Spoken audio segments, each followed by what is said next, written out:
Hello there, and welcome back. I am really glad you found your way here tonight. Maybe today was long. The kind of day that leaves your shoulders tight and your mind still turning even now that you are lying still. Or maybe you are simply someone who likes to drift off with something old and beautiful moving quietly through your thoughts. Either way, you have found the right place. Tonight we are going back past the noise of the modern world, back past the centuries that feel familiar, back to a civilization that rose beside a single river and lasted, in one form or another, for over 3,000 years. We are going to ancient Egypt, a place of golden deserts and dark, fertile soil, a place where people believed the sun was reborn every single morning, where the dead were prepared for a second life more carefully than almost any other people in human history, and where massive stone monuments were built with such precision that they still stand today, thousands of years later, asking questions we have not fully answered. Ancient Egypt is one of the longest continuous civilizations the world has ever known. By the time Cleopatra was alive, the pyramids of Giza were already more than 2,000 years old to her. Let that settle for a moment. The pyramids were ancient history to the ancient Egyptians themselves. Tonight we will move slowly through this world, through the river that made it all possible, through the gods who explained it, through the pharaohs who ruled it, through the tombs, the temples, the writing, the daily life, the science, and the slow unraveling of mysteries that took archaeologists centuries to piece together. There is no need to remember any of this. There is no need to follow closely. You can simply let it drift over you, the way sand drifts over a forgotten temple, settling softly, layer by layer, until all that is left is a peaceful shape in the dark. So settle in, get comfortable. If you have not already, you might want to subscribe, so you can find your way back here for the next journey into the past. And if you are ready, let us begin, very gently, at the beginning, with a river. Egypt would not exist without the Nile. The Nile is the longest river in Africa,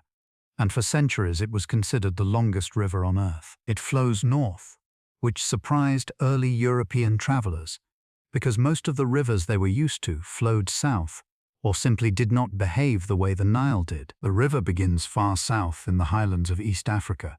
and travels more than 6,000 kilometers before reaching the Mediterranean Sea. For the ancient Egyptians, the river's behavior was the foundation of their entire civilization. Every year, the Nile flooded. This flood, called the inundation, would rise predictably between June and September, depositing thick black silt across the farmland on either side of the river. The ancient Egyptians called their land Kemet, which means the black land, in honor of this rich, dark soil. Beyond the reach of the flood lay the desert, which they called Deshret, the red land. The contrast between these two zones was not just geographical, it was spiritual. The black land was life, order, and the world of the living. The red land was death, chaos, and the realm beyond ordinary existence. Ancient Egyptian civilization grew almost entirely within a narrow strip on either side of the Nile, sometimes only a few kilometers wide. Beyond that strip, nothing could grow. The desert pressed in close on both sides, which meant that nearly the entire population and nearly all agricultural activity existed within a thin green ribbon threading through an enormous expanse of sand. From the air, ancient and modern Egypt looks almost exactly the same. A long green line cutting through a sea of brown. The predictability of the Nile flood allowed the Egyptians to develop one of the earliest and most precise calendars in human history. They divided their year into 3 seasons based on the river. Akhet, the season of the flood. Harit, the season of growing,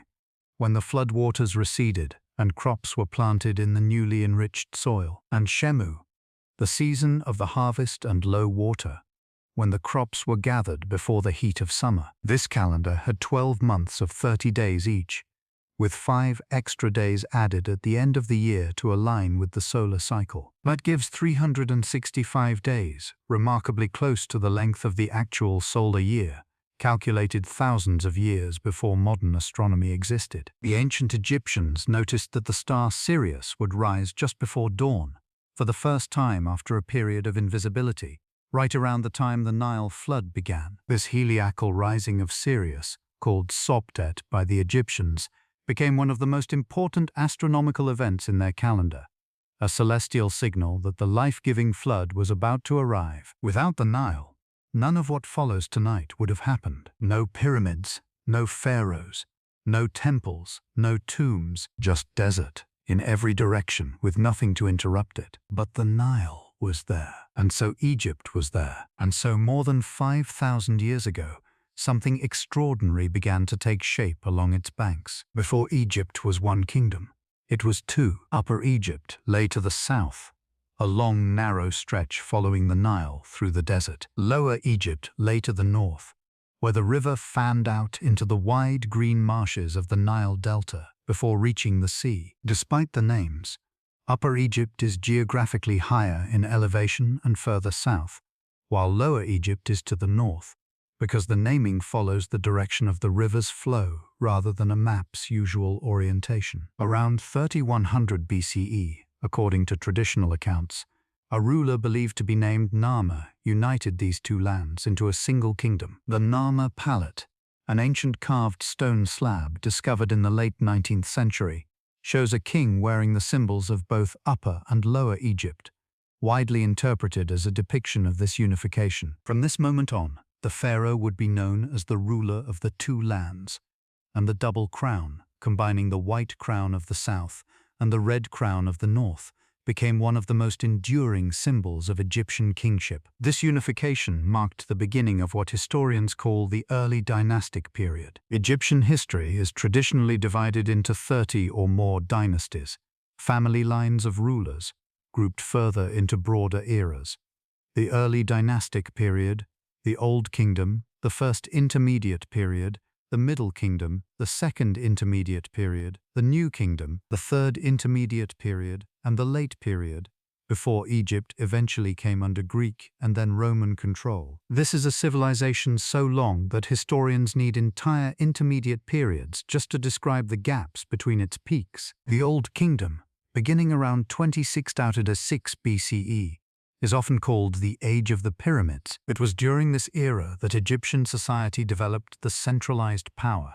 administrative systems, and architectural ambition that would produce the most famous structures in the ancient world. The pharaoh during the Old Kingdom was not simply a king. He was considered a living god, the earthly embodiment of the falcon god Horus, and after death, he was believed to become one with Osiris, the god of the afterlife. This divine status was not just religious decoration. It was the entire organizing principle of the state. If the pharaoh was divine,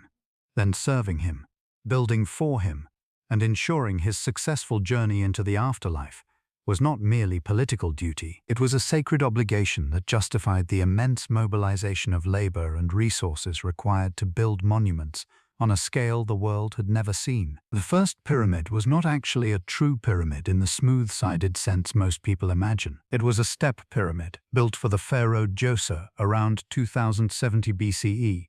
designed by his vizier and chief architect, a man named Imhotep. Imhotep is one of the few non-royal individuals from ancient Egypt whose name and reputation survived so vividly that centuries later he was worshipped as a god of wisdom, medicine, and architecture. He may be the first named architect in recorded history. The step pyramid of Djoser, located at Saqqara, rises in 6 unequal layers, reaching a height of about 60 meters. Before this, Egyptian royal tombs were flat, rectangular structures called mastabas. Imhotep's innovation was to stack mastaba shapes on top of each other,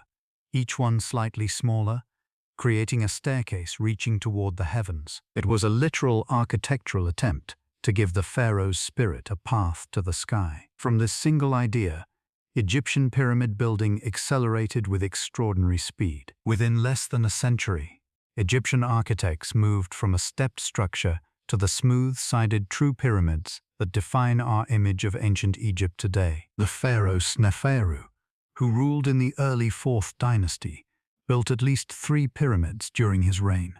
each one an experiment in solving the engineering challenges of pyramid construction. His first major attempt, the bent pyramid at Darsha, changes angle partway up its structure from a steep 54 degrees to a gentler 43 degrees. Most archaeologists believe the builders realized partway through construction that the original angle was structurally unstable and adjusted the design to prevent collapse. It stands today as physical evidence of trial, error, and correction, frozen in stone for more than 4,000 years. Sneferu's next pyramid, the Red Pyramid, also at Dahshur, was built at the safer 43-degree angle from the start, and is considered the first successful true smooth-sided pyramid in history. It is named for the reddish hue of its limestone, visible once the white outer casing stones, long since stripped away for other building projects, are gone. Then came Sneferu's son, a pharaoh named Khufu, and Khufu built what remains, to this day, one of the most extraordinary structures ever constructed by human hands, the Great Pyramid of Giza. Built around 2560 BCE, the Great Pyramid was originally about 146 meters tall. For nearly 4,000 years, it was the tallest man-made structure on Earth, a record unbroken until the construction of Lincoln Cathedral in England in the year 1311. The pyramid is made from an estimated 2.3 million blocks of stone, with individual blocks weighing on average around 2.5 tons, some weighing as much as 15 tons or more. The total mass of the structure has been estimated at nearly 6 million tons. The precision is almost impossible to comprehend. The base of the Great Pyramid is nearly a perfect square, with sides differing in length by less than 20 centimeters across a span of over 230 meters. The four sides are aligned to the cardinal directions: north, south, east, and west, with an accuracy of a fraction of a degree. How the ancient Egyptians achieved this alignment without modern surveying instruments remains a subject of ongoing study, though most researchers believe it was accomplished using careful astronomical observation, likely involving the stars circling the celestial pole. The question of exactly how the pyramid was built, how the stones were quarried, transported, and lifted into place, has fascinated and frustrated researchers for centuries. For a long time, the popular imagination, fed by ancient Greek historians and later by Hollywood films, pictured armies of enslaved people, whipped and starving, dragging stones under brutal conditions. Modern archaeology tells a different story. Excavations near the Giza Plateau, particularly the discovery of a workers' village in the 1990s, revealed evidence of organized labor, complete with bakeries, breweries, medical facilities, and burial sites for the workers themselves. Skeletal remains show evidence of healed fractures, suggesting injured workers were cared for rather than discarded. The workers were likely a combination of skilled permanent laborers and a rotating workforce of farmers who, during the months when the Nile flooded their fields and farming was impossible, were employed on national building projects, possibly as a form of taxation, civic duty, or paid labor. Graffiti found on blocks within the pyramid, left by the work gangs themselves, give us names like Friends of Khufu and Drunkards of Menkora, suggesting a sense of team identity, even pride, among the labor crews. This was not necessarily a grim, forced march. For at least some of the workers, it may have been closer to a massive, grueling but purposeful national project, not unlike a national infrastructure effort today, just one built with ropes, copper tools, wooden sledges, and an extraordinary understanding of geometry. The internal structure of the Great Pyramid contains a network of passages and chambers whose purposes are still debated. The King's Chamber, built from massive red granite blocks transported from Aswan, more than 800 kilometers to the south, contains an empty granite sarcophagus. Above the King's Chamber are 5 narrow relieving chambers, designed to distribute the immense weight of the stone above and prevent the ceiling from collapsing under the pressure. The Queen's Chamber, despite its name, was likely never intended for a queen. Egyptologists now believe pyramid chamber names assigned by early explorers do not necessarily reflect their original purpose. There is also the Grand Gallery, a soaring corridor over 8 meters high, leading up toward the King's Chamber, its corbelled ceiling considered one of the great achievements of ancient engineering. In recent years, modern scanning technology has revealed previously unknown voids within the pyramid structure, including a large hidden chamber above the Grand Gallery, discovered in 2017 using a technique called muon tomography, which uses naturally occurring subatomic particles to see through solid stone. Even now, in the 21st century, the Great Pyramid is revealing secrets it has kept for over 4,000 years. Beside the Great Pyramid stands the Great Sphinx of Giza, a massive limestone statue with the body of a lion and a human head, believed by most Egyptologists to represent the pharaoh Khafre, Khufu's son. The Sphinx is about 73 meters long and over 20 meters tall, carved directly from the bedrock of the Giza Plateau. Its nose is missing, broken off at some point in history,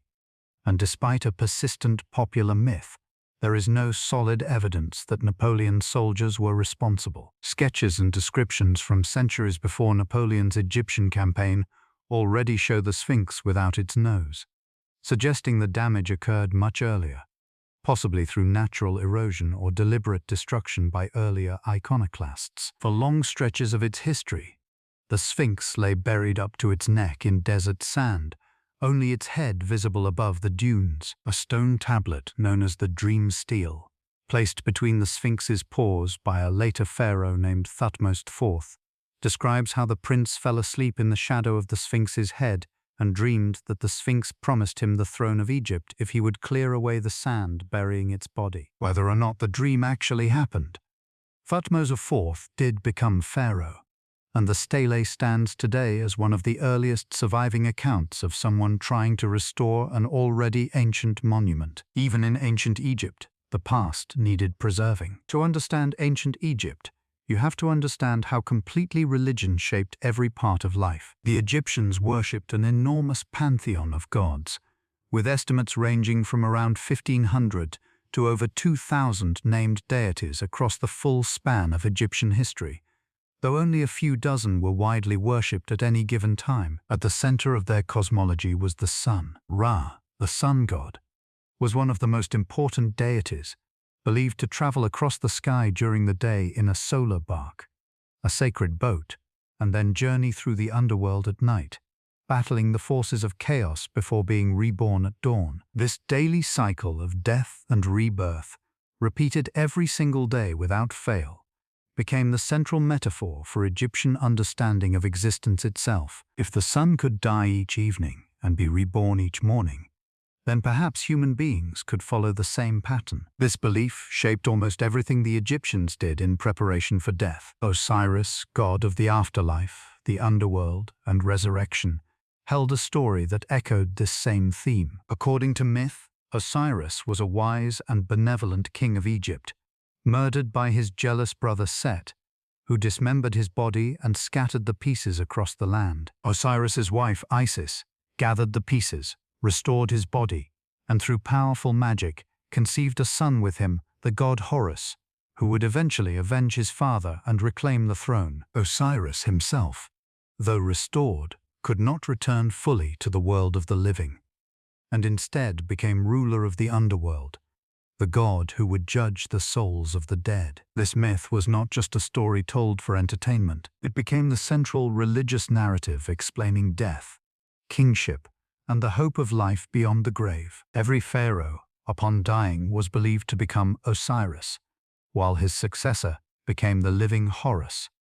continuing the eternal cycle. Isis became one of the most beloved and widely worshipped goddesses in Egyptian history, associated with magic, motherhood, and protection, her worship eventually spreading far beyond Egypt into the Greek and Roman world. Anubis, the jackal-headed god, presided over mummification and guided the dead through the underworld. Thoth, god of writing, wisdom, and the moon, was credited with the invention of hieroglyphic writing itself and served as a divine scribe, recording the results of the judgment of the dead. Hathor, goddess of love, beauty, music, and motherhood, was often depicted as a cow or as a woman with cow's horns and a sun disk. Sekhmet,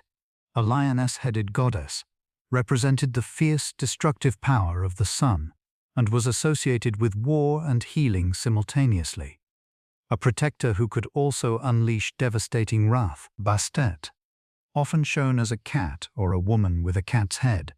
was associated with protection, particularly of the home, and the Egyptians' reverence for cats was so significant that killing one, even accidentally, could carry severe consequences. Domesticated cats were so valued in Egypt that exporting them was, at various points, restricted, and there are historical accounts of the Egyptian government attempting to buy back cats that had been smuggled out of the country. This reverence for cats has left a lasting impression on popular imagination, and millions of mummified cats have been discovered in Egyptian burial sites, offered as devotional gifts to Bastet. The Egyptian understanding of the afterlife was extraordinarily detailed and required extensive preparation. The Egyptians believed a person was made up of multiple spiritual components, not just a single soul. The Ka was a kind of life force or spiritual double, created at the moment of birth and requiring sustenance, which is why food offerings were left in tombs to nourish the Ka after death. The Ba was closer to what we might call personality or individual character, often depicted as a human-headed bird,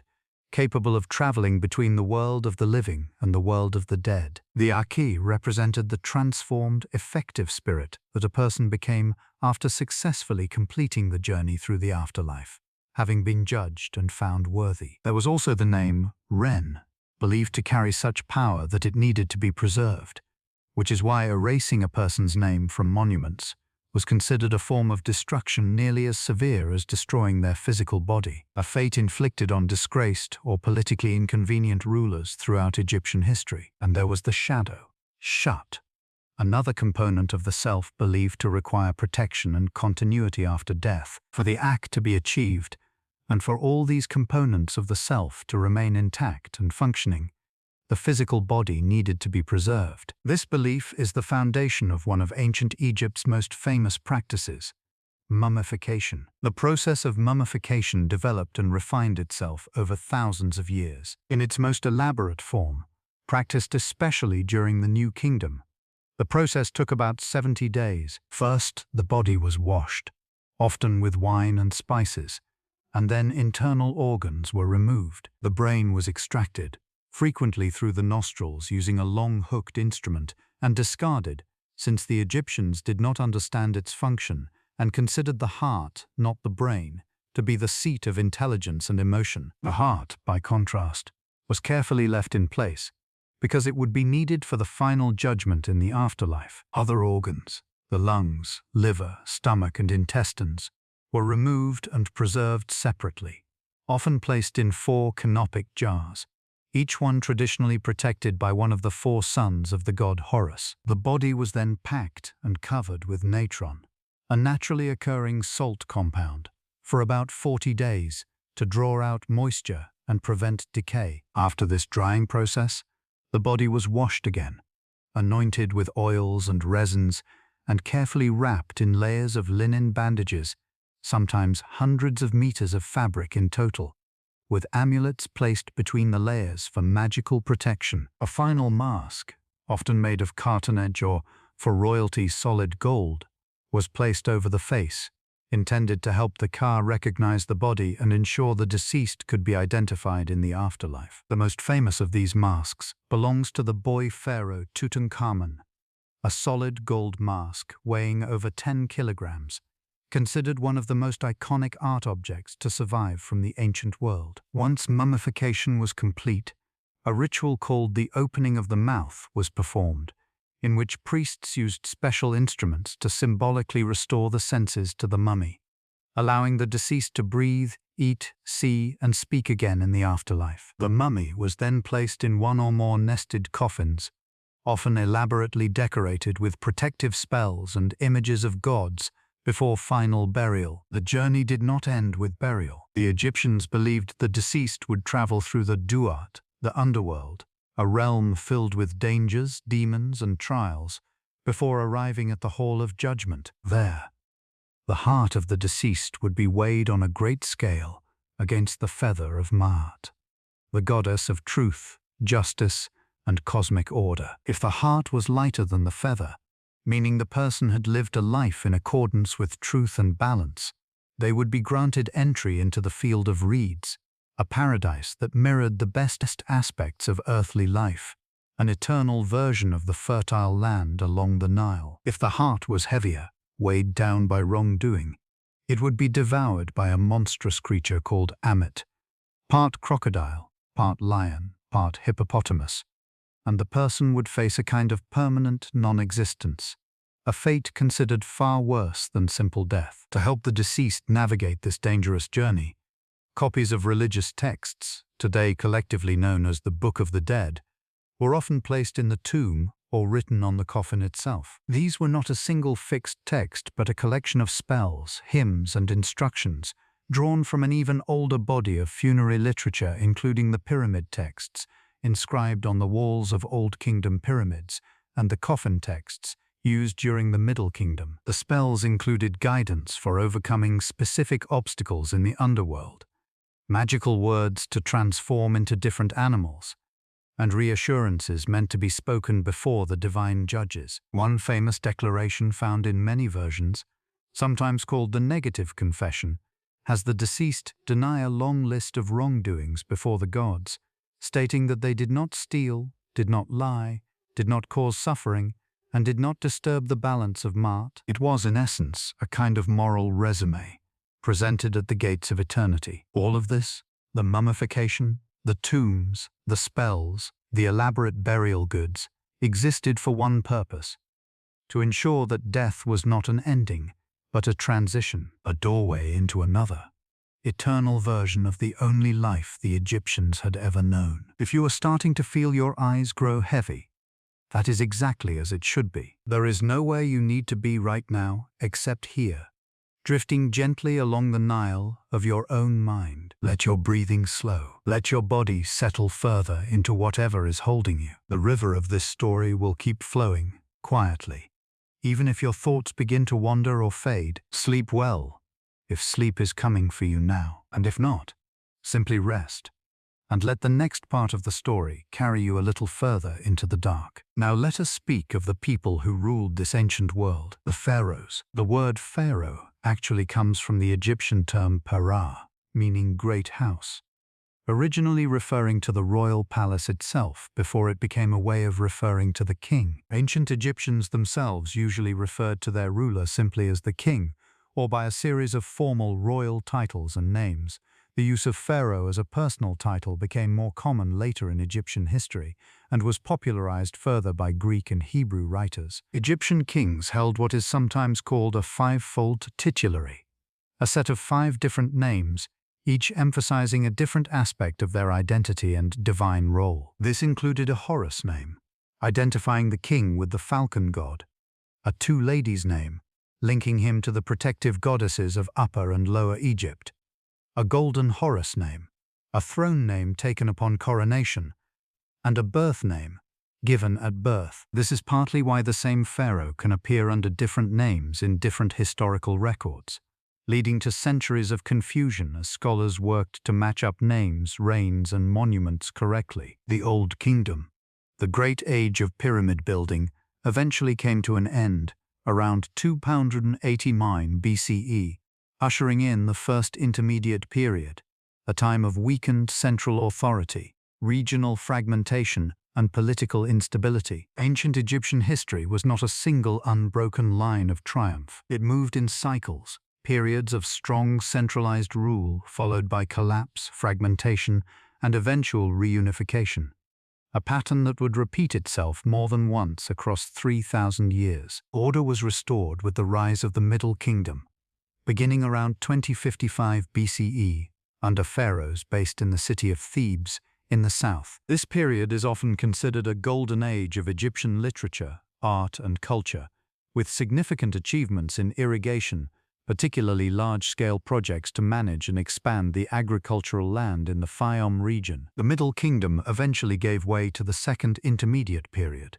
during which a group known as the Hyksos, of likely Western Asian origin, came to control parts of northern Egypt, ruling as foreign pharaohs from the city of Avaris in the Nile Delta. The presence of the Hyksos was deeply unsettling to later Egyptian historical memory, and their eventual expulsion, led by pharaohs based in Thebes around 1550 BCE, marked the beginning of the New Kingdom, the period most people picture when they imagine ancient Egypt at the height of its power. The New Kingdom was an age of empire. Egyptian pharaohs expanded their territory deep into the Levant, to the northeast and into Nubia to the south, building one of the most powerful and wealthy states in the ancient world. It was during this era that some of the most famous names in Egyptian history rose to power. Hatshepsut, one of very few women to rule as pharaoh in her own right rather than as a queen consort,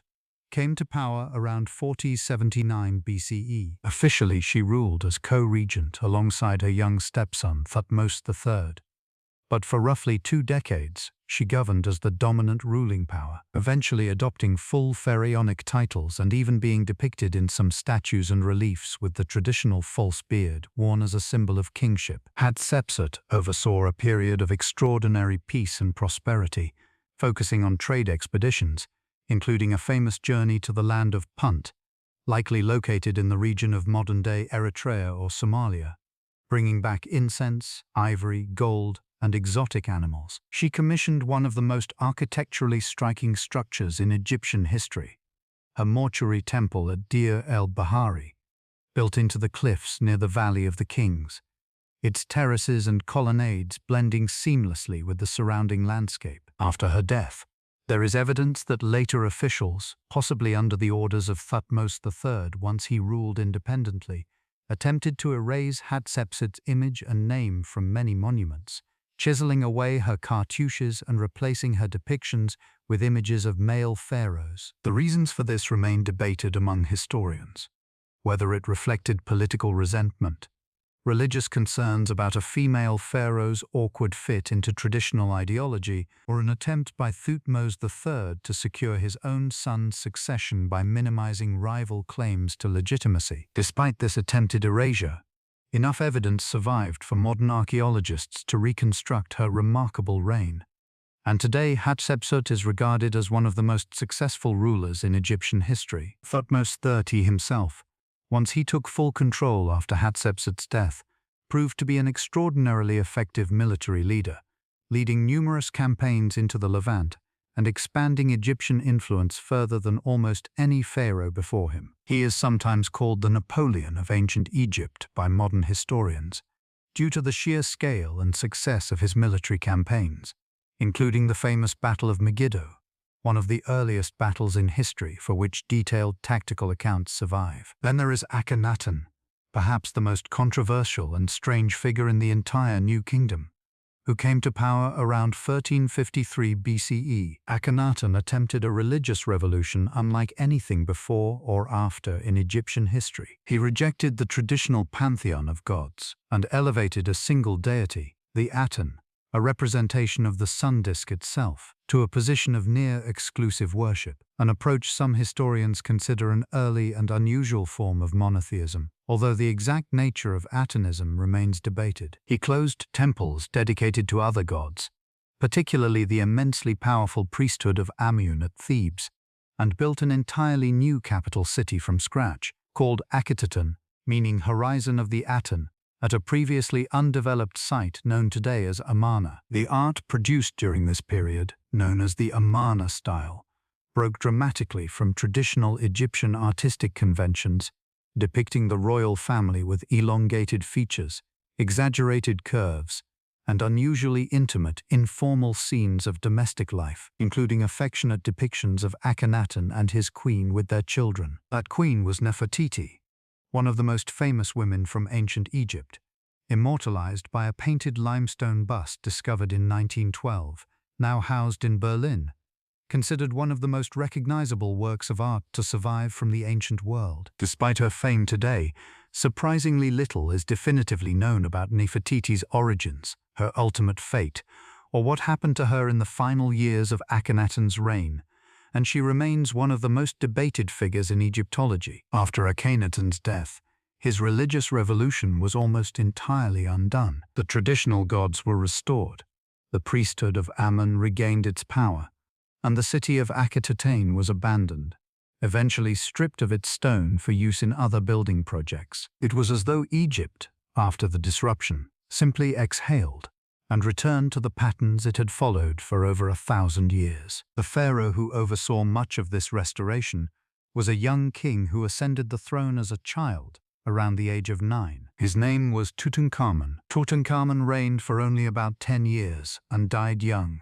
likely in his late teens, around 1323 BCE. In the long history of Egyptian kings, his reign was brief and, by most measures, not particularly significant in terms of military conquest or major construction projects. And yet today, Tutankhamun is one of the most famous pharaohs who ever lived,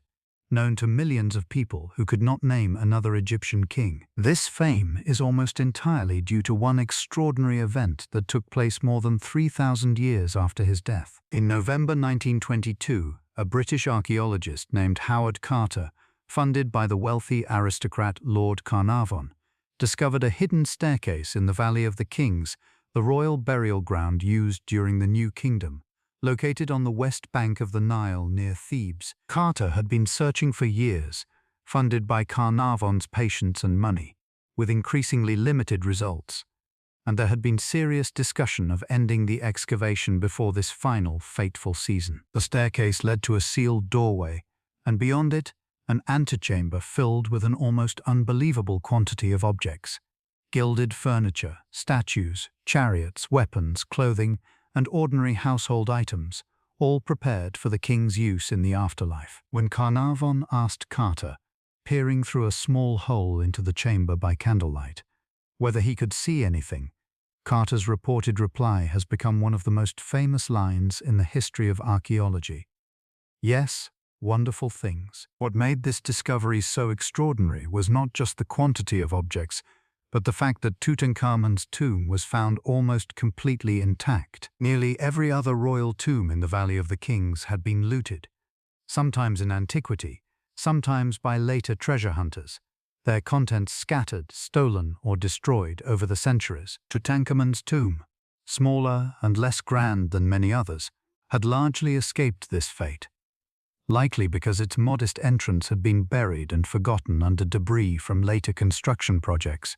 hidden almost by accident beneath the tomb of a different, much later pharaoh. It took Howard Carter and his team nearly 10 years to fully catalogue, conserve, and remove the contents of the tomb, given the sheer number of fragile and precious objects involved. Inside the burial chamber itself, Carter found a series of nested shrines, then a stone sarcophagus, then 3 coffins nested inside one another like a set of increasingly precious dolls, the innermost made of solid gold, weighing well over 100 kilograms. Within that final coffin lay the mummy of Tutankhamun himself, wearing the now iconic golden death mask,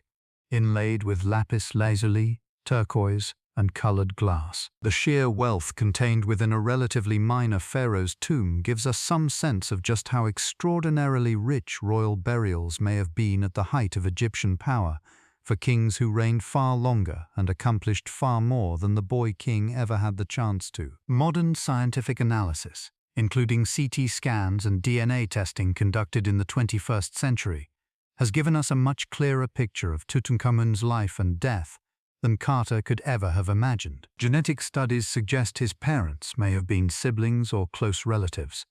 a common practice among Egyptian royalty intended to preserve the purity of the royal bloodline, but one that may have contributed to health problems evident in his remains, including a clubfoot and evidence of a bone disorder that likely required him to walk with the aid of canes, several of which were found among his burial goods. Scientists have also found evidence of malaria in his body,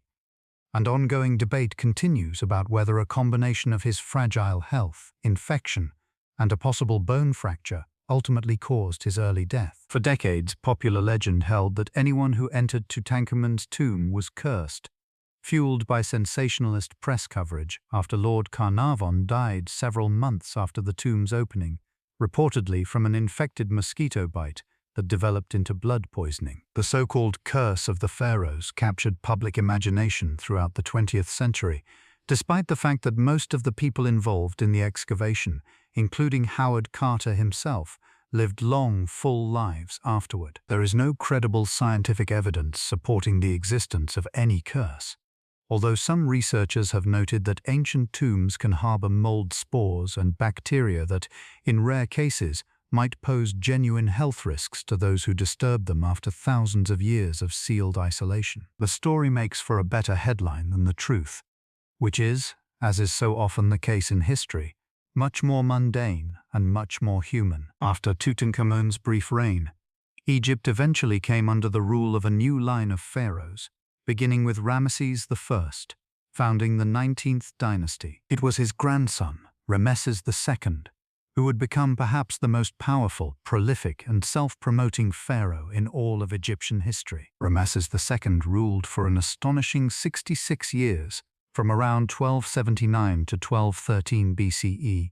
living into his late 80s or even 90s, an extraordinarily long life by ancient standards. Often called Ramesses the Great, he fathered over 100 children across numerous wives and consorts, and commissioned more monumental construction projects than any other pharaoh in Egyptian history. His most famous military engagement was the Battle of Kadesh, fought against the Hittite Empire around 12,074 BCE, one of the largest chariot battles ever recorded in the ancient world. Although the battle itself appears to have ended in something closer to a strategic stalemate, Ramesses II had it depicted across multiple temple walls as an overwhelming personal triumph, commissioning elaborate reliefs showing himself single-handedly turning the tide of battle. This is one of history's earliest and most blatant examples of what might today be called propaganda, a pharaoh literally carving his own preferred version of events into stone for eternity. Remarkably, the aftermath of the Battle of Kadesh eventually led to one of the earliest peace treaties in recorded history, signed between Ramesses II and the Hittite king Hattusili III around 1259 BCE, a document preserved in both Egyptian hieroglyphic and Hittite cuneiform versions, outlining mutual non-aggression and an alliance against common enemies. Ramesses II built extensively throughout Egypt, including the great temple complex at Abu Simbel, carved directly into a sandstone cliff face in southern Egypt, fronted by 4 colossal seated statues of the pharaoh himself, each over 20 meters tall. In the 20th century, when the construction of the Aswan High Dam threatened to flood the site permanently under the rising waters of Lake Nasser, an international engineering effort relocated the entire temple complex, cutting it into large blocks and reassembling it on higher ground, a project completed in 1968 and considered one of the great achievements of modern archaeological preservation. Ramesses II was buried in the Valley of the Kings, though like most royal mummies, his body did not rest undisturbed. Ancient tomb robbers were a persistent and serious problem throughout Egyptian history, despite elaborate security measures, hidden entrances, and the supposedly protective power of magical curses inscribed on tomb walls. So serious was the threat of looting that, at some point during the 21st dynasty, priests gathered the mummies of numerous New Kingdom pharaohs, including Ramesses II and other notable rulers, and relocated them to secret hiding places to protect them from robbers. One such cache, discovered at a site called Deir el-Bahari in 1881, contained the mummies of more than 50 kings, queens, and other royal individuals, found jumbled together in a single hidden tomb, having been moved and reburied by ancient priests over 1,000 years after some of these rulers had originally died. The mummy of Ramesses II himself eventually made an unusual journey in the 20th century, traveling to Paris in 1976 for conservation treatment against a fungal infection threatening to destroy his remains. An ancient Egyptian pharaoh issued an honorary French passport for the occasion, since technically, by French law, anyone entering the country needed travel documents, even if they had been dead for over 3,000 years. If your mind is starting to soften and blur at the edges, that is good. That is exactly what is supposed to happen. You do not need to hold on to any of these names or dates. Let them pass through you like the Nile passing through the desert, leaving behind only a quiet trace of green. Rest a little deeper now. We still have a long way to drift together. Egyptian civilization, despite its extraordinary endurance, did eventually decline as an independent power. Following the long reign of Ramesses II and his immediate successors, Egypt entered the Third Intermediate Period, marked once again by fragmentation, with rival dynasties sometimes ruling different regions of the country simultaneously, and increasing influence and eventual rule by foreign powers, including Libyan and Nubian dynasties. The late period saw Egypt repeatedly conquered and ruled by outside powers, including the Assyrians, then a brief restoration of native Egyptian rule, followed by conquest by the Persian Achaemenid Empire. In 332 BCE, Egypt was conquered by Alexander the Great, who was welcomed by many Egyptians as a liberator from Persian rule, and who, in the Egyptian tradition, was crowned pharaoh himself. After Alexander's death, his vast empire fractured among his generals, and Egypt fell under the control of one of them, Ptolemy, founding the Ptolemaic dynasty, a line of Greek-speaking pharaohs who would rule Egypt for nearly 3 centuries. The Ptolemaic rulers adopted many traditional Egyptian customs, building temples in the classical Egyptian style, taking on pharaonic titles, and in several notable cases, continuing the older royal practice of marriage between siblings to preserve the bloodline. It was the final ruler of this dynasty who would become, in the eyes of history, the single most famous woman to ever rule Egypt, Cleopatra VII. Cleopatra came to power around 51 BCE, ruling first alongside, and then in conflict with, her younger brother and husband. In keeping with Ptolemaic tradition of sibling co-rulers, she was, by most historical accounts, highly intelligent, fluent in multiple languages, reportedly including Egyptian itself, a notable achievement since most of the Greek-speaking Ptolemaic rulers before her had never bothered to learn the language of the people they ruled. Cleopatra's reign played out against the backdrop of Rome's increasingly dominant power in the Mediterranean world, and her political fate became deeply entangled with 2 of the most powerful Roman leaders of the era. Her relationship with Julius Caesar, beginning around 48 BCE, helped secure her position on the Egyptian throne, and the two had a son together, Caesarion. After Caesar's assassination in 44 BCE, Cleopatra later formed an alliance and a famous romantic relationship with Mark Antony, one of the key figures competing for control of Rome in the chaotic civil wars that followed Caesar's death. This alliance, combining Antony's Roman military power with Cleopatra's Egyptian wealth, was eventually defeated by Antony's rival, Octavian, later known as Augustus, at the naval Battle of Actium in 31 BCE. Following this defeat, both Antony and Cleopatra died by suicide in 30 BCE, according to most ancient historical accounts, with Cleopatra's death traditionally associated with the bite of an asp, a venomous snake, though some modern historians have questioned the precise details of this account, suggesting other forms of poison may have been involved. With Cleopatra's death, Egypt became a province of the Roman Empire, bringing an end to over 3,000 years of pharaonic rule, stretching all the way back to Narmer's unification of the 2 lands. The line of pharaohs that began with the joining of the Red Crown and the White Crown finally came to a close. It is a strange thought, but worth sitting with for a moment. Cleopatra lived closer in time to the moon landing of 1969 than she did to the construction of the Great Pyramid of Giza. The pyramids were already over 2,500 years old when she was born. Ancient Egypt, to Cleopatra herself, was already deep, almost unimaginable history. Though pharaonic rule had ended, Egyptian culture, religion, and identity did not simply vanish overnight. Temples continued to operate for centuries under Roman administration, and traditional Egyptian religious practices persisted in various forms well into the era of Roman rule,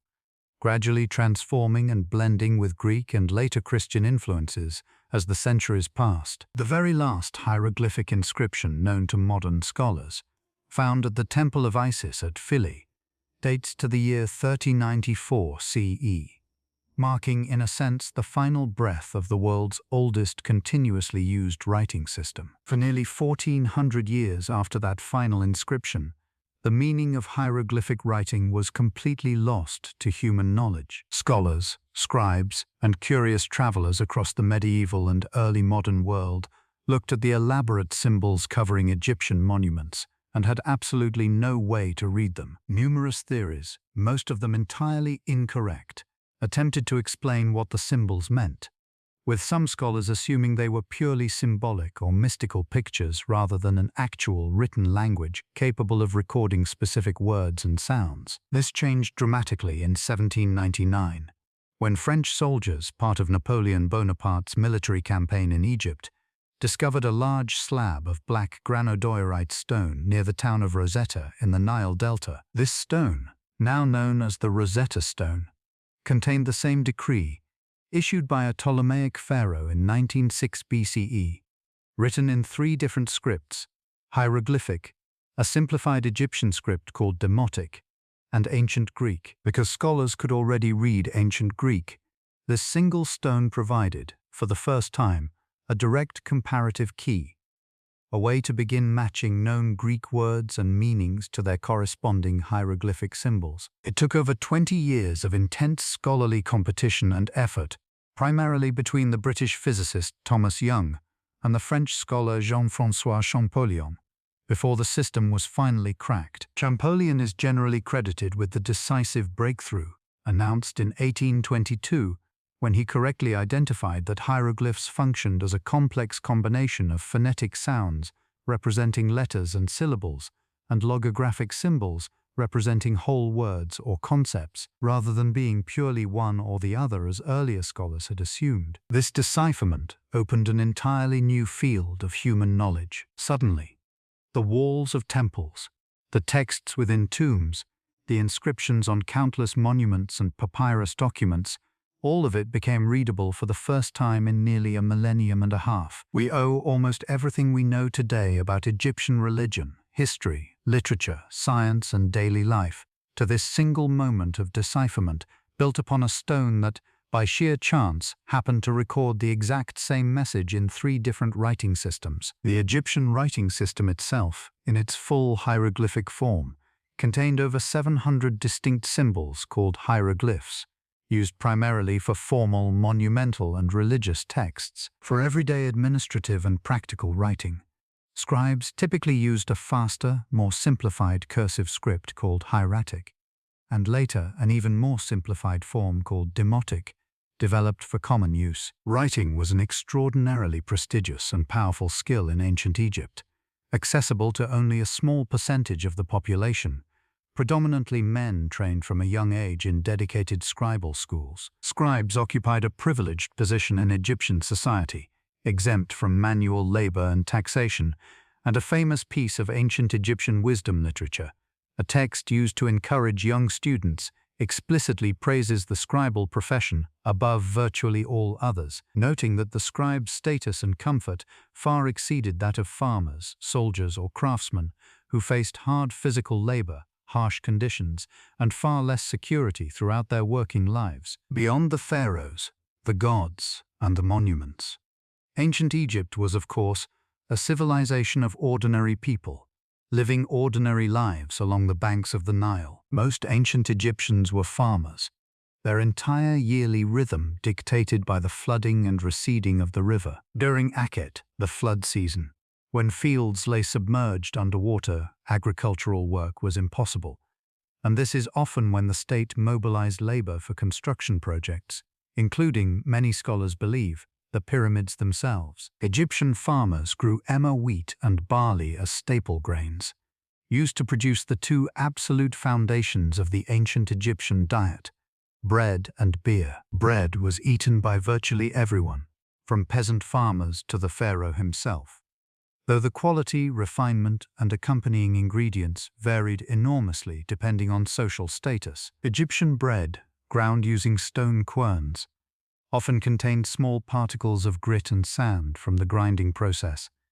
and analysis of ancient Egyptian mummies has revealed significant dental wear, a direct physical consequence of a lifetime spent eating bread containing tiny abrasive stone particles. Beer was not merely a recreational beverage, but a dietary staple, consumed by men, women, and children alike, providing essential calories and nutrients, and was different from modern beer, typically thicker, less alcoholic, and often consumed through a straw to filter out solid particles and residue floating in the liquid. Workers on state construction projects, including those building the pyramids, received regular rations of bread and beer as part of their payment, alongside other provisions like onions, garlic, and dried fish. Wealthier Egyptians enjoyed a far more varied diet,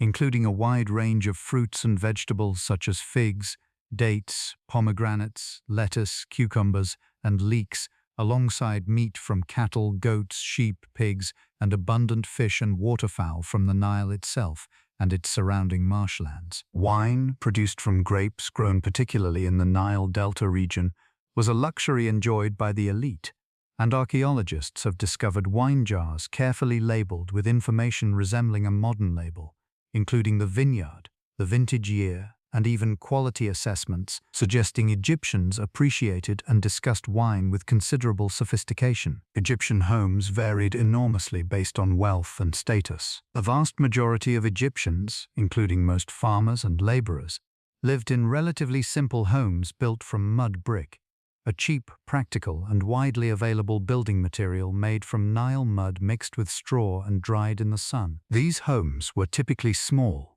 with flat roofs that families used for additional living space, sleeping outdoors during particularly hot weather, and cooking, since most cooking took place outdoors or in dedicated outdoor kitchen areas to avoid filling living spaces with smoke. Wealthier Egyptians, by contrast, lived in considerably larger homes, sometimes featuring multiple rooms, columned reception halls, private gardens, and even early forms of indoor plumbing, including basic bathroom facilities with drainage. Egyptian society maintained a clear, though not entirely rigid, social hierarchy. At the top was the pharaoh and the royal family, followed by high officials, priests and nobles, then scribes and skilled craftsmen, followed by farmers and unskilled laborers, with slaves occupying the lowest tier, though the nature, scale, and conditions of slavery in ancient Egypt remained subjects of ongoing scholarly research and debate, differing considerably from later, better documented systems of slavery in other historical periods. Despite this hierarchy, ancient Egyptian society allowed for a degree of social mobility uncommon in many other ancient civilizations, particularly for talented scribes and skilled craftsmen who could rise significantly in status and wealth through demonstrated ability and royal or noble patronage. Egyptian women, while not holding equal legal status to men in every respect,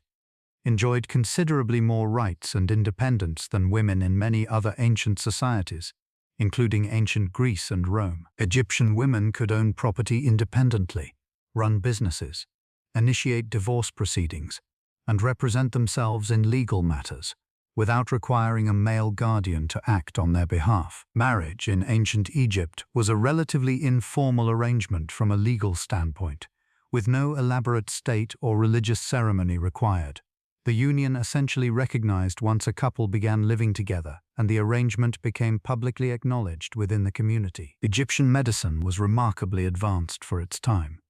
blending practical anatomical knowledge, herbal remedies, and surgical techniques with magical and religious practices, since illness was often understood as having both a physical and a supernatural component. Surviving medical papyri, including the Edwin Smith papyrus, focused largely on surgical trauma and injury treatment, and the Ebers papyrus, covering a far broader range of ailments and remedies,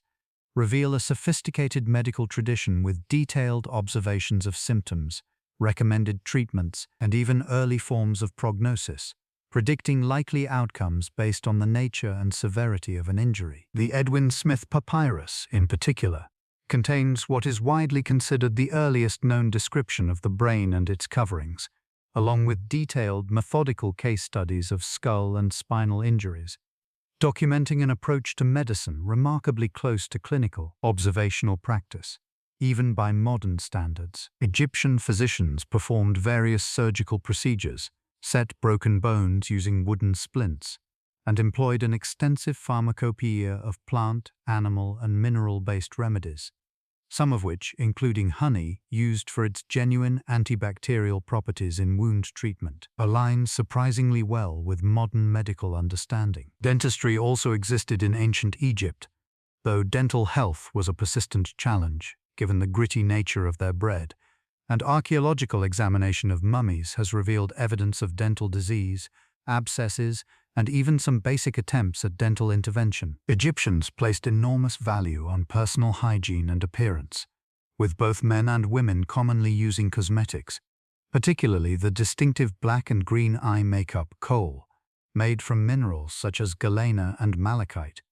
which served both decorative and practical purposes, since it likely offered some genuine protection against the intense glare of the Egyptian sun and may have had mild antibacterial properties as well. Wigs were extremely common among the wealthy, often elaborately styled and worn over natural hair that was kept very short or shaved entirely, partly for practical reasons related to heat and hygiene, and partly as a clear marker of social status, with more elaborate wigs reserved for the elite. Both men and women used perfumed oils extensively. Given Egypt's hot climate, and scented cones, possibly made of wax infused with fragrant substances,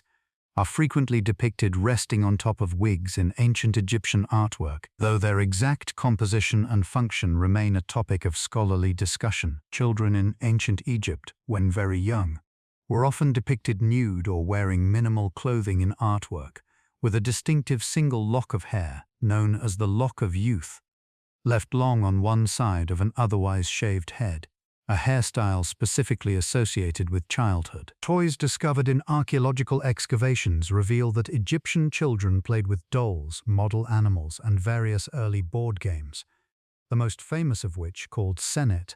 was played on a long rectangular board with 30 squares, the rules of which remained partially mysterious to modern researchers for a long time, though scholars have reconstructed plausible versions of the game based on surviving boards, pieces, and fragmentary references in ancient texts. Senet held religious significance as well, sometimes depicted in funerary art as a game played by the deceased against an unseen opponent, possibly representing fate itself, with the outcome symbolically connected to the deceased's prospects in the afterlife. Let yourself sink a little further now. There is no test at the end of this. No need to hold on to dates, or names, or numbers. Just let the warm sand of this story keep settling over you, grain by grain, the way it settled over temples and tombs for thousands of years. Soft and patient and slow. If you are still here, still listening,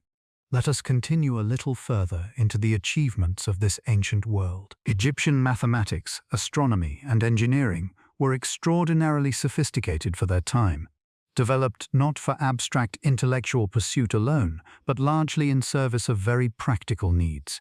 Measuring land after the Nile's floods reshaped field boundaries every year, calculating the materials and labor needed for massive construction projects, tracking time for religious festivals, and managing the complex administrative and tax systems of a centralized state. Egyptian mathematics used a decimal system based on units of 10, though without the concept of zero as a placeholder in the way later number systems would develop, and without a fully developed system of fractions beyond unit fractions, fractions with a numerator of 1. Surviving mathematical texts, including the Rhind mathematical papyrus,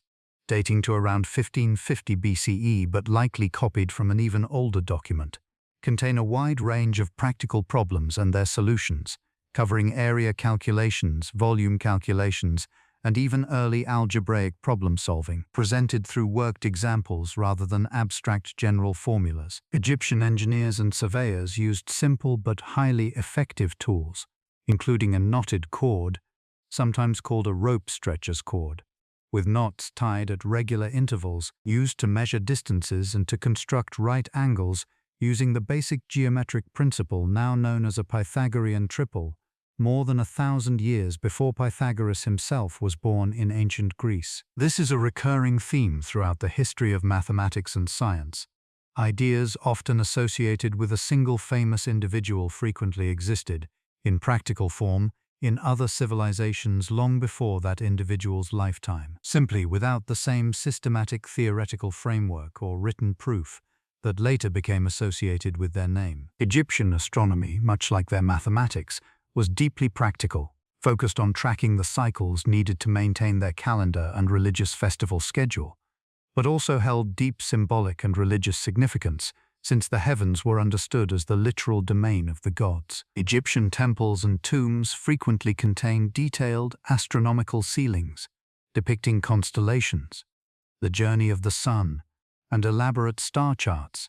including depictions of Deccan stars, used as a kind of ancient astronomical clock to mark the hours of the night, based on which stars were visible at any given time. The famous Dendera zodiac, a carved relief from the ceiling of a chapel at the Temple of Hathor in Dendera, dating to the Greco-Roman period of Egyptian history, depicts one of the most detailed and well-preserved ancient representations of the zodiac and night sky to survive from antiquity, and is now housed in the Louvre Museum in Paris. Egyptian engineering achievements extended far beyond the pyramids themselves. The temple complex at Karnak, near modern Luxor,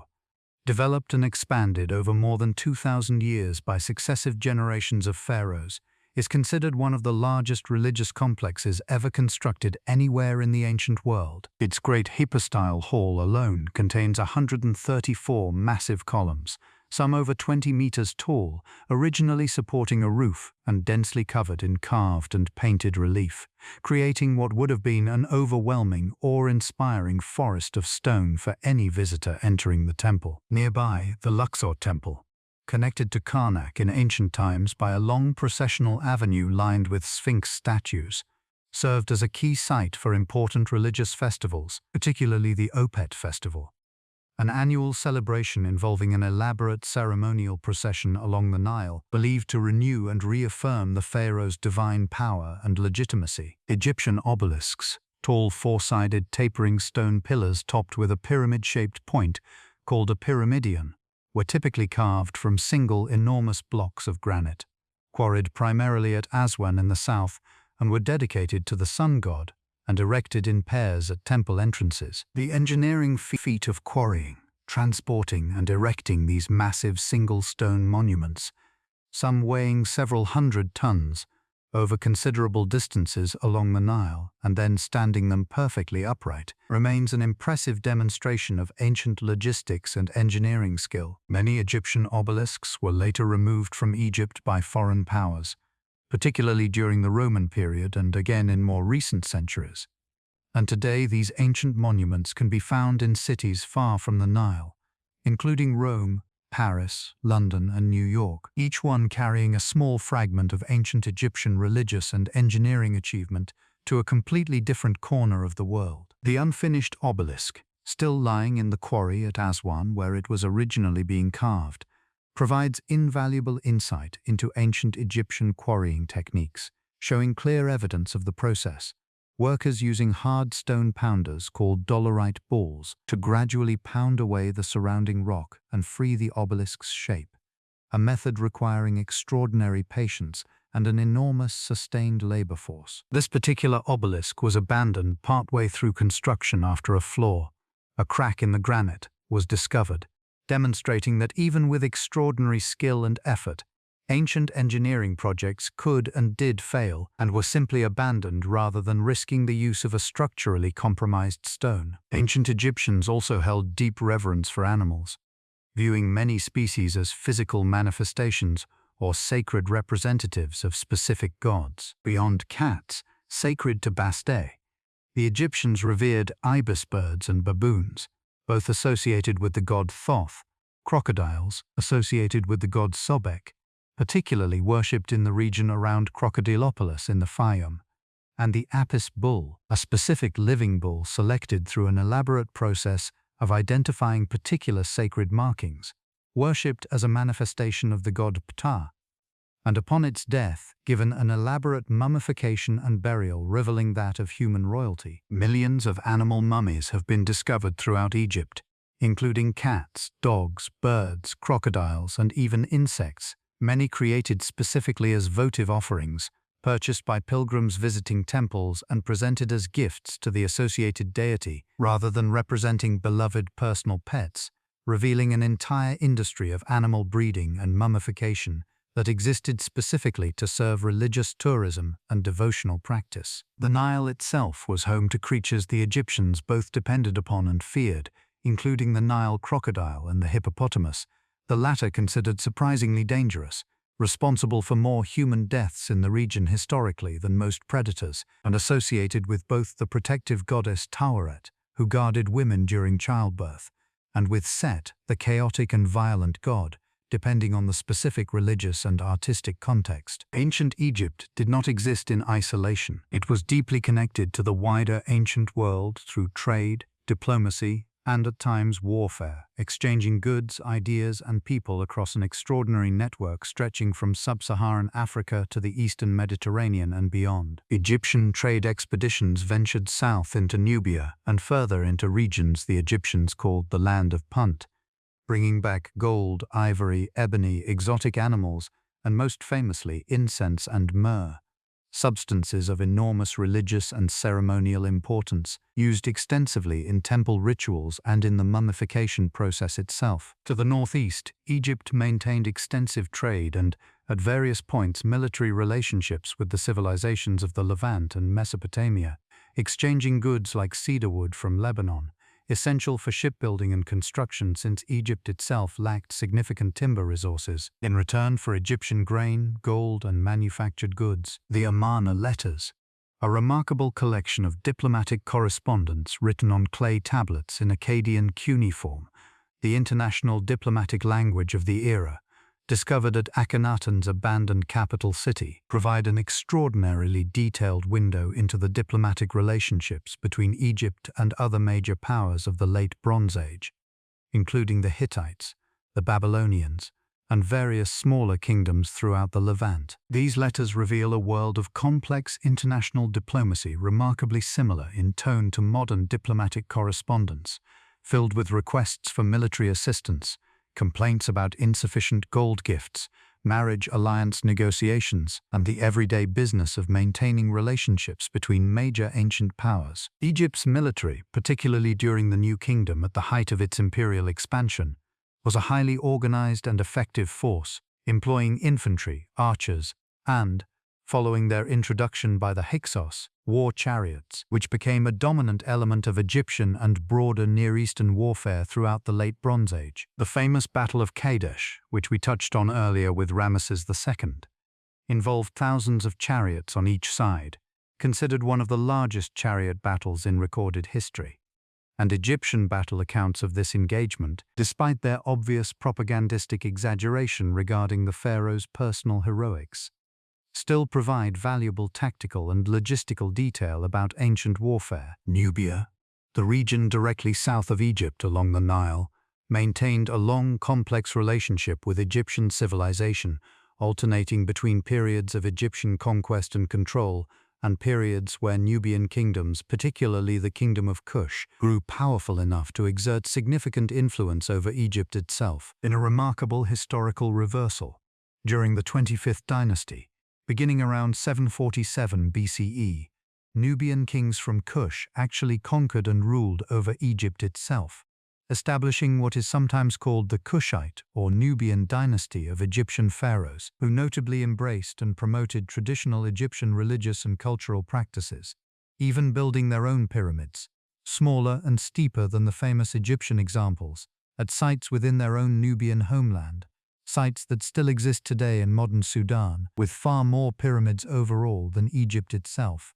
although considerably smaller in individual scale. Despite over a century of organized archaeological excavation, ancient Egypt continues to yield genuine mysteries, questions that remain only partially answered or entirely unanswered,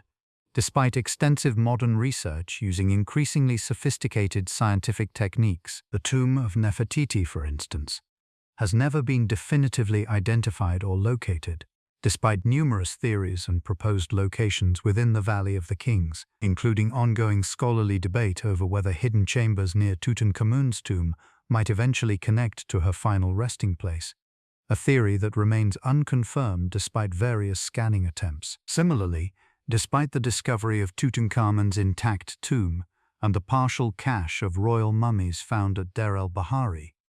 a number of significant New Kingdom pharaohs and royal family members remain entirely unaccounted for, their final resting places lost somewhere beneath the sands and rock of the Valley of the Kings, or other as yet undiscovered burial sites. The precise construction techniques used to build the pyramids, despite extensive scholarly research and increasingly sophisticated theories involving ramps, levers, water-assisted transport, and organized labor management, remain a subject of legitimate ongoing academic debate, since no ancient Egyptian text has ever been discovered that explicitly and completely describes the construction process from start to finish. Archaeologists continue to find new evidence supporting various theories,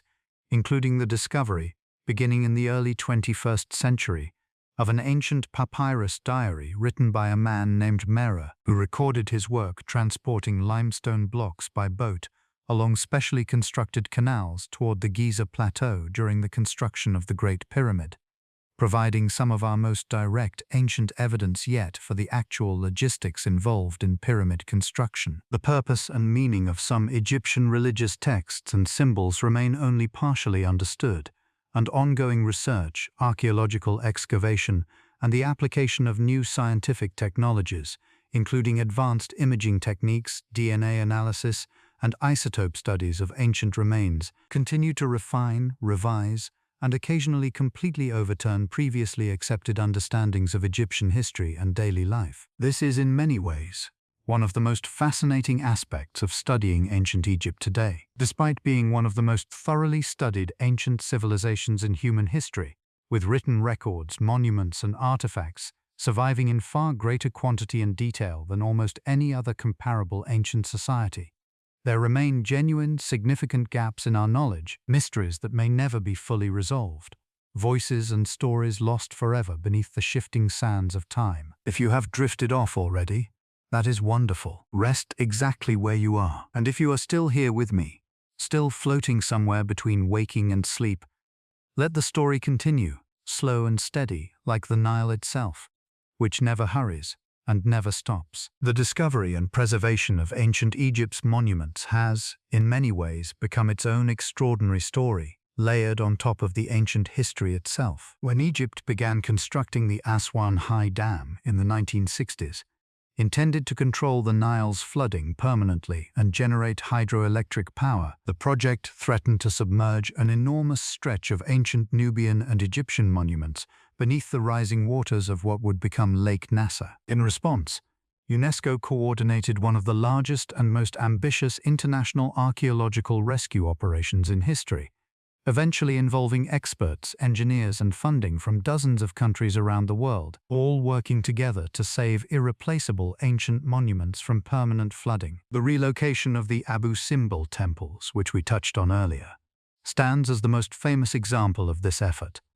But it was far from the only one. The Temple of Philae, dedicated to the goddess Isis, and one of the last active centers of traditional Egyptian religious practice before its final closure in the 6th century CE, was carefully dismantled, moved to a nearby island, and reassembled, stone by numbered stone, to save it from the rising waters. Other temples and monuments were relocated to museums and new sites around Egypt, while some, due to the sheer scale or impracticality of relocation, were simply left to be lost beneath the lake's waters, an acknowledged and painful loss accepted in exchange for the broader benefits the dam provided to modern Egypt's agriculture and energy needs. This international collaboration to save Egypt's monuments helped establish important precedents in global heritage preservation, contributing directly to the eventual creation of UNESCO's World Heritage Site program, which today protects significant cultural and natural sites across the entire world. The story of the so-called Curse of the Pharaohs, which we touched on earlier regarding Tutankhamun's tomb, deserves a little more attention, since it remains one of the most persistent and culturally influential legends associated with ancient Egypt, despite having essentially no basis in genuine historical or scientific fact. The legend gained enormous traction in the international press following Lord Carnarvon's death in 1923, just months after the opening of Tutankhamun's tomb, with newspapers eagerly reporting any subsequent death or misfortune involving anyone even loosely connected to the excavation, regardless of how tenuous or coincidental the connection actually was. Howard Carter himself, the man who had spent the most time in close physical proximity to the tomb and its contents, lived for nearly 17 more years after the discovery,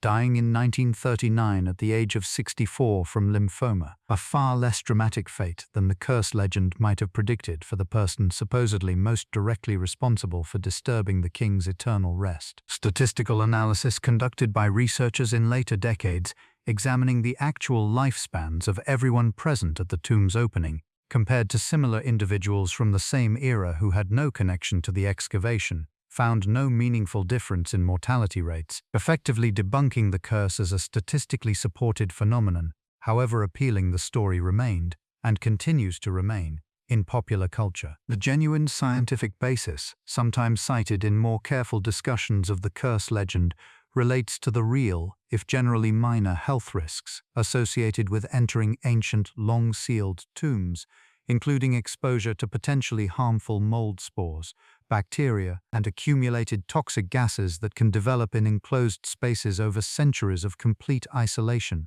a legitimate occupational health consideration for modern archaeologists and conservators, though one entirely unrelated to any actual supernatural curse. Ancient Egypt's profound and lasting influence extends across nearly every aspect of later world culture,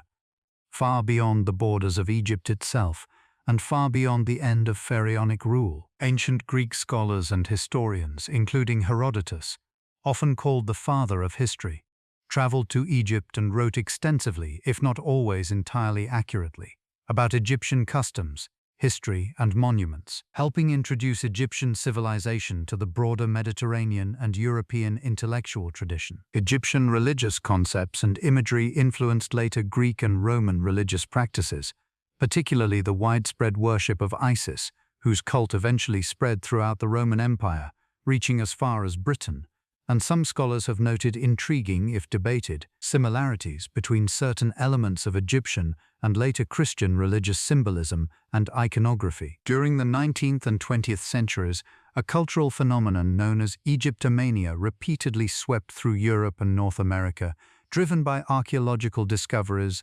exhibitions, and popular media, leading to Egyptian-inspired architecture, fashion, jewelry, and design appearing in contexts as varied as cinema, architecture, household decoration, and even early commercial branding and advertising. The discovery of Tutankhamun's tomb in 1922 triggered one of the most significant waves of Egyptomania in modern history, influencing Art Deco design, fashion, and popular culture throughout the 1920s and beyond, an influence whose visual echoes can still be seen in architecture and design from that era today. Modern Egyptology,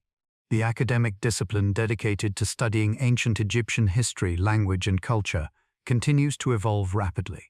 employing increasingly advanced scientific techniques alongside traditional archaeological and linguistic methods. Satellite imagery and remote sensing technology have helped identify previously unknown archaeological sites buried beneath desert sand, completely invisible to observation from ground level, while advanced DNA sequencing techniques have allowed researchers to trace family relationships among royal mummies with a level of genetic precision unimaginable to earlier generations of archaeologists. Computed tomography scanning has allowed researchers to effectively unwrap and examine mummies digitally, preserving the original wrappings completely intact while still revealing remarkable details about ancient diseases, causes of death, and even the specific techniques used by different embalmers across different periods of Egyptian history. Despite more than 2 centuries of organized, systematic archaeological exploration since Napoleon's expedition first introduced Egypt's monuments to broader European scholarly attention,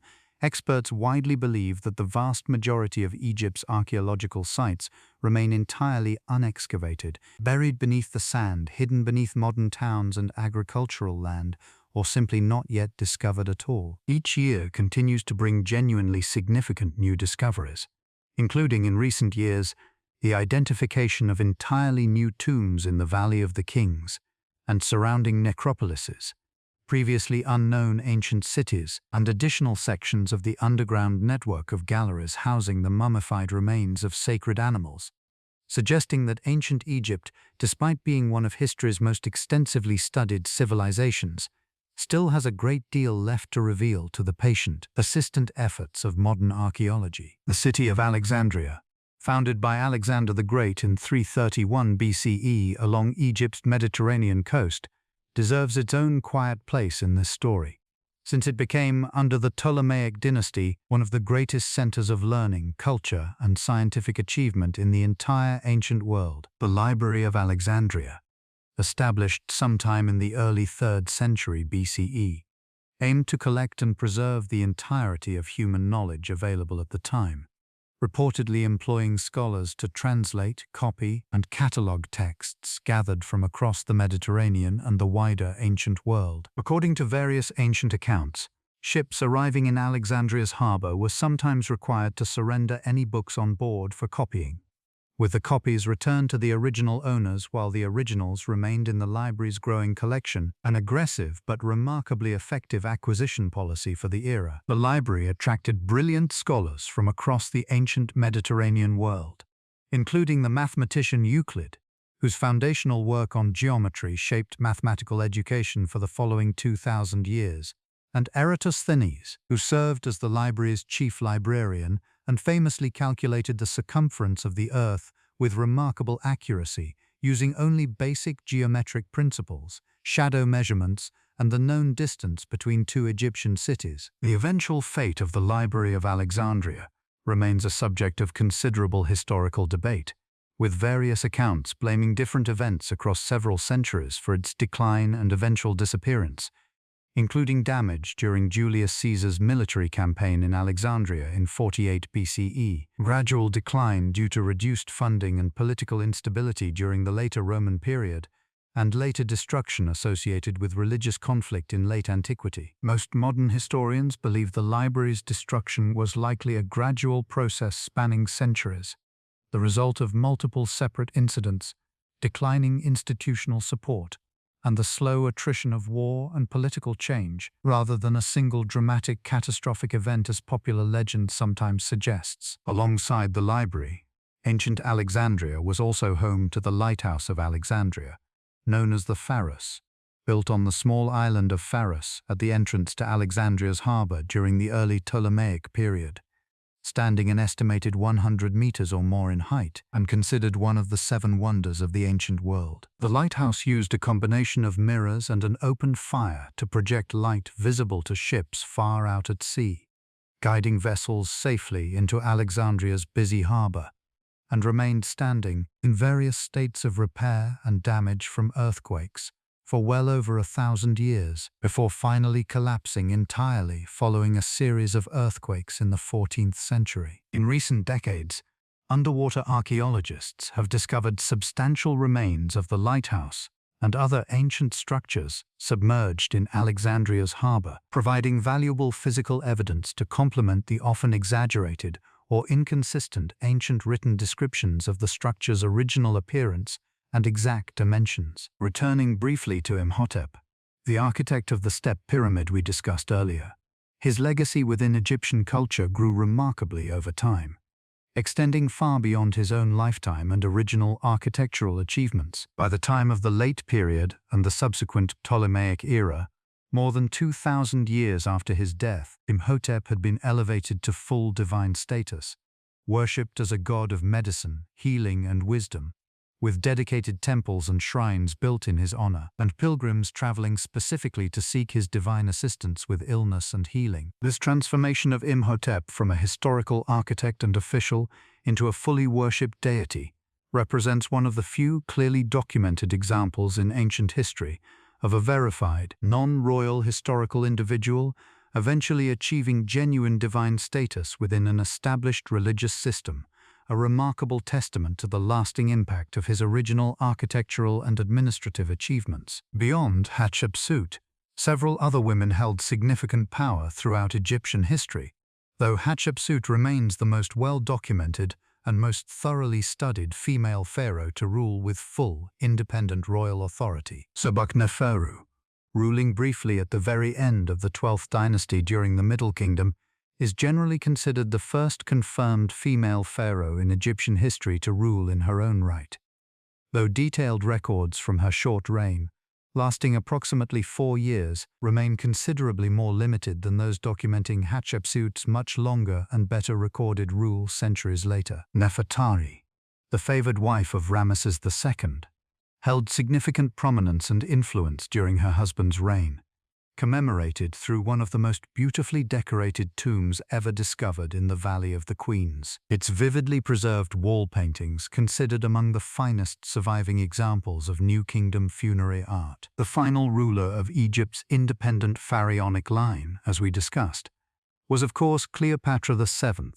whose reign, role, and legacy continue to attract enormous scholarly and popular interest more than 2,000 years after her death, her story endlessly retold, reinterpreted, and reimagined across countless books, plays, and films throughout subsequent world history. The god Set, whom we mentioned earlier in connection with the murder of Osiris, deserves a slightly more nuanced understanding than the simple villain role he often plays in popular retellings of Egyptian mythology. While Set was indeed associated with chaos, violence, and the harsh, barren desert beyond the fertile Nile Valley, he was also recognized, particularly during certain periods of Egyptian history, as a necessary and even positive force, representing strength, protection from foreign threats, and the chaotic forces that needed to exist in careful balance against the ordered forces represented by gods like Horus and Maat. During the Hyksos period we discussed earlier, when foreign rulers controlled parts of northern Egypt, Set was particularly favored and promoted by these rulers, who associated him with their own storm and warrior deities, demonstrating how Egyptian religious figures could be reinterpreted, emphasized, or de-emphasized depending on the particular political and cultural context of any given historical period. This fluidity and complexity within Egyptian religious belief, where gods could hold multiple, sometimes seemingly contradictory roles and associations depending on context, time period, and regional tradition, reflects a sophisticated, evolving religious system that adapted and changed across 3,000 years rather than a single fixed, unchanging set of beliefs. Let your body sink a little heavier now into wherever you are resting. There is still more of this slow river ahead of us, but none of it requires anything from you except your continued gentle rest. The Nile was not only Egypt's source of agricultural fertility, it was also the country's primary highway, the central artery along which people, goods, and ideas moved throughout the long, narrow stretch of the kingdom. Roads in the modern sense were largely unnecessary for long-distance travel, since the Nile itself, flowing reliably north, and the prevailing winds, blowing reliably south, meant that boats could travel downstream simply by drifting with the current, and upstream by raising a sail to catch the wind, an extraordinarily convenient natural transportation system that shaped the entire logistics of Egyptian civilization. Egyptian boats evolved considerably over the centuries, from simple reed vessels constructed from papyrus reeds bound tightly together, suitable for fishing and short journeys across the marshes, to substantial wooden ships capable of transporting massive stone blocks for construction projects, military expeditions, and significant cargo for long-distance trade. The discovery of several full-sized ancient Egyptian ships buried near the pyramids, including the so-called Khufu ship, discovered disassembled in a sealed pit near the Great Pyramid in 1954, has provided remarkable physical evidence of ancient Egyptian shipbuilding techniques. The Khufu ship, reconstructed by archaeologists from over 1,200 individual wooden pieces, measures over 43 meters in length. Built without any metal nails, the wooden planks instead bound together using rope and wooden pegs, demonstrating an extraordinarily sophisticated level of ancient maritime engineering and craftsmanship. The purpose of this particular buried ship remains debated among scholars,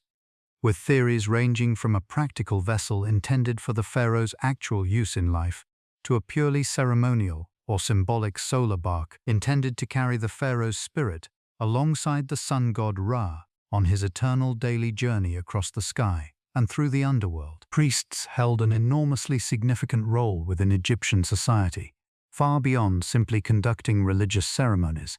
since Egyptian temples functioned as major economic institutions in their own right,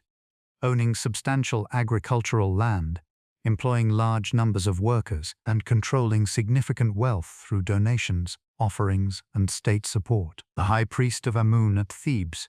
particularly during the New Kingdom and afterward, wielded such enormous religious, economic, and political influence that the position occasionally rivaled or even directly challenged the authority of the pharaoh himself, particularly during periods of weaker central royal authority, eventually contributing to the political fragmentation that characterized parts of the Third Intermediate Period. Daily temple ritual followed an extremely structured, repetitive pattern, centered around the belief that the gods, represented by sacred statues housed within the temple's innermost sanctuary, needed to be cared for much like living beings, washed, dressed, anointed with oil, and presented with food offerings multiple times throughout each day, a continuous, never-ending cycle of ritual maintenance considered essential for maintaining cosmic order and divine favor. Most ordinary Egyptians never entered the inner sanctuaries of major temples, which were considered far too sacred for general public access, reserved instead for trained priests performing these essential daily rituals on behalf of the entire community and, by extension, the entire nation. Ordinary people instead participated in religious life primarily through major public festivals, when sacred images of the gods were ceremonially carried in procession outside the temple walls, allowing ordinary Egyptians a rare, direct opportunity to approach, view, and seek blessings or guidance from their gods. The Opet festival, which we touched on briefly earlier, held annually at Karnak and Luxor, was one of the most significant of these public religious celebrations, involving an elaborate procession of sacred barges carrying statues of Amun, his wife Mut, and their son Khonsu, traveling along the Nile and through specially constructed processional routes between the two temple complexes, accompanied by music, dancing, and significant public feasting. Music played a substantial role throughout Egyptian religious and secular life, with surviving artistic depictions showing a wide variety of instruments including harps, lyres, lutes, flutes, double pipes, and an array of percussion instruments including drums, tambourines, and a distinctive rattling instrument called the sistrum, particularly associated with the worship of the goddess Hathor and frequently used in religious ceremonies and processions. Unfortunately, since ancient Egyptian musical notation, if it existed at all in any systematic written form, has not survived or been definitively identified by modern scholars, we have no certain way of knowing exactly what ancient Egyptian music actually sounded like, despite our considerable knowledge of the instruments themselves and the significant cultural role music clearly played throughout Egyptian society. Egyptian art followed remarkably consistent stylistic conventions across thousands of years, with the human figure typically depicted using a distinctive combination of perspectives, showing the head, eyes, and chest from a frontal view while showing the legs and feet from the side, a stylistic choice not reflecting a lack of artistic skill or technical ability, but rather a deliberate convention intended to represent the human form as completely and clearly as possible, prioritizing symbolic clarity over naturalistic visual accuracy. This consistent artistic style, along with strict conventions governing the relative size of figures, with more important individuals, particularly the pharaoh and major gods, depicted significantly larger than less important figures regardless of their actual physical proximity within a given scene, reflects the broader Egyptian artistic and cultural emphasis on order, hierarchy, and symbolic meaning over purely visual realism. Egyptian jewelry and personal adornment reached extraordinary levels of craftsmanship, particularly among the wealthy elite and royal family, with surviving examples showcasing remarkably sophisticated techniques in goldsmithing, gemstone setting, and intricate beadwork, often incorporating protective amulets and symbolic motifs intended to provide magical protection and divine favor to the wearer. The scarab beetle, associated symbolically with the sun god Ra and the concept of rebirth and regeneration, due to ancient observations of dung beetles seeming to spontaneously emerge from buried egg cases, became one of the most popular and enduring motifs in Egyptian jewelry and amulet design, worn by Egyptians across every social class, from simple clay versions for ordinary people to elaborate gold and gemstone examples reserved for royalty and the wealthy elite. The Valley of the Kings, the royal necropolis where Tutankhamun and many other New Kingdom pharaohs were buried, was deliberately chosen for its remote, hidden location, tucked away among the dry, barren hills on the west bank of the Nile, opposite the great temples of Thebes. The choice of the West Bank for burial sites throughout Egyptian history carried deep symbolic significance, since the sun set in the west, making it the natural, logical direction associated with death and the journey into the afterlife, while the east, where the sun rose each morning, remained associated with life, rebirth, and the world of the living. Unlike the pyramids of the Old Kingdom, which stood as enormous, unmistakable monuments visible from great distances, New Kingdom pharaohs chose instead to construct their tombs as deep, carefully hidden underground passages and chambers, cut directly into the limestone hills of the valley, with deliberately unremarkable, easily concealed entrances, an apparent direct response to the widespread looting that had plagued the more obvious, prominent pyramid tombs of earlier centuries. Despite these efforts at concealment, the vast majority of tombs within the Valley of the Kings were still eventually discovered and looted, sometimes within just a few generations of the original burial,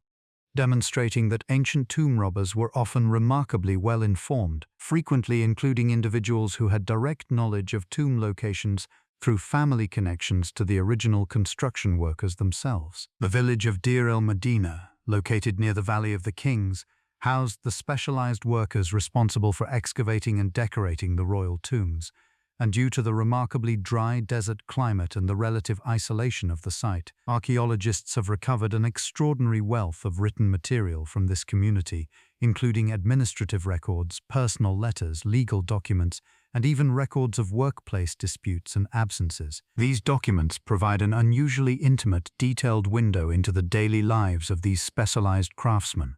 revealing concerns remarkably familiar to modern readers: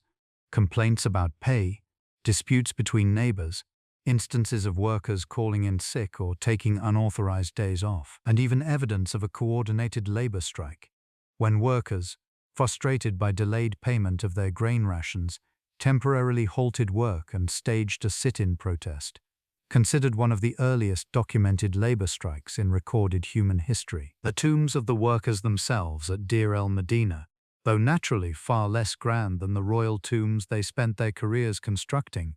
were often beautifully decorated, since these skilled craftsmen possessed both the artistic ability and apparently the means to create relatively elaborate funerary monuments for themselves and their own families. The ancient Egyptian relationship with time itself was deeply cyclical rather than purely linear, reflected throughout their cosmology, religious practice, and even their approach to history and record-keeping. The daily journey of the sun, the annual flooding cycle of the Nile, the cycle of birth, death, and rebirth embodied in the Osiris myth, all reinforced a worldview centered on repeating eternal cycles rather than a single forward-moving linear progression toward some distant final endpoint. This cyclical understanding of time helps explain the Egyptians' extraordinary sustained focus on preparing for the afterlife throughout their entire civilization, since death was never understood as a true final ending, but rather as simply another necessary transition within an eternal, ongoing cycle of existence, mirroring the sun's own nightly journey through darkness before its inevitable, reliable return at dawn. Egyptian historical record-keeping, while remarkably detailed in documenting the reigns and achievements of individual pharaohs, also reflected this broader cyclical worldview, with each new pharaoh's reign often deliberately framed, through careful royal propaganda and ritual, as a restoration and continuation of cosmic order, Ma'at, rather than as a distinctly new or separate historical era. This is part of why Egyptian civilization could remain remarkably stable and consistent in its core religious beliefs, artistic conventions, and administrative structures across literally thousands of years, even while experiencing the political upheavals, foreign conquests, and periods of fragmentation we have discussed throughout this story. The very concept of Ma'at, the fundamental Egyptian principle of cosmic order, truth, justice, and balance, both natural and moral, sat at the absolute center of Egyptian civilization's self-understanding, with the pharaoh's primary religious and political duty understood as maintaining and upholding this delicate cosmic balance against the ever-present, ever-threatening forces of chaos and disorder. Every ritual, every temple offering, every successful harvest following the Nile's reliable annual flood, and every pharaoh's successful, legitimate succession to the throne was understood, on some fundamental level, as a small, necessary victory for Maat against chaos. A continuous, never-ending effort required to keep the entire ordered universe functioning correctly. Let your thoughts loosen a little more. If a particular detail catches your attention, let it linger for just a moment, and then let it go, drifting downstream like everything else in this story. Like everything else along the Nile, there is nothing urgent here, only slow time, and ancient sand, and a river that has never once stopped flowing. Toward the end of the New Kingdom, around the 12th century BCE, Egypt faced one of the most mysterious and disruptive challenges in its long history, a wave of attacks from groups of seafaring raiders and migrants that ancient Egyptian records refer to collectively as the Sea Peoples. The exact origin, identity, and motivations of the Sea Peoples remain one of the great unresolved puzzles of ancient Mediterranean history, with various theories proposing they originated from the Aegean region, Anatolia, the central Mediterranean, or represented a broader, complex movement of displaced populations fleeing a combination of climate change, famine, and the collapse of other major Bronze Age civilizations occurring at roughly the same time throughout the eastern Mediterranean. The pharaoh Ramesses III, ruling in the early 12th century BCE, recorded a major military victory against these sea peoples in inscriptions at his mortuary temple at Medinet Habu, describing a massive land and naval battle that, according to Egyptian accounts, successfully repelled the invasion and preserved Egyptian territorial integrity, even as neighboring civilizations throughout the region, including the Hittite Empire and various Mycenaean Greek kingdoms, collapsed entirely around this same turbulent period. Despite this apparent military success, Egypt itself entered a period of gradual decline in the years and decades following Ramesses III's reign. Weakened by these external pressures, combined with internal economic strain, including evidence of grain shortages and the labor strikes at Deir el-Medina we discussed earlier, eventually contributing to the fragmentation of central authority that characterized the subsequent Third Intermediate Period. This broader historical moment, often called the Late Bronze Age collapse, represents one of the most dramatic and poorly understood periods of widespread civilizational disruption in ancient history, when numerous major Bronze Age societies throughout the eastern Mediterranean and Near East experienced simultaneous collapse or severe decline within a relatively compressed historical timeframe. A humbling reminder that even the most powerful, established ancient civilizations remained vulnerable to forces, whether climatic, economic, or military, beyond any single ruler's complete control. Returning briefly to the Narmer palette, the ancient carved artifact depicting Egypt's legendary unification that we discussed near the beginning of this story. The object itself deserves a moment of closer attention, since it represents one of the earliest and most important pieces of historical evidence for the very founding moment of Egyptian civilization, carved from a single piece of dark grey-green siltstone. And measuring just over 60 centimeters in height, the palette shows on one side the king wearing the white crown of Upper Egypt, depicted in the traditional larger scale reserved for important figures, smiting a captured enemy, while the reverse side shows the same king wearing the red crown of Lower Egypt, reviewing a procession of conquered enemies and military standards. While many Egyptologists interpret the palette as a relatively direct, if symbolically embellished, historical record of the actual unification of Egypt under a single ruler, others caution that the imagery may represent a more symbolic or idealized representation of unification and royal power generally, rather than a literal, documentary depiction of one specific historical military campaign.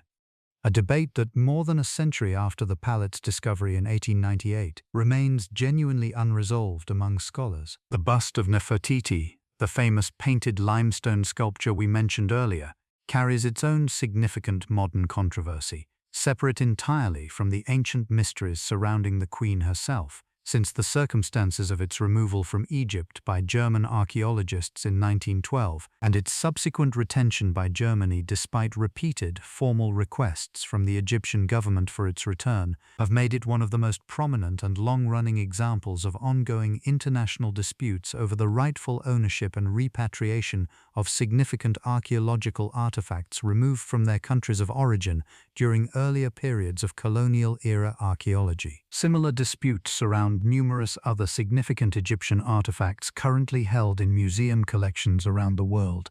including the Rosetta Stone itself, held by the British Museum since 1802, having been seized by British forces following Napoleon's defeat in Egypt, with Egypt's government having formally and repeatedly requested its return in recent years,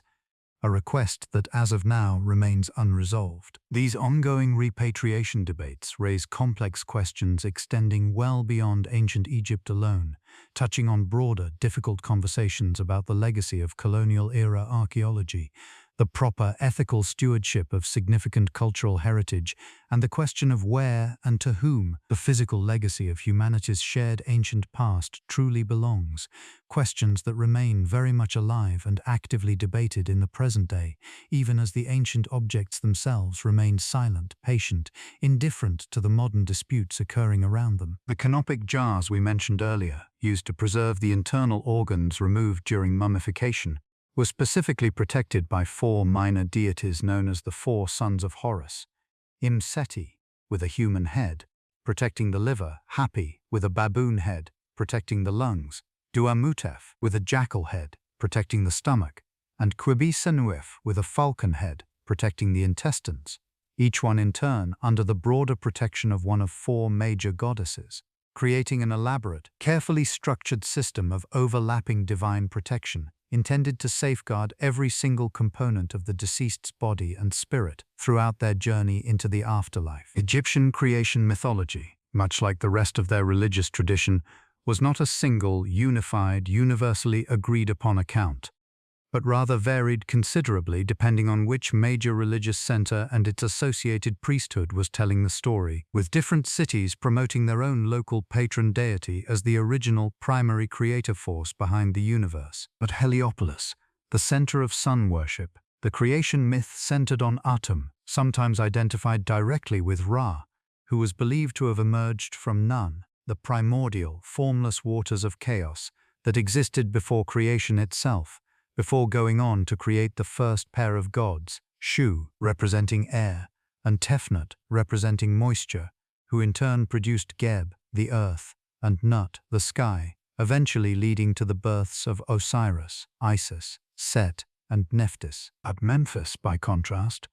the local priesthood promoted a creation myth centered on their own patron god, Ptah, described in the surviving Memphite theology text as having created the entire universe purely through the power of thought and speech, conceiving the world within his heart, and then bringing it into physical existence simply by speaking its name aloud. A remarkably abstract, almost philosophical concept of divine creation through language and intellect. At Hermopolis, yet another distinct creation tradition centered on a group of 8 primordial deities, known as the Ogdoad, representing fundamental abstract qualities of the pre-creation universe, including darkness, formlessness, infinity, and hiddenness, whose interactions were believed to have ultimately given rise to the emergence of the sun and the beginning of ordered existence. Rather than viewing these different, sometimes contradictory creation accounts as a problem requiring resolution,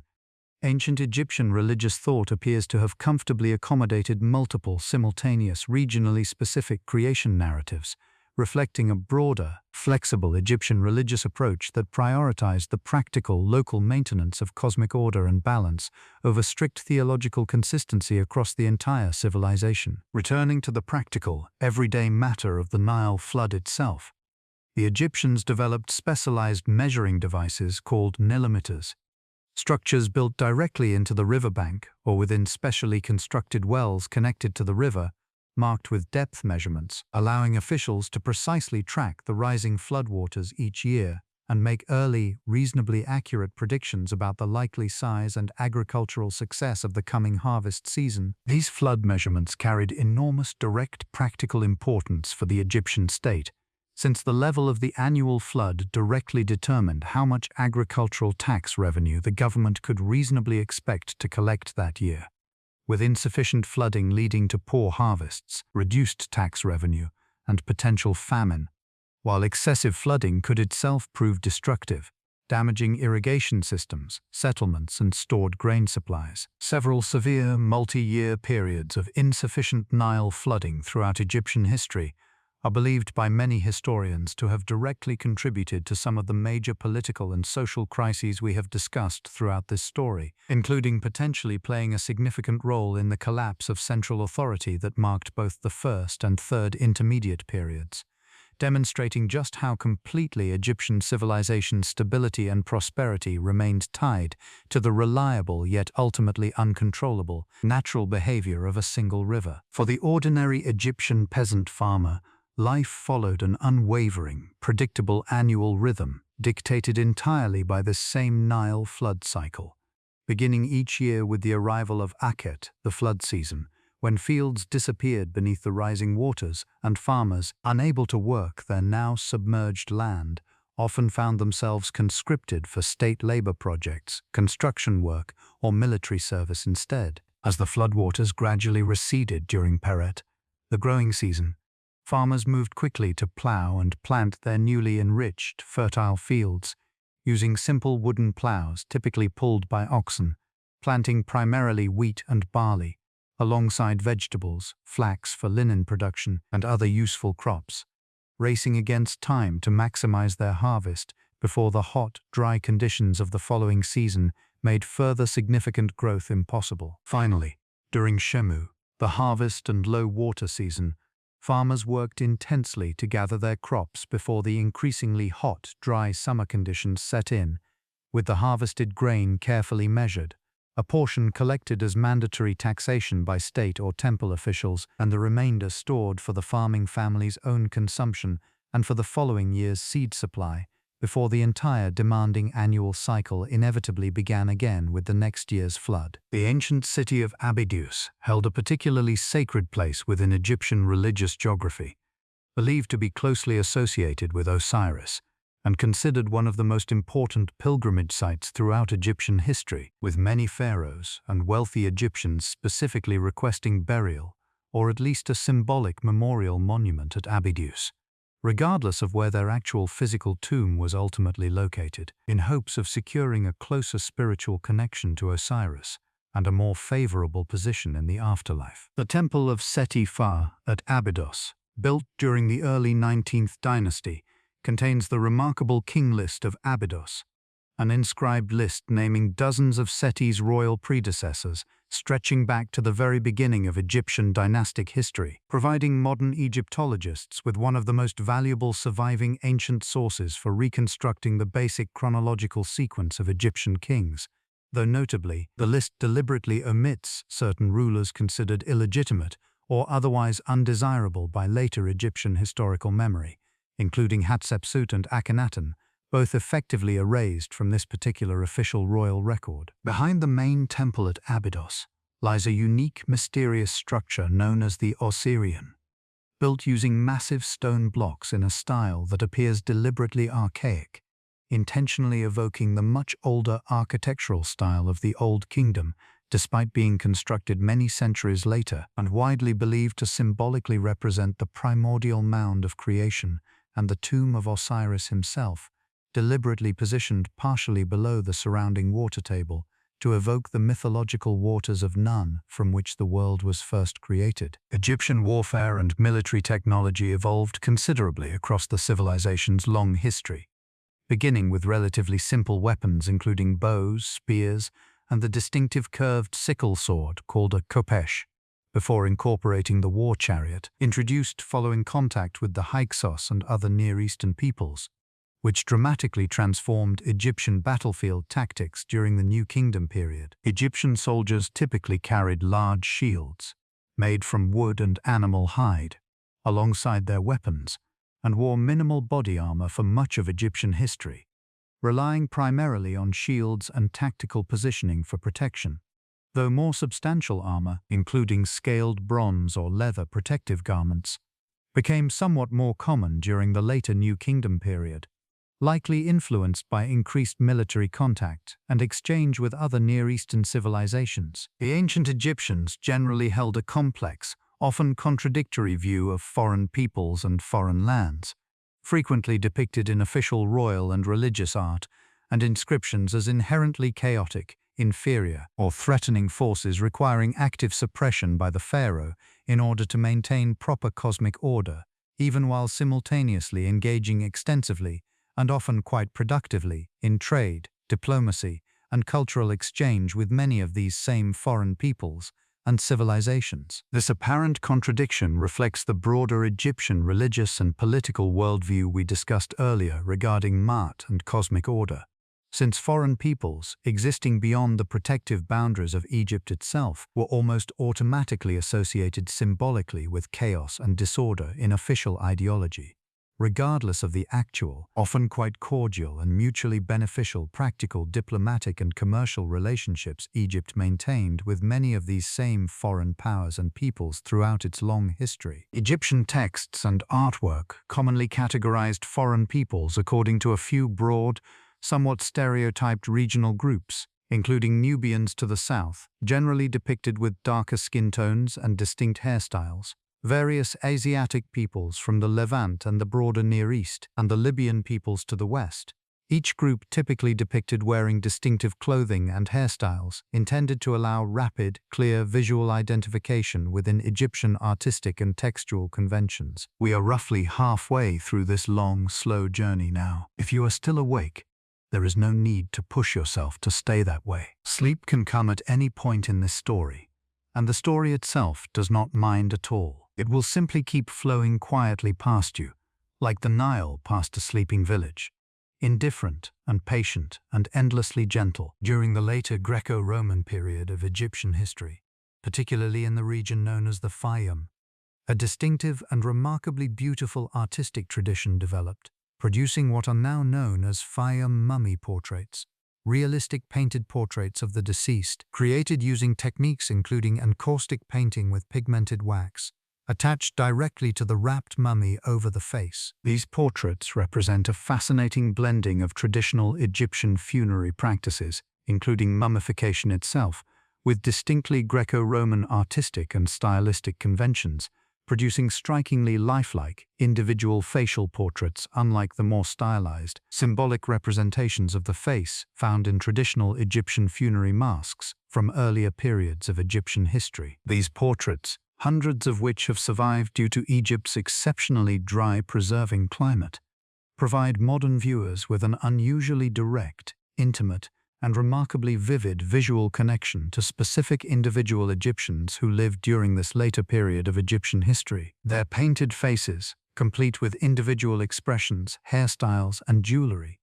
looking back at us across nearly 2,000 years with startling immediacy. The animal necropolis at Saqqara, expanded considerably and used extensively during the later periods of Egyptian history we have been discussing, contains vast underground gallery systems housing the mummified remains of millions of animals, particularly dogs, associated with the jackal-headed god Anubis, and ibis birds associated with Thoth, reflecting the massive scale of organized religious animal mummification and votive offering practices that developed during the final centuries of ancient Egyptian civilization. Recent archaeological excavations at Saqqara and other significant Egyptian sites have continued to produce remarkable, genuinely significant discoveries well into the 21st century, including the discovery of previously unknown tomb complexes, well-preserved coffins and mummies, and entire sealed workshops apparently used for the production of funerary items,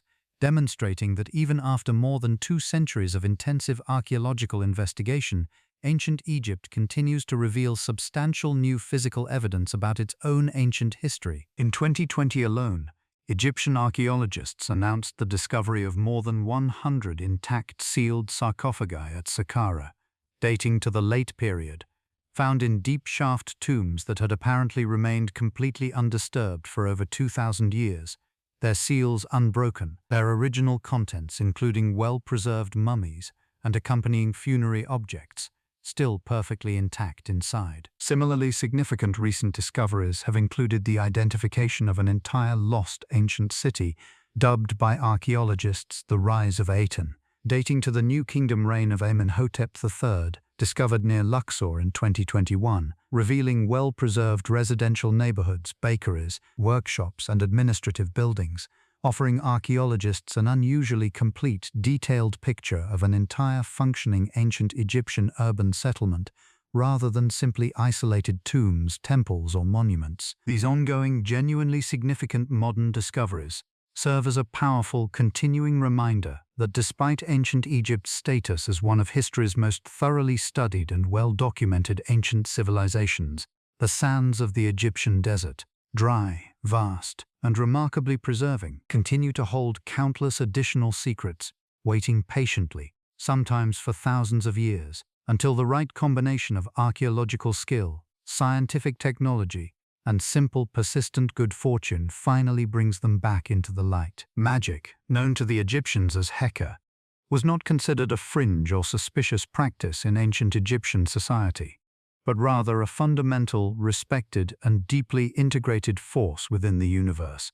believed to have existed since the very moment of creation itself, wielded by the gods, by trained priests and magicians, and to a more limited degree, by ordinary people through the use of protective spells, amulets, and ritual practices in everyday life. Heka was considered a genuine, named deity in its own right within Egyptian religious tradition, sometimes personified as a god accompanying Ra on his daily solar journey, representing the fundamental creative and protective power that magic itself embodied within the broader Egyptian cosmological system. Amulets, small protective objects often worn as jewelry or placed within mummy wrappings,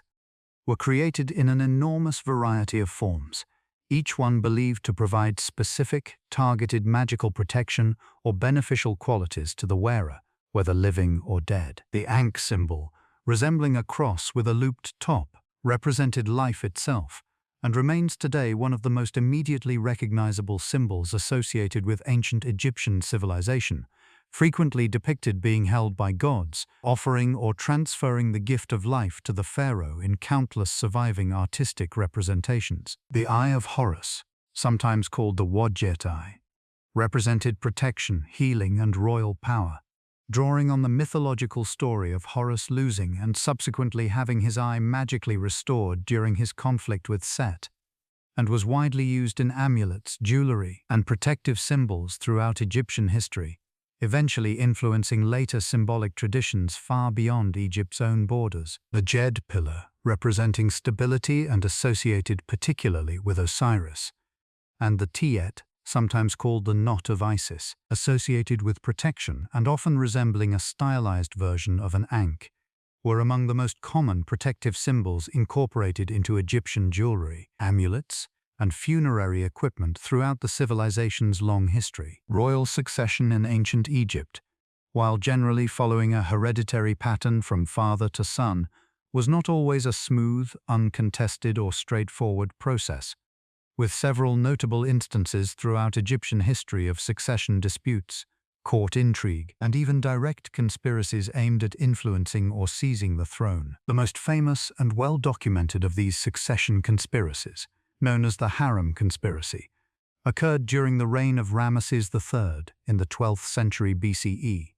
when one of his secondary wives, a woman named Tiye, conspired with several palace officials and other secondary wives in an unsuccessful attempt to assassinate the pharaoh and place her own son on the throne instead of the legitimate heir. Surviving legal documents detailing the subsequent trial of the conspirators, discovered and translated by modern Egyptologists, reveal a remarkably detailed account of the plot, the individuals involved, including palace officials, royal harem women, and even individuals practicing forbidden magic allegedly intended to help facilitate the assassination, and the severe punishments ultimately handed down to those found guilty, including execution and, in several cases, the unusual and severe punishment of forced suicide. Remarkably, modern forensic analysis, conducted on the mummy traditionally identified as Ramesses III himself, has revealed a deep, fatal wound to his throat,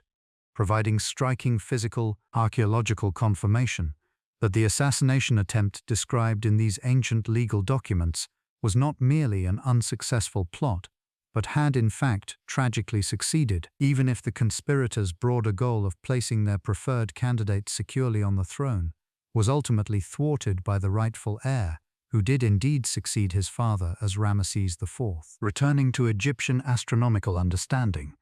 the night sky held particular significance through the concept of the imperishable stars,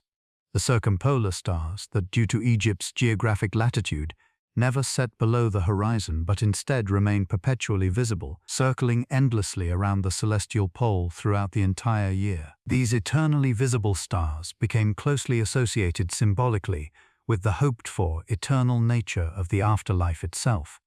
with the pyramid texts, the religious funerary inscriptions found within Old Kingdom pyramids, frequently expressing the wish that the deceased pharaoh's spirit would join these imperishable stars, achieving a similarly eternal, undying status among the fixed, never-setting points of light in the night sky. The pyramid texts themselves, first appearing on the interior walls of the pyramid of Pharaoh Unas during the late Old Kingdom, represent some of the oldest known religious texts in human history, containing hundreds of individual spells, hymns, and ritual utterances intended to protect, guide, and empower the deceased pharaoh during his journey through the afterlife and his ongoing existence among the gods. These spells address an enormous range of concerns and desired outcomes for the deceased pharaoh, including spells intended to ensure successful rebirth, spells offering protection against dangerous creatures and hostile forces encountered in the underworld, spells designed to secure the pharaoh's continued ability to eat, drink, and otherwise sustain himself in the afterlife, and spells specifically intended to ensure the king's successful permanent ascension to join the sun god Ra in his eternal daily journey across the heavens. Let your eyes rest now, even if they already have. We are deep in the story now, deep as a tomb cut far back into the limestone hills, and there is nothing left to do but keep drifting gently forward, or simply let go entirely and sleep. Egyptian clothing, much like nearly every other aspect of daily life we have discussed, varied considerably according to wealth, social status, and the particular period of Egyptian history, though certain general patterns remained relatively consistent across the centuries, shaped largely by Egypt's hot, dry climate. Linen, produced from the flax plant, grown extensively throughout the fertile Nile Valley, served as the overwhelmingly dominant textile material throughout Egyptian history, valued for its lightweight, breathable qualities,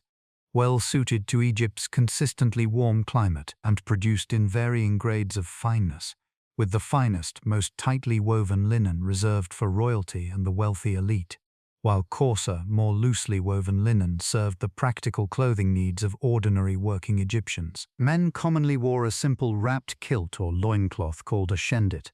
particularly during the earlier periods of Egyptian history, with clothing styles gradually becoming somewhat more elaborate and voluminous, particularly among the wealthy elite during the New Kingdom period, incorporating pleated linen and more complex draping techniques. Egyptian women typically wore simple, close-fitting linen sheath dresses, often suspended by one or two shoulder straps, with wealthier women's clothing during later periods incorporating increasingly elaborate pleating, fringing, and decorative elements, sometimes including translucent outer garments worn over the basic sheath dress for additional decorative effect. The production of papyrus, the writing material so closely associated with ancient Egypt that it gave its name to the modern English word paper, involved a labor-intensive process of harvesting the pith from the stems of the papyrus plant, which grew abundantly in the marshy regions of the Nile Delta, cutting it into thin strips, layering these strips in two perpendicular directions, and then pressing and drying the layers together under weight, the plant's own natural sugars and starches acting as an effective binding agent to fuse the layers into a single usable writing surface. The Egyptian bureaucratic and administrative system, essential for managing a centralized kingdom stretching the entire length of the Nile Valley, relied heavily on an extensive hierarchy of officials, scribes, and administrators, with the vizier serving as the most senior administrative official directly beneath the pharaoh himself, overseeing the day-to-day practical governance of the entire kingdom, including the critical management of agricultural taxation, the judicial system, and major state construction and building projects. The vizier's responsibilities were extraordinarily broad and demanding, and surviving texts describing the ideal qualities and conduct expected of a vizier emphasize the need for absolute impartiality, careful attention to detail, and unwavering commitment to justice and fairness, regardless of the relative wealth, status, or social connections of the individuals involved in any particular case or dispute brought before him. Beneath the vizier,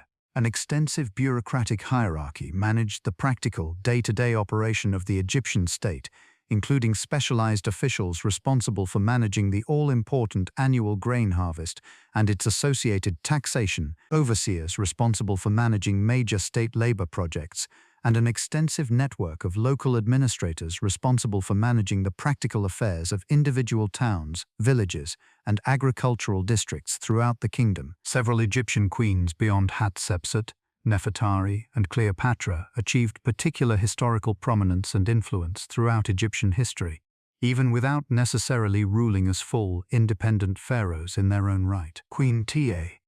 the influential wife of Pharaoh Amenhotep III and mother of the later religious revolutionary Akhenaten,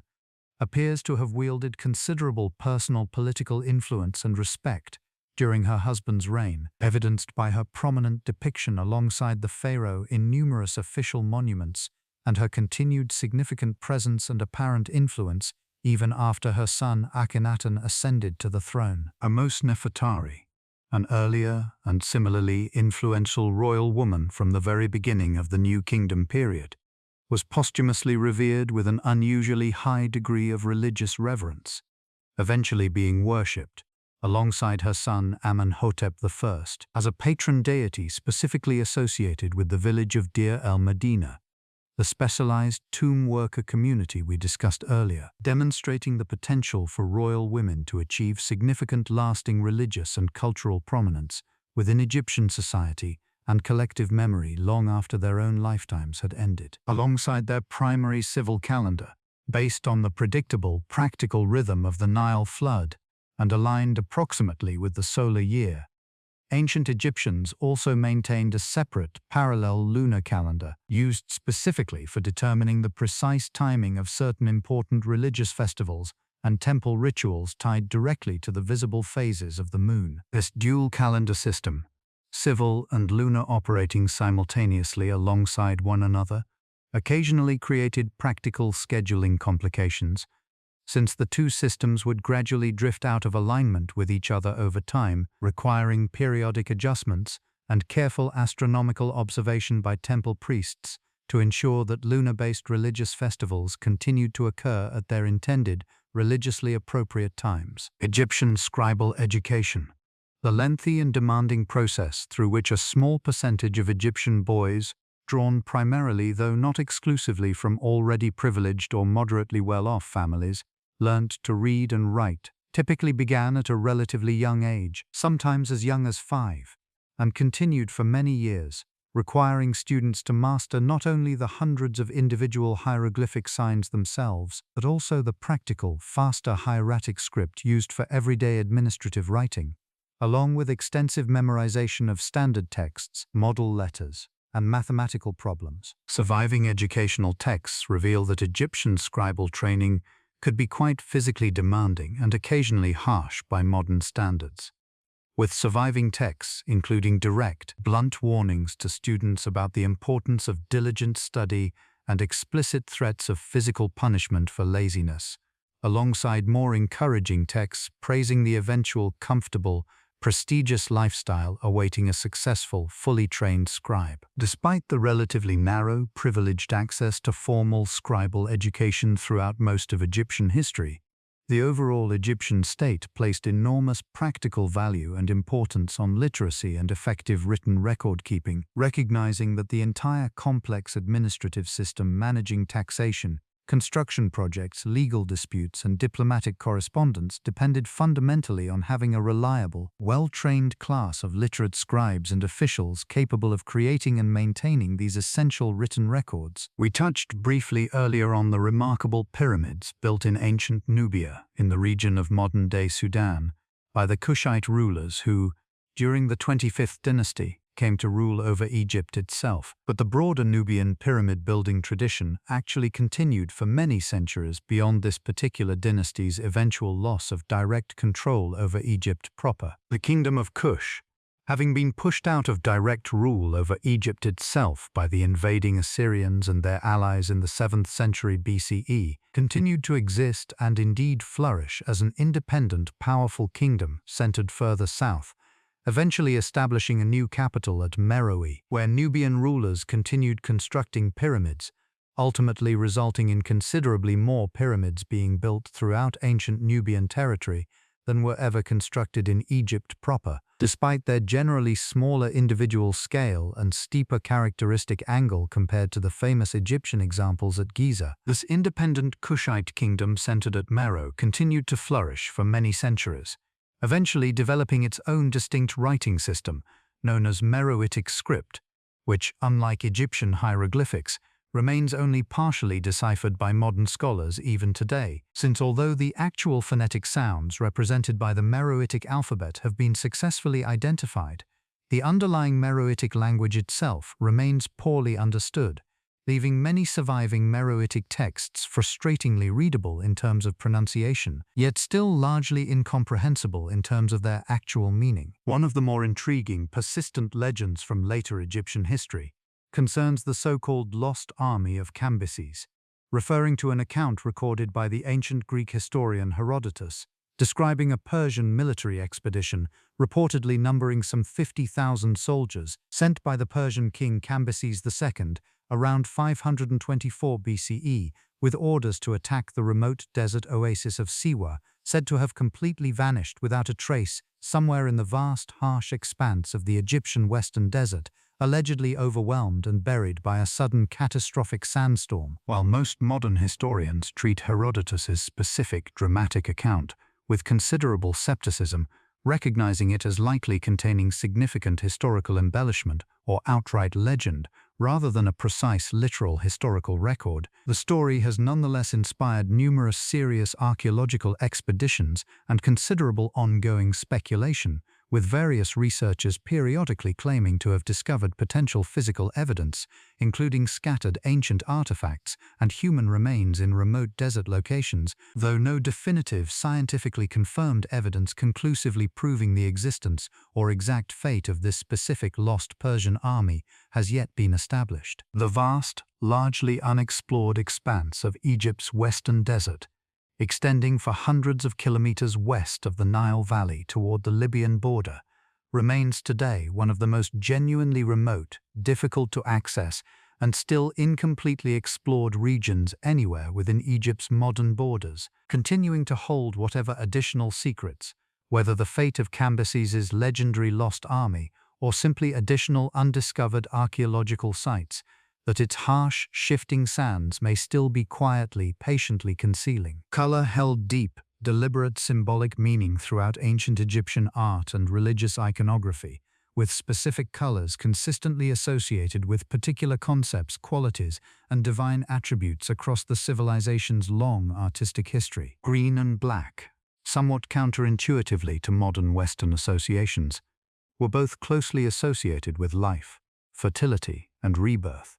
reflecting the rich, dark, life-giving soil deposited by the Nile's annual flood and the lush green vegetation that soil produced, which is precisely why the god Osiris, despite his role as ruler of the dead, was frequently depicted with green or black skin, symbolizing not death and decay but rather fertility, resurrection, and renewed life. Red, by contrast, carried more complex, dual symbolic associations,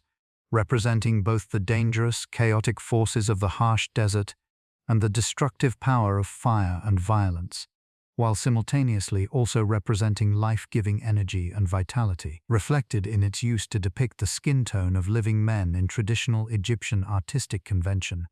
illustrating how Egyptian color symbolism often embraced this kind of deliberate, context-dependent duality, rather than rigid, single, fixed meanings. White, associated with purity, cleanliness, and sacred objects, was commonly used for priestly garments and ritual objects,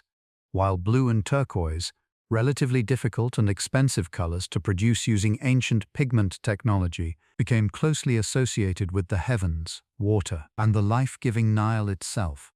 frequently used in royal and divine imagery to convey associations with the eternal, the precious, and the divine. Gold, unsurprisingly given its genuine material rarity, value, and lustrous, unchanging appearance, became closely associated with the eternal, unchanging flesh of the gods themselves, which is precisely why royal funerary masks and coffins, intended to transform and preserve the deceased pharaoh as a divine being for eternity, were so frequently and extensively covered in actual gold leaf or solid gold material whenever the resources of the state allowed for such considerable expense. Pharaoh Imhotep III, ruling during the early 14th century BCE, just before his son Akhenaten's dramatic and disruptive religious revolution, presided over a period widely considered one of the wealthiest, most prosperous, and most artistically accomplished eras of the entire New Kingdom, a long, largely peaceful reign characterized by extensive diplomatic relationships, as evidenced by the Amarna letters we discussed earlier, many of which actually originate from correspondence conducted during his own reign rather than exclusively his son's later, more famous and disruptive rule. Amenhotep III commissioned an extraordinary number of major construction and building projects throughout Egypt, including significant expansions to the temple complexes at Karnak and Luxor, and constructed for himself an enormous mortuary temple on the west bank at Thebes, largely destroyed by later flooding and subsequent stone robbing for other building projects, but originally fronted by two colossal seated statues, today known as the Colossi of Memnon, which remain standing today as some of the only substantial surviving remnants of what was likely, in its original completed form, the largest single mortuary temple complex ever constructed in ancient Egyptian history. Pharaoh Seti I, father of the famous Ramesses II and founder of the 19th dynasty alongside his own father Ramesses I, undertook extensive, successful military campaigns intended to restore Egyptian imperial control and prestige in the Levant, control that had weakened somewhat during the turbulent religious upheaval of the Amarna period under Akhenaten, while also commissioning what is widely considered some of the finest, most technically accomplished relief carving and decorative artwork found anywhere within the entire Egyptian archaeological record,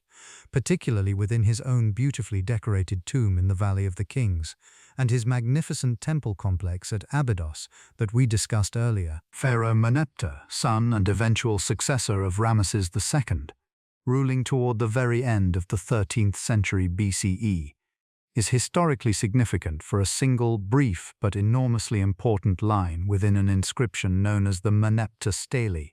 commemorating his military campaigns, which contains what is widely considered the earliest known historical reference to Israel found anywhere in the ancient historical or archaeological record. A brief, passing mention within a longer list of defeated peoples and regions that has nonetheless become enormously significant for biblical historians and archaeologists studying the earliest, often historically obscure origins of ancient Israel. The board game Senet, which we discussed earlier in the context of Egyptian childhood and recreation, was far from the only game enjoyed throughout Egyptian society, with archaeological evidence also revealing the existence of other popular games including Mehen, sometimes called the Game of the Snake, played on a distinctive spiral-shaped board resembling a coiled serpent, and Hounds and Jackals, a race-style board game using small pegs shaped like the heads of dogs and jackals, moving along a series of holes carved into an elongated, often quite elaborately decorated wooden board. You are well past the halfway point of this long, slow river now. Whatever thoughts are still drifting through your mind, let them slow down even further. There is nothing ahead of us but more gentle history, more quiet detail, more soft sand settling over an ancient world that has long since finished needing to prove anything to anyone. The various types of stone used throughout Egyptian construction and sculpture were each selected with considerable practical and symbolic deliberation,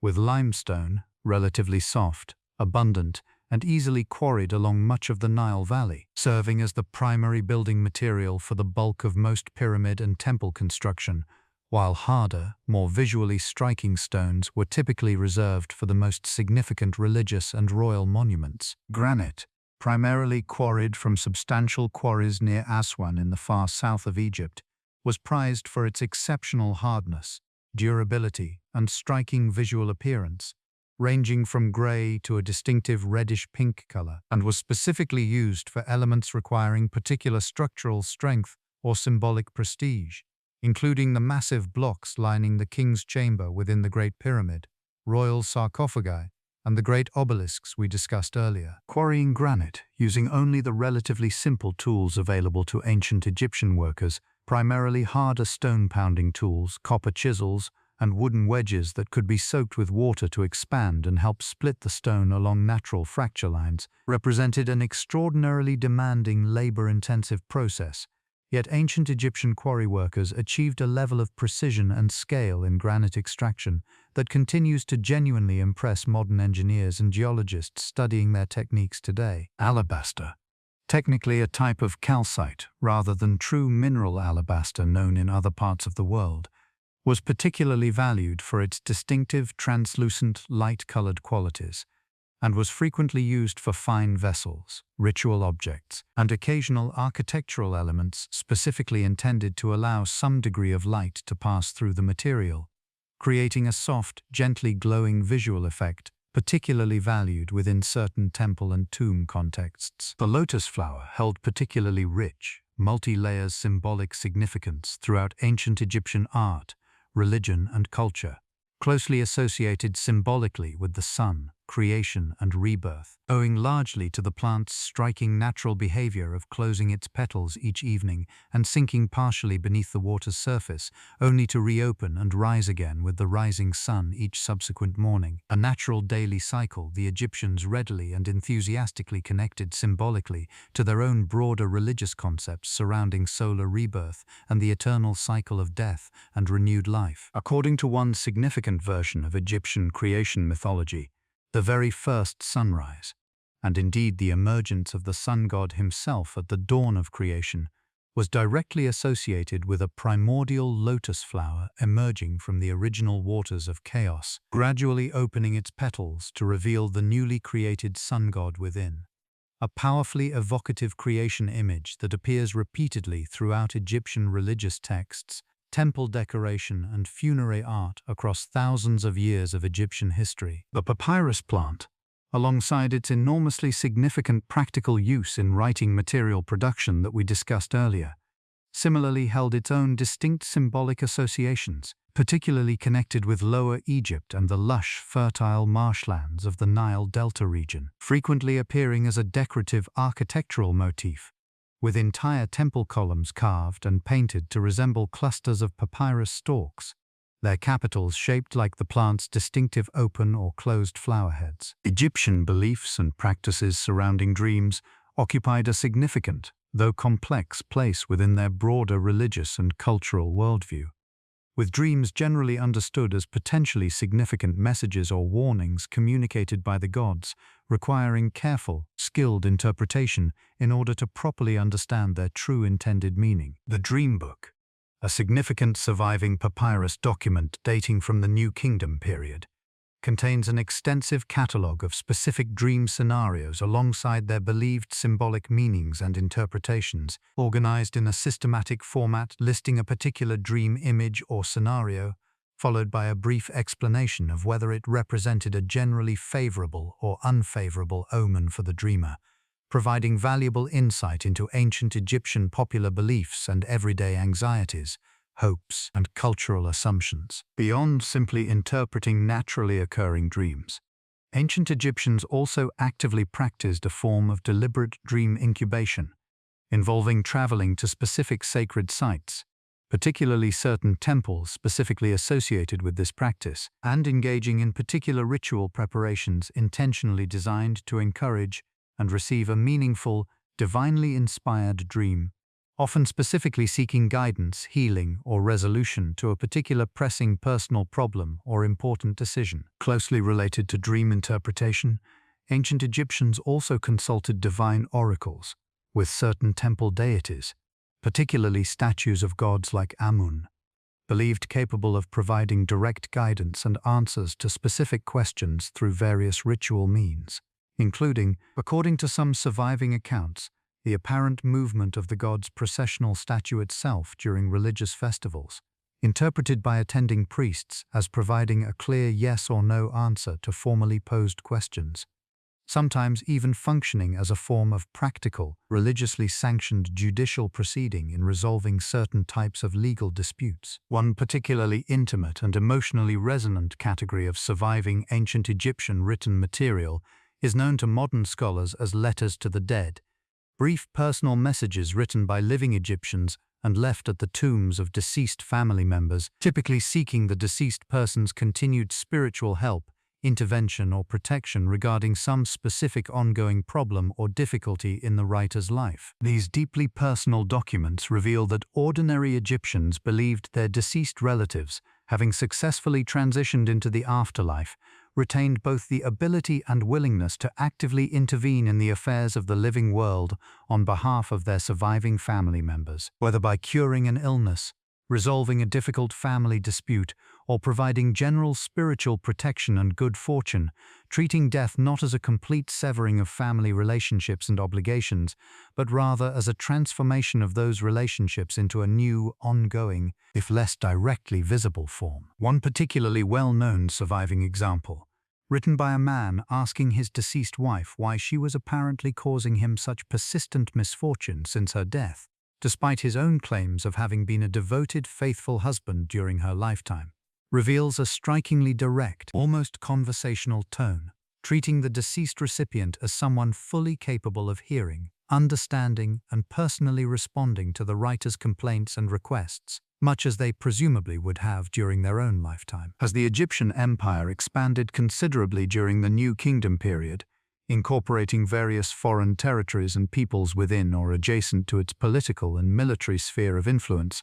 the broader Egyptian religious and cultural system demonstrated a notable, characteristic flexibility in absorbing, adapting, or syncretizing certain foreign religious elements and deities alongside their own established native pantheon, rather than rigidly insisting on the religious or cultural conformity of every group falling under Egyptian political influence or control. This relatively flexible, accommodating religious approach stands in some notable contrast to certain other major ancient civilizations and empires, and likely contributed in its own way to the considerable internal political and religious stability that characterized much of Egyptian civilization across its long 3,000-year history, despite the numerous periods of external invasion, internal political fragmentation, and occasional dramatic religious upheaval, such as Akhenaten's brief, radical Atenist revolution that we have already discussed throughout tonight's journey. The specific regalia and symbolic objects associated with Egyptian kingship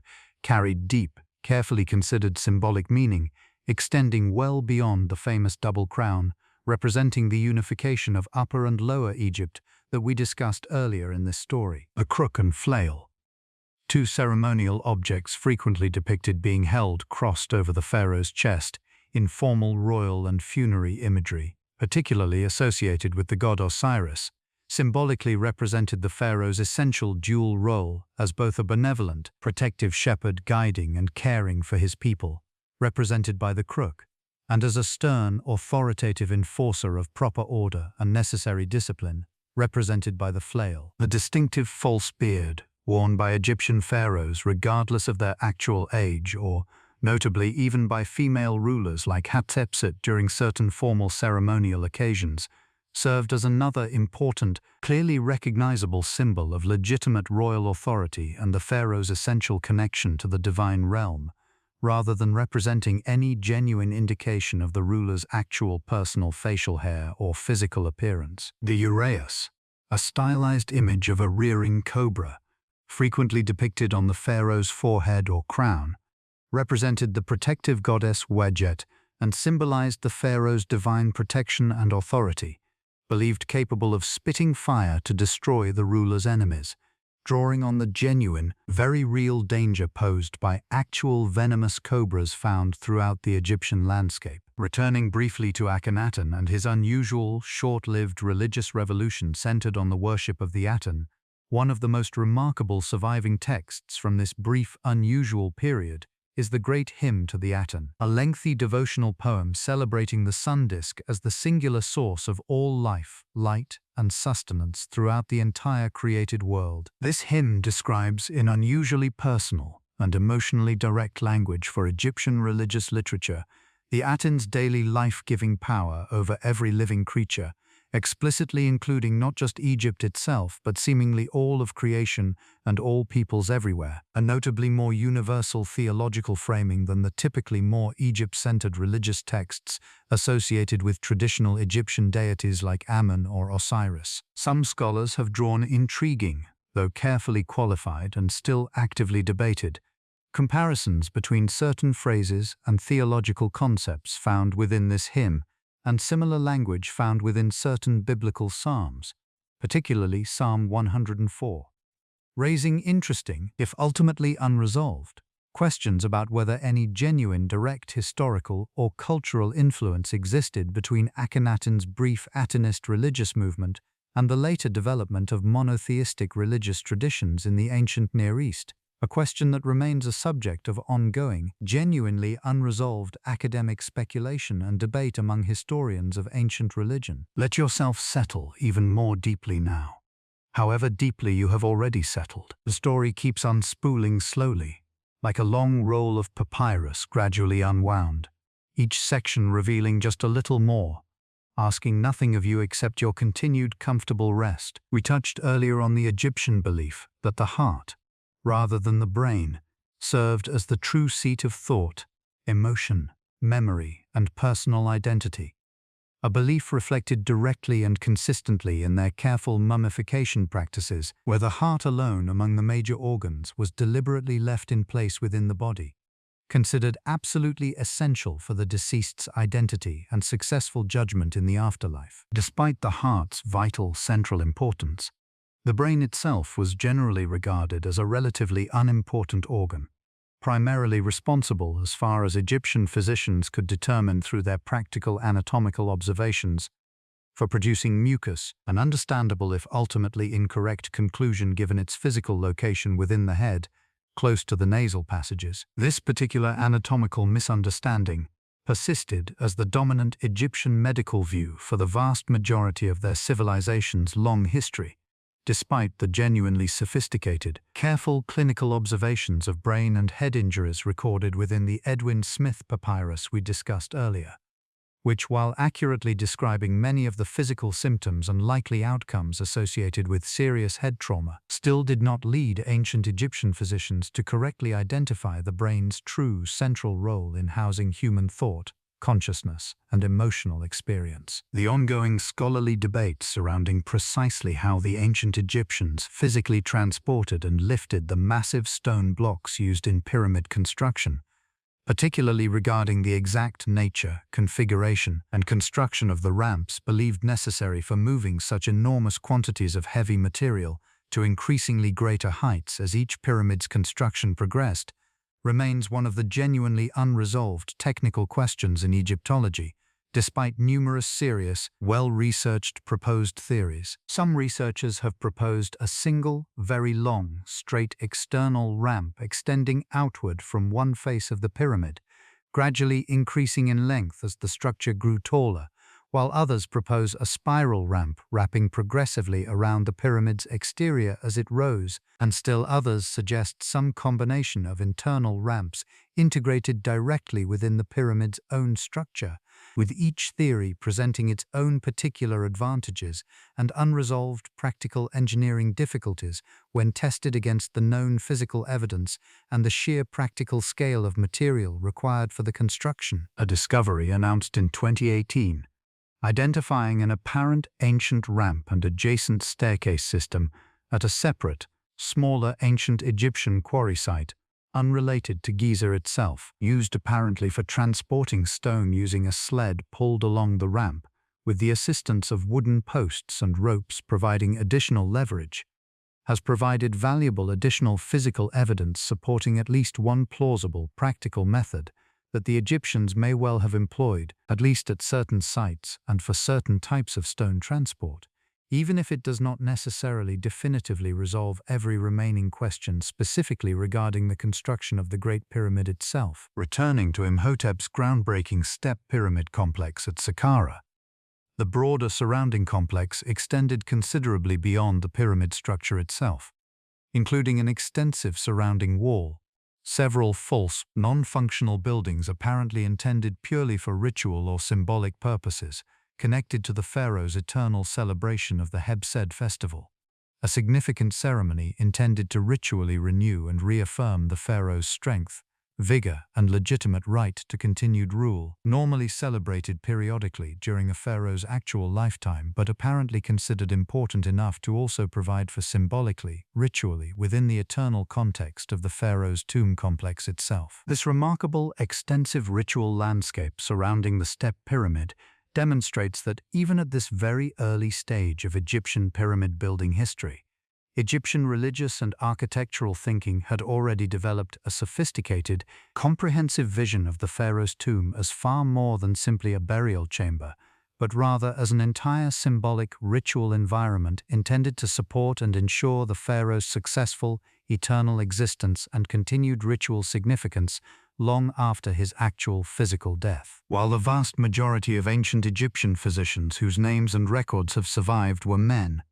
evidence does exist for the practice of female physicians within ancient Egyptian society, most notably a woman named Hatshepsut, who lived during the Old Kingdom period and whose tomb inscription identifies her using a title generally translated as Overseer of Female Physicians, suggesting not only her own personal medical practice, but quite possibly some additional supervisory or organizational role overseeing other female medical practitioners as well. Beyond formal medical practice, Egyptian women engaged in a considerably wider range of economic and professional activities than is sometimes popularly assumed regarding women's roles in many other ancient societies, including working as professional mourners and musicians at funerals, weavers and textile workers, and in certain documented cases even as scribes themselves, despite formal scribal education and the broader scribal profession remaining predominantly, though apparently not utterly exclusively, associated with men throughout most of Egyptian history. Let your breathing settle into its own slow rhythm now, the way the Nile settles into its banks after the flood has passed. There is still more to come, but none of it needs to be remembered. It only needs to be heard, softly, somewhere in the background of your own drifting mind. Beyond the great temple complexes at Karnak, Luxor, and Abydos that we have already discussed, several other significant temple sites scattered along the Nile reveal just how thoroughly ancient Egyptian religious architecture extended across the entire length of the kingdom. The Temple of Horus at Edfu, although constructed considerably later than most of the monuments we have discussed tonight, during the Ptolemaic period between roughly 237 and 57 BCE, is today considered one of the best preserved temples anywhere in Egypt, due largely to the fact that it remained buried beneath drifting desert sand and accumulated village debris for many centuries, which paradoxically protected its walls, ceilings, and inscriptions from the weathering and stone robbing that damaged so many other ancient structures left exposed to the elements. Because the Temple of Edfu was built relatively late and dedicated specifically to preserving and recording traditional Egyptian religious knowledge at a time when Egyptian civilization itself was increasingly influenced by Greek and later Roman culture, its walls contain an extraordinarily rich, detailed collection of inscriptions, including detailed descriptions of temple construction rituals, the mythology surrounding the conflict between Horus and Set, and the technical specifications for temple architecture itself, effectively functioning as a kind of encyclopedic record of traditional Egyptian religious and architectural practice. Similarly well preserved is the Temple of Kom Ombo, dedicated jointly to the crocodile god Sobek and the falcon god Horus, located further south along the Nile, where archaeologists have also discovered a small attached structure once used as a sanatorium, a place where pilgrims seeking healing could stay, supporting the broader Egyptian tradition we discussed earlier of temples serving important medical and healing functions alongside their primary religious purpose. Nearby, at Kom Ombo, hundreds of mummified crocodiles have been discovered, reflecting the intense local veneration of Sobek in this particular region of Egypt, where the Nile crocodile population was historically substantial, and the animal was both feared for its genuine danger and revered as a powerful symbol of the river's life-giving but occasionally destructive force. The ancient Greek historian Herodotus, whom we mentioned earlier, traveled through Egypt during the 5th century BCE and recorded extensive observations about Egyptian customs, religious practices, and history in his work known as the Histories, providing modern historians with one of the earliest substantial outside accounts of Egyptian civilization, though modern scholars treat many of his specific claims with appropriate caution, since Herodotus relied heavily on local guides and translators whose own knowledge and motivations are impossible to fully verify.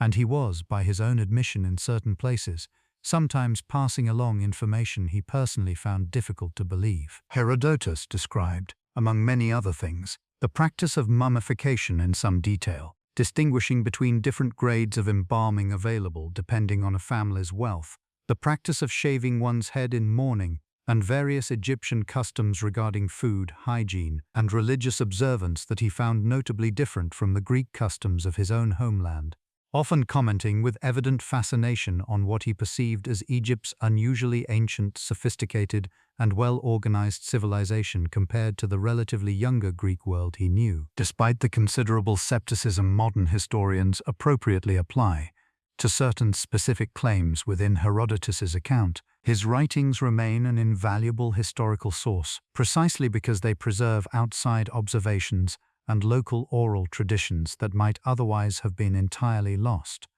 complementing the official, often deliberately idealized perspective found within Egypt's own royal and religious inscriptions. Beyond the specific unsolved mysteries we discussed earlier regarding Nefertiti's tomb and certain unaccounted-for royal mummies, several other genuinely significant historical and archaeological questions about ancient Egypt remain only partially resolved even after centuries of dedicated scholarly research. The precise reasons behind certain notable instances of deliberate erasure or destruction of specific pharaohs' images and names from the historical record, beyond the cases of Hatshepsut and Akhenaten that we have already discussed, continue to generate scholarly debate, since distinguishing between genuine political or religious condemnation, simple practical stone recycling for later building projects, and natural weathering or accidental damage is not always straightforward when examining damaged or selectively altered ancient monuments. The exact population of ancient Egypt at various points throughout its long history remains a subject of ongoing scholarly estimation and debate, with researchers relying on indirect evidence including the apparent agricultural carrying capacity of the Nile Valley under ancient farming techniques, settlement size estimates from archaeological surveys, and comparative analysis with better documented later historical periods, generally suggesting a population ranging from perhaps 1 to 5 million people at various points, though precise figures remain difficult to establish with full confidence. The constellation we know today as Orion held particular significance within ancient Egyptian astronomical and religious thought,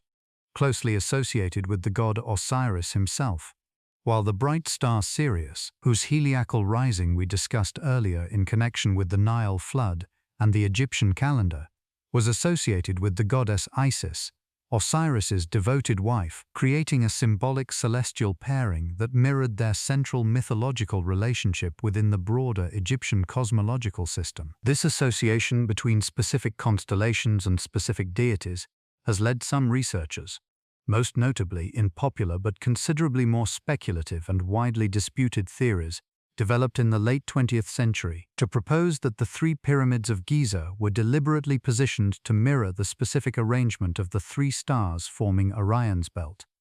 a theory that, while capturing considerable popular and media attention, remains generally rejected or treated with significant skepticism by the majority of professional Egyptologists and archaeoastronomers. who note considerable discrepancies between the proposed celestial alignment and the actual, measured positions of the pyramids themselves. More broadly accepted by mainstream Egyptological and archaeoastronomical research is the considerable evidence that ancient Egyptian temple and pyramid builders did engage in genuine, careful astronomical observation and alignment for specific, well-documented religious and practical purposes, including the cardinal direction alignment of the Great Pyramid that we discussed earlier, and the deliberate orientation of certain temples to allow sunlight to penetrate directly into specific inner sanctuaries only on particular significant calendar dates, such as the carefully calculated alignment at Abu Simbel that allows sunlight to illuminate statues deep within the temple's inner sanctuary on 2 specific dates each year,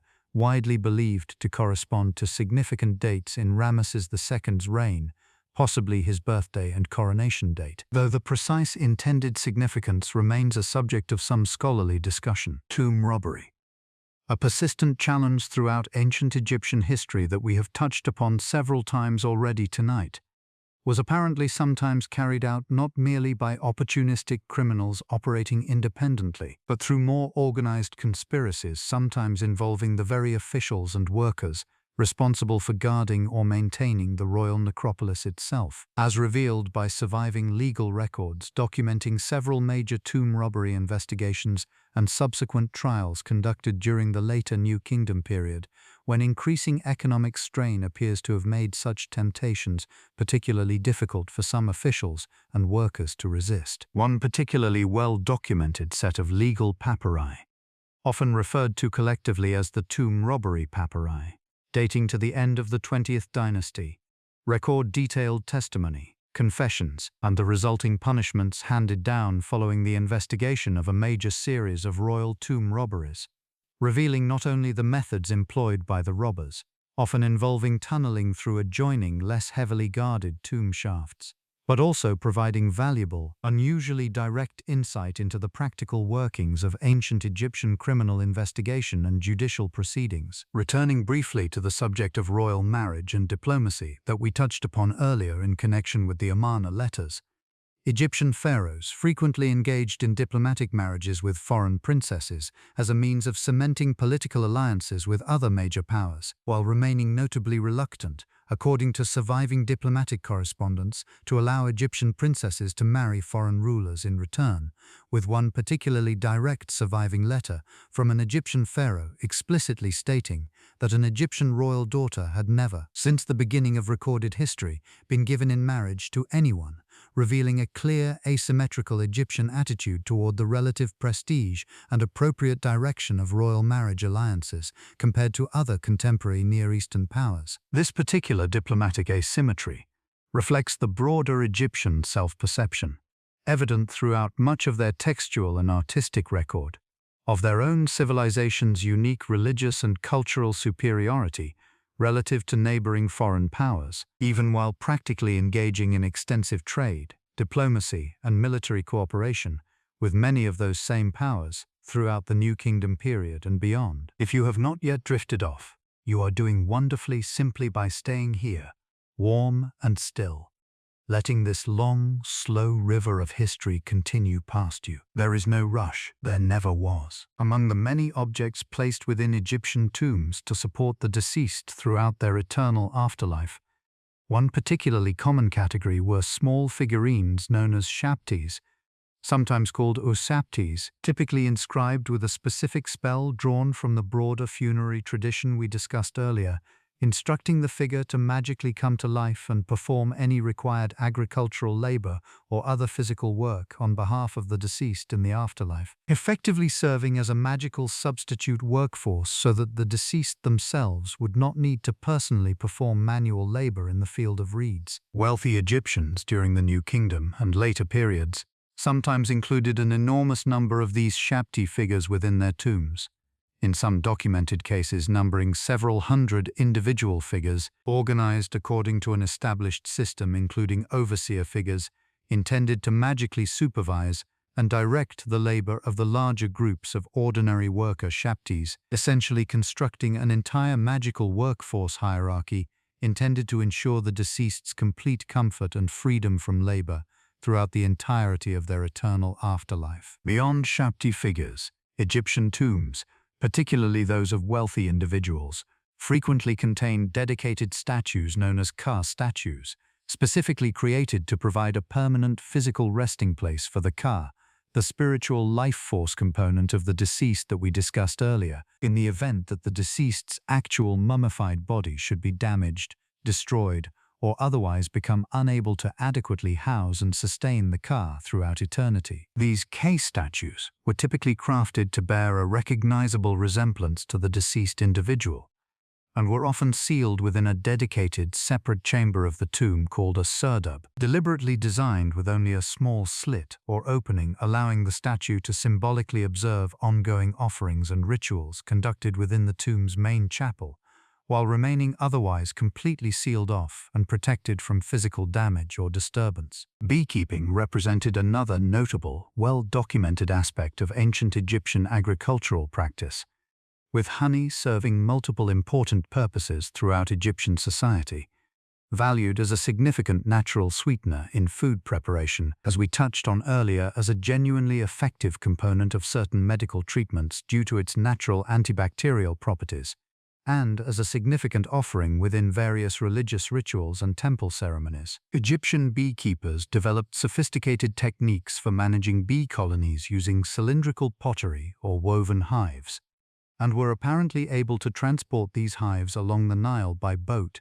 following the seasonal flowering patterns of different regions to maximize their honey production. An early example of what modern beekeepers would recognize as migratory beekeeping practices. The cultivation and consumption of onions and garlic held particular significance within Egyptian diet and even within certain religious and medicinal contexts, with onions specifically appearing in some funerary contexts, occasionally found placed directly on or near mummies, possibly believed to offer some symbolic protective or revitalizing quality, related perhaps to the layered structure of the onion itself, which some scholars have suggested may have held symbolic associations with eternity or the multiple layered components of the soul that we discussed earlier in this story. Date palms,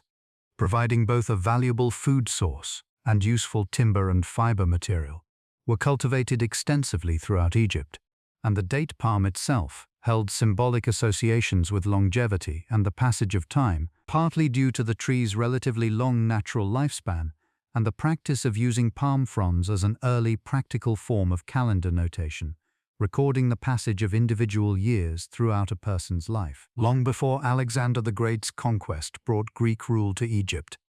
contact between Egyptian and Greek civilizations had already existed for centuries, facilitated significantly by the establishment of Naucratis, a trading settlement in the Nile Delta region granted to Greek merchants by Egyptian pharaohs during the late period, becoming an important center for cultural and commercial exchange between the two civilizations long before any formal Greek political control over Egypt itself. This earlier period of peaceful trade and cultural exchange helped lay important groundwork for the relatively smooth integration of Greek and Egyptian culture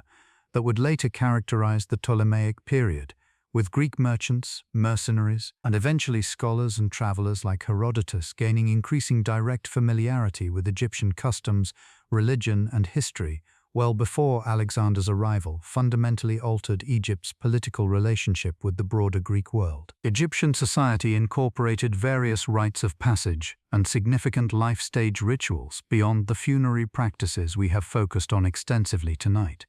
including circumcision, practiced on Egyptian boys,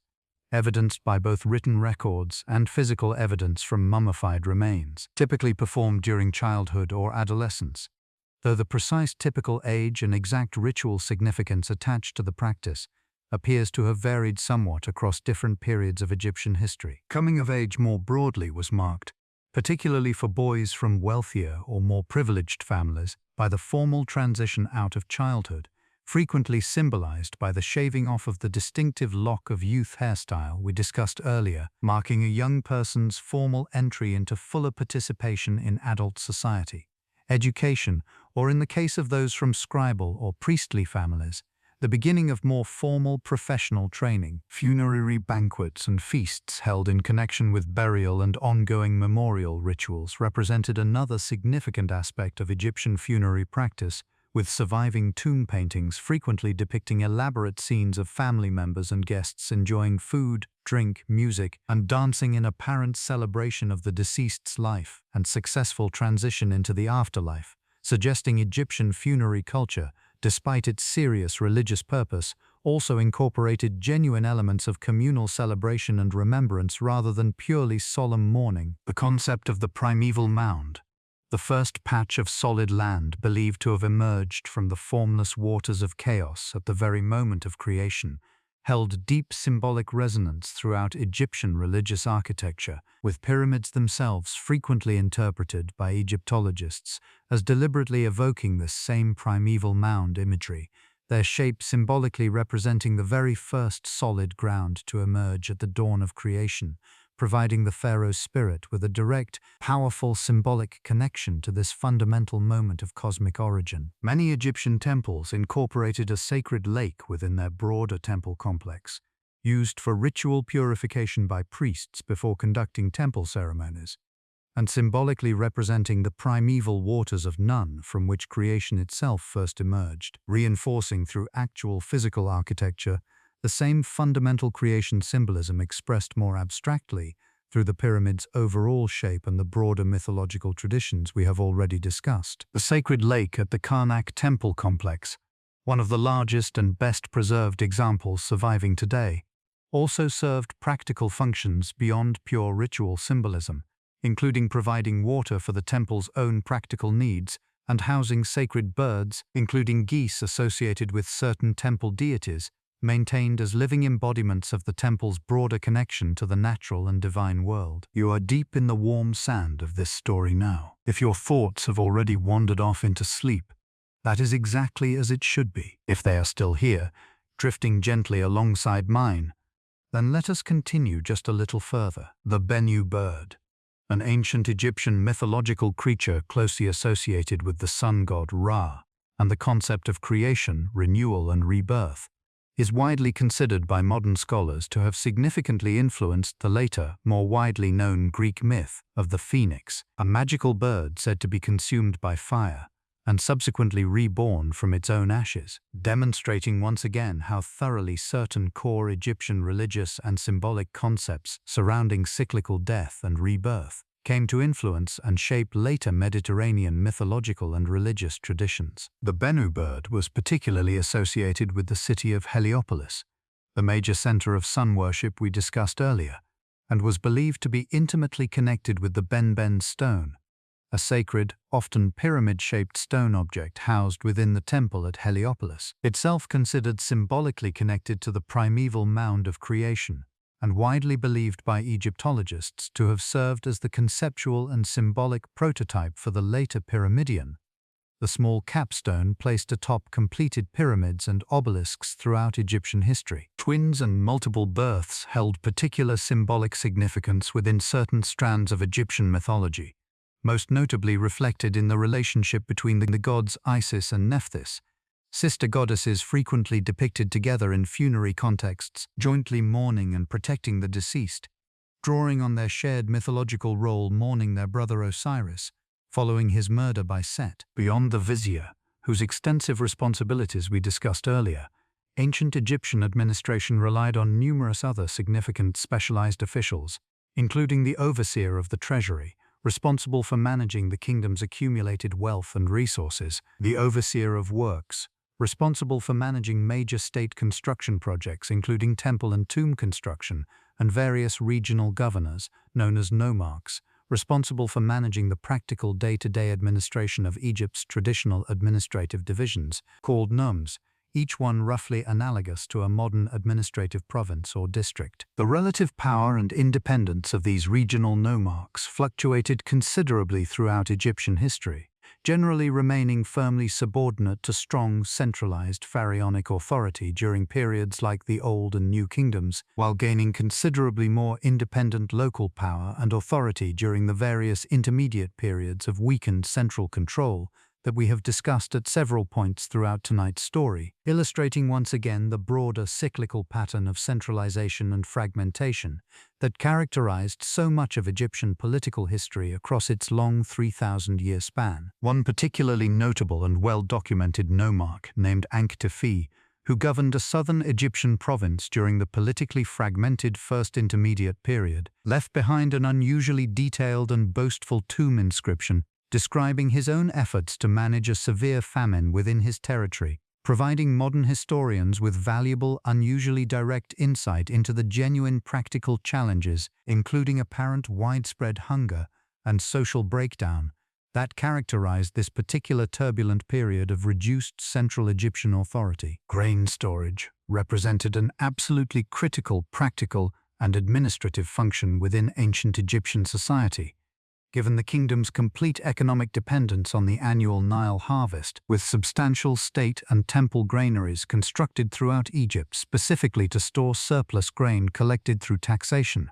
providing essential insurance against the genuine risk of poor harvests resulting from years when the Nile's flood proved insufficient, as we discussed earlier in connection with several major periods of political instability throughout Egyptian history. These granaries, some quite substantial in scale, were carefully managed by dedicated officials responsible for accurately measuring, recording, and controlling the distribution of stored grain, both for ongoing state purposes including the payment of workers and soldiers, and for redistribution back to the general population during periods of genuine agricultural shortfall, effectively functioning as an early practical form of state-managed economic and food security insurance system. The Egyptian taxation system itself, rather than relying primarily on currency in the modern sense, particularly during the earlier periods of Egyptian history before the introduction of coinage, relatively late in Egyptian history under Greek influence, operated predominantly through an in-kind system, with taxes typically assessed and collected directly in agricultural produce, particularly grain, alongside labor obligations for state projects that we have discussed at several points throughout tonight's story, including probably the rotating agricultural labor force believed to have contributed significantly to pyramid construction during the Old Kingdom. This labor-based taxation system, sometimes referred to by modern historians as a form of corvée labor, required eligible Egyptians to contribute a certain amount of physical labor to state projects each year, separate from and in addition to any agricultural produce owed through standard taxation, providing the practical, organizational foundation that allowed the Egyptian state to mobilize the massive workforces required for major construction projects without needing to rely primarily on a developed cash economy or extensive direct currency-based payment systems, beyond the famous, instantly recognizable masterpieces we have already discussed tonight, including Nefertiti's bust and Tutankhamun's golden mask. Egyptian art produced numerous other remarkable individual works that, while perhaps less universally famous to modern popular audiences, are similarly celebrated within scholarly and museum circles for their exceptional artistic and technical achievement. The statue of Khafre, carved from a single block of dark, polished diorite stone, depicting the pharaoh seated on his throne with the protective falcon god Horus perched directly behind his head, represents one of the finest surviving examples of Old Kingdom royal portrait sculpture, demonstrating both remarkable technical mastery in working such an exceptionally hard stone and a sophisticated visual language combining royal authority with explicit divine protection and legitimacy. The seated scribe statue, depicting an unnamed but evidently respected official in the relatively informal, cross-legged pose appropriate to his profession, holding a partially unrolled papyrus scroll, represents one of the relatively rare surviving examples of Old Kingdom Egyptian sculpture depicting a non-royal individual with such evident individual personality and lifelike facial expression, suggesting the considerable prestige and respect accorded to successful scribes that we discussed earlier in this story. The painted limestone bust and statuary of the dwarf official Seneb and his family, depicting Seneb seated alongside his wife and children in an unusually intimate, affectionate family grouping, provides valuable insight into Egyptian attitudes toward physical disability, since Seneb, despite his short stature, evidently achieved considerable professional success and social respect holding several significant administrative and religious titles during his lifetime, suggesting a level of social accommodation and respect for individuals with physical differences that may have been considerably more progressive than many other ancient or even later historical societies. Let your mind grow quiet again now. However quiet it has already become, we are nearing the final stretch of this long journey together. But there is still a little more gentle history to drift through before we reach the end. The god Khnum, frequently depicted with the head of a ram, held a particularly distinctive and memorable role within Egyptian creation mythology, believed to have personally fashioned the bodies of human beings, and indeed their very castes, upon a potter's wheel, using clay drawn directly from the life-giving waters of the Nile itself, a wonderfully direct, tangible image connecting the very substance of human creation back to the same river that sustained Egyptian civilization throughout its entire existence. Khnum was particularly associated with the region around the first cataract of the Nile near Aswan, the southern boundary of ancient Egypt proper, believed in some versions of Egyptian mythology to personally control the source and the annual flooding of the Nile itself from a sacred cavern located in this region, reflecting the deep, persistent Egyptian fascination with understanding and explaining the precise origin and mechanism behind the river's vital, life-sustaining annual flood. Individuals with dwarfism, beyond the specific example of the official syneb that we discussed a moment ago, appear to have held a generally respected and sometimes even specifically valued position within certain areas of Egyptian society and religious life, with some surviving evidence suggesting dwarfs were specifically employed in certain royal or temple contexts, including as overseers of textile production and royal jewelry making, positions requiring considerable skill and evidently carrying genuine social respect rather than marginalization. The dwarf god Bez, frequently depicted with a distinctive grotesque or comically exaggerated facial expression, protruding tongue, and a generally fierce, almost frightening overall appearance, served an important protective religious function, particularly associated with guarding women during childbirth and protecting young children from various supernatural dangers. His deliberately fearsome appearance intended to frighten away malevolent spirits and dangerous forces rather than to represent any negative judgment on dwarfism itself. Returning briefly to Egyptian mathematics, which we touched on earlier in connection with the Rhind mathematical papyrus, ancient Egyptian numerical notation employed a relatively straightforward decimal system using distinct hieroglyphic symbols to represent powers of 10, including a single vertical stroke for the number 1, a distinctive heel bone-shaped symbol for 10, a coiled rope symbol for 100, a lotus flower symbol for 1,000, a bent finger symbol for 10,000, a tadpole symbol for 100,000, and finally a kneeling figure, sometimes interpreted as representing a god supporting the sky, used to represent the number 1,000,000, the largest individual numerical symbol regularly used within standard Egyptian numerical notation. This relatively elegant, intuitive numerical system, while lacking the considerable computational advantages later provided by positional notation systems incorporating the concept of zero, proved entirely sufficient for the practical accounting, taxation, and construction calculation needs of Egyptian administration and engineering throughout the vast majority of their long civilizational history, demonstrating that mathematical sophistication can take many different successful forms depending on a society's particular practical needs and cultural context. The Hatshepsut festival, which we briefly touched upon earlier in connection with the step pyramid complex's ritual landscape, deserves a little more attention in its own right, since it represented one of the most significant and elaborate ceremonial events a pharaoh might experience during his own lifetime, traditionally celebrated after 30 years of rule, and then repeated at shorter intervals thereafter, intended to ritually renew and reaffirm the aging pharaoh's physical strength, vigor, and continued divine legitimacy to rule. The festival involved a series of elaborate ceremonies and rituals, including the pharaoh ceremonially running a specific course, symbolically demonstrating his continued physical fitness and vitality regardless of his actual age, alongside ritual visits to various shrines representing different deities and regions of Egypt, symbolically reaffirming and renewing the pharaoh's connection to the entire kingdom and its divine patrons. Khonsu, the Egyptian moon god, frequently depicted as a youthful figure wearing a crescent moon and full moon disk headdress, was particularly worshipped in connection with the temple complex at Karnak. Considered within certain religious traditions to be the son of Amun and Mut, forming together a significant divine family triad particularly venerated at Thebes during the height of the New Kingdom.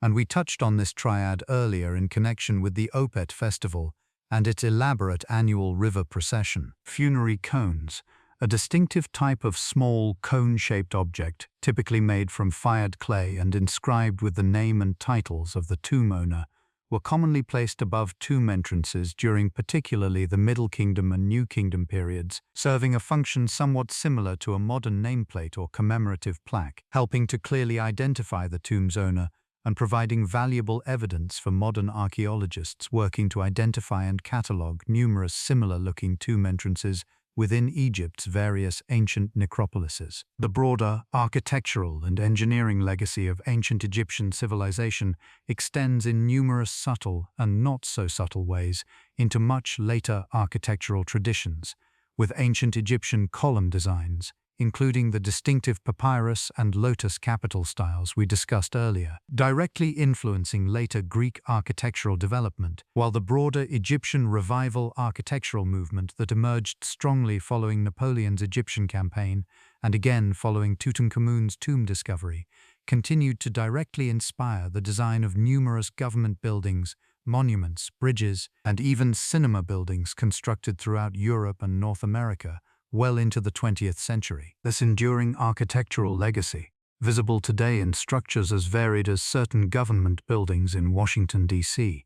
numerous elaborate cinema palaces built during the 1920s Egyptomania wave we discussed earlier, and countless cemetery monuments and mausoleums incorporating explicitly Egyptian-inspired obelisk and pyramid forms, demonstrates just how thoroughly ancient Egyptian visual and architectural language has continued to resonate with later cultures seeking to evoke qualities of permanence, grandeur, mystery, and connection to a deep ancient past, even thousands of years after the civilization that originally created these powerful, enduring visual forms had itself come to an end. You may have already drifted far from this room, far from wherever you began listening tonight. If so, sleep well, and know that the story will still be here, patient as the desert, whenever you next wish to return to it. Beyond the narrow, fertile strip of the Nile Valley itself, ancient Egyptians maintained important connections with the scattered oases dotting the vast surrounding desert, particularly in the western desert region we discussed earlier, in connection with the legendary lost army of Cambyses, with significant oases including Siwa, Baharia, Farafra, Dakhla, and Karga, serving as important agricultural settlements, trade route stops, and in certain periods, sites of genuine strategic and religious significance in their own right. The Siwa Oasis, in particular, gained considerable historical prominence due to its Oracle of Amun, a significant religious site that attracted visitors from across the ancient Mediterranean world, most famously visited by Alexander the Great himself shortly after his conquest of Egypt, reportedly seeking confirmation of his own divine parentage and legitimacy as a ruler, according to various ancient historical accounts of his visit. One of the more intriguing, only partially resolved architectural mysteries from ancient Egypt concerns a structure described by several ancient Greek and Roman writers, including Herodotus, as the labyrinth, an enormous, elaborate complex of interconnected halls, chambers, and courtyards reportedly built near the pyramid of Pharaoh Amenemhat III during the Middle Kingdom period, said by ancient writers to be so vast and confusingly constructed that visitors required a knowledgeable guide simply to navigate its interior without becoming hopelessly lost. Modern archaeological investigation of the site, believed to correspond to this ancient labyrinth, has revealed extensive evidence of a genuinely large, complex structure, though centuries of stone robbing for later building projects and the structure's own deterioration over time have made it extremely difficult for modern archaeologists to confidently reconstruct its original full-scale, precise layout and exact intended function, leaving this particular fascinating structure as one of the more tantalizing, only partially understood architectural achievements from ancient Egyptian history, known to us today primarily through admiring but frustratingly incomplete ancient descriptions, rather than extensive surviving physical remains. Some scholars believe the labyrinth functioned primarily as an enormous mortuary temple complex connected to Amenemhotep III's nearby pyramid, while others have proposed it may have served additional or alternative administrative, religious or ceremonial functions, and the true, complete nature and purpose of this genuinely impressive but only partially understood ancient structure remains, even today, a subject of legitimate ongoing archaeological investigation and scholarly discussion. Beyond the Book of the Dead that we discussed extensively earlier in this story,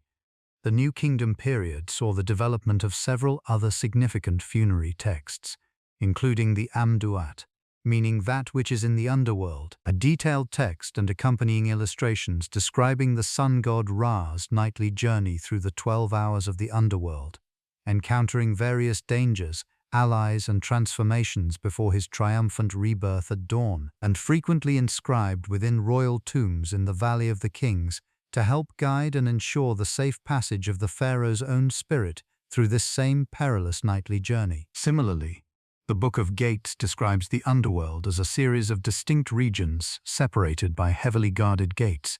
each requiring the deceased to correctly recite specific magical knowledge and passwords in order to safely pass through, reflecting the broader Egyptian belief we have touched upon throughout tonight's story, that successful navigation of the afterlife required genuine specialized knowledge, properly preserved and made available to the deceased through exactly this kind of detailed funerary text. There is something quietly fitting, when you stop to consider it, about a civilization so thoroughly preoccupied with the nightly journey of the sun through darkness,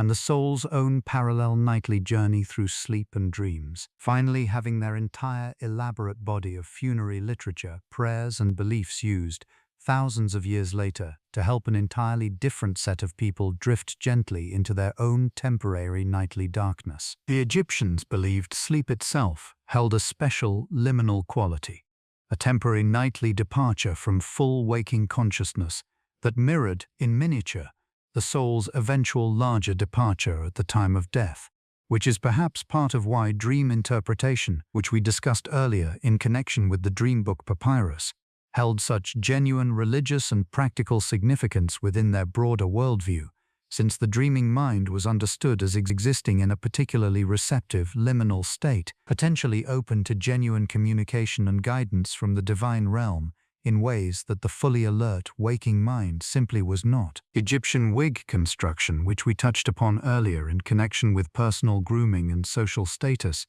involved genuinely sophisticated craftsmanship, with wigs typically constructed using human hair, sometimes supplemented with plant fibers, carefully woven onto a flexible mesh base, and often styled into elaborate, tightly curled or braided arrangements that could take skilled wig makers considerable time and effort to properly construct and maintain. Surviving examples of ancient Egyptian wigs, remarkably well preserved due to Egypt's characteristically dry climate, revealed genuinely impressive technical sophistication in their construction techniques and chemical analysis of the styling substances used to set and maintain these elaborate hairstyles has revealed the use of various natural resins and fats, demonstrating a level of practical cosmetic and material science knowledge that, much like so many other aspects of Egyptian daily life and craftsmanship we have explored together tonight, continues to genuinely impress modern researchers studying the physical, surviving evidence of this remarkable ancient civilization. Let yourself settle once more, even if you think you cannot possibly settle any further than you already have. There is still a little more gentle history ahead, but soon enough we will arrive at the quiet end of this long, slow river together. Egyptian craftsmen developed remarkably sophisticated techniques for producing faience, a distinctive blue-green glazed ceramic material made primarily from crushed quartz or sand, combined with various mineral colorants, used extensively throughout Egyptian history to create jewelry, amulets, small figurines, and decorative tiles, valued particularly for its ability to closely imitate the appearance of genuinely precious materials like turquoise and lapis lazuli at a considerably more accessible cost, and with greater production flexibility. True glassmaking, distinct from faience production, also developed in Egypt, particularly flourishing during the New Kingdom period, with Egyptian glassmakers producing small vessels, beads, and inlay pieces in a remarkable range of vivid colors, using techniques including core forming, where molten glass was carefully wound and shaped around a temporary core material that would later be removed once the glass had cooled and hardened, demonstrating considerable technical sophistication in working with this relatively challenging material. Scarab seals, small carved amulets typically made from steatite or faience, and shaped like the sacred scarab beetle we discussed earlier in connection with its symbolic association with the sun god and rebirth, frequently featured a flat underside carved with hieroglyphic inscriptions, often including the name of a specific pharaoh, and were widely used throughout Egyptian society both as protective amulets and as practical seals, pressed into wet clay or wax to mark and authenticate official documents and goods, with surviving scarab seals providing modern archaeologists with valuable, datable evidence, helping to establish the chronological sequence of pharaonic reigns and to track ancient trade connections, since Egyptian scarab seals have been discovered at archaeological sites considerably beyond Egypt's own borders, carried abroad through trade and diplomatic exchange. Beer brewing, which we discussed earlier as a fundamental dietary staple throughout Egyptian society, involved a relatively sophisticated production process for its time, typically beginning with the preparation of bread specifically intended for brewing purposes, partially baked to encourage the development of natural yeasts and enzymes, which was then crumbled and mixed with water and additional malted grain, allowed to ferment for a period of days, before being strained to remove solid particles and produce the final beverage. Archaeological excavation of ancient Egyptian brewing sites, including a particularly large-scale industrial brewing operation, discovered near Abydos, believed to have produced enormous quantities of beer specifically intended for royal ceremonial use and worker rations, has revealed evidence of large-scale, genuinely organized industrial production capacity, suggesting that beer production in ancient Egypt, far from being merely a small-scale household activity, could and did operate at a substantial, centrally organized industrial scale when state or temple needs required it. The practice of pet-keeping beyond the sacred reverence for cats that we discussed earlier extended to a genuine, evident affection for dogs throughout Egyptian society, with numerous tomb paintings depicting dogs accompanying their owners during hunting expeditions or simply resting contentedly beneath their owner's chair, and several surviving inscriptions recording individual dogs' names, including one particularly touching stela commemorating a royal dog named Abu Tiu, who appears to have received a formal burial with full ceremonial honors by order of the pharaoh himself, suggesting genuine personal affection and attachment between at least some Egyptians and their animal companions, very much recognizable to anyone today who has loved a pet of their own. Egyptian monkeys, particularly baboons, held a notably interesting dual role within Egyptian society and religious symbolism, both kept on occasion as actual living pets, evidenced by various tomb depictions, and revered in their religious capacity as sacred animals associated with the god Thoth, sometimes depicted assisting in the weighing of the heart ceremony we discussed earlier, as a companion or assistant to the primary judges of the dead. The relationship between ancient Egyptian and ancient Nubian civilization, which we explored earlier primarily through the lens of military conflict and the eventual Kushite conquest of Egypt during the 25th dynasty, also involved extensive periods of genuine peaceful trade, cultural exchange, and even intermarriage between the two neighboring civilizations throughout much of their shared intertwined history along the Nile, with Nubian gold, ebony, ivory, and exotic animals flowing north into Egypt in exchange for Egyptian manufactured goods, grain, and at various points direct political and military influence flowing south into Nubian territory. Several pharaohs throughout Egyptian history, including notably during the Middle Kingdom period, constructed substantial fortified structures along Egypt's southern border with Nubia, including a significant series of mud brick fortresses built to control and monitor trade, movement, and potential military threats along this important southern frontier, demonstrating the genuinely complex, multifaceted nature of the relationship between these two neighboring African civilizations, involving elements of both cooperation and conflict that shifted considerably depending on the relative strength and ambitions of each civilization's ruling powers during any particular historical period. We are very near the end of our journey now. If you are still awake, you have done wonderfully well to stay with this story for so long, drifting gently through 3,000 years of an ancient world built entirely around a single, life-giving river, returning one final time to the pyramids themselves, since they remain, even after everything else we have discussed tonight, the single most immediately recognizable symbol of ancient Egyptian civilization. It is worth noting that of the more than 100 pyramids known to have been constructed throughout Egyptian history,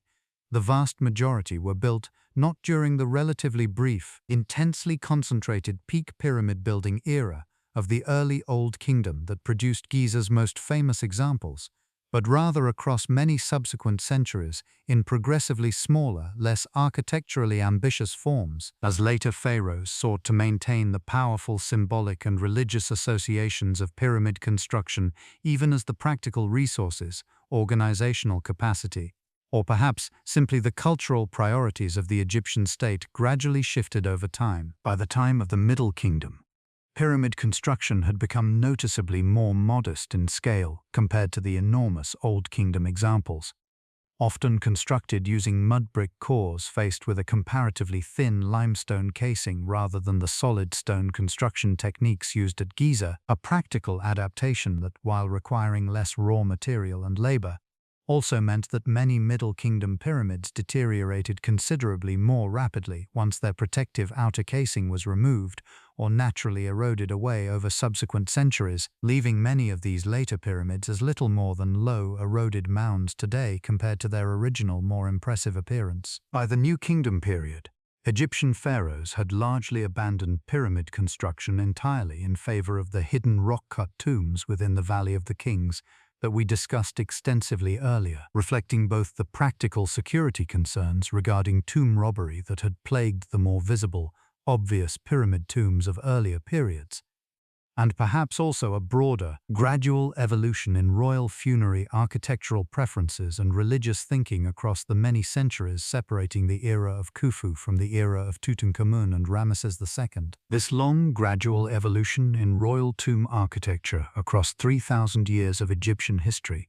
serves as a fitting final reminder of just how much change, adaptation, and genuine historical development occurred within this civilization over its remarkably long existence, even as certain core religious beliefs, cultural values, and that same life-giving, ever-flowing Nile River remained constant threads connecting the earliest pyramid builders all the way through to Cleopatra's final days as the last independent pharaoh of an ancient 3,000-year-old kingdom. One final, quietly remarkable thought before we begin to bring this journey to its gentle close. Everything we have discussed tonight, the pyramids, the pharaohs, the gods, the mummies, the hieroglyphs, the temples, the daily bread and beer of ordinary farmers along the Nile, survives today only because of an extraordinary, almost accidental combination of historical circumstances. Egypt's exceptionally dry desert climate preserved organic materials, papyrus documents, wooden objects, textiles, and even human remains, in a way that almost no other ancient civilization's physical environment allowed, meaning we know far more about the intimate daily details of ancient Egyptian life than we do about many other equally significant ancient civilizations whose own physical remains simply did not survive nature's slower, more thorough processes of decay. The Egyptians' own profound, civilization-wide cultural obsession with permanence, eternity, and the careful preservation of both the physical body and the written word,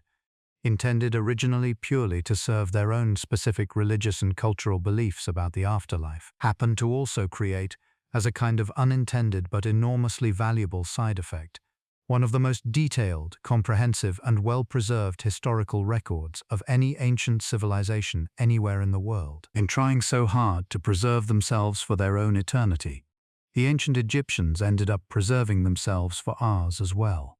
allowing us, thousands of years later, lying quietly in the dark, to still hear something of their voices. their beliefs, their fears, their hopes, and their quiet, daily rhythms along the banks of a river that, even today, continues to flow exactly as it always has. There is one more quiet detail worth sharing before we close this particular chapter of ancient history,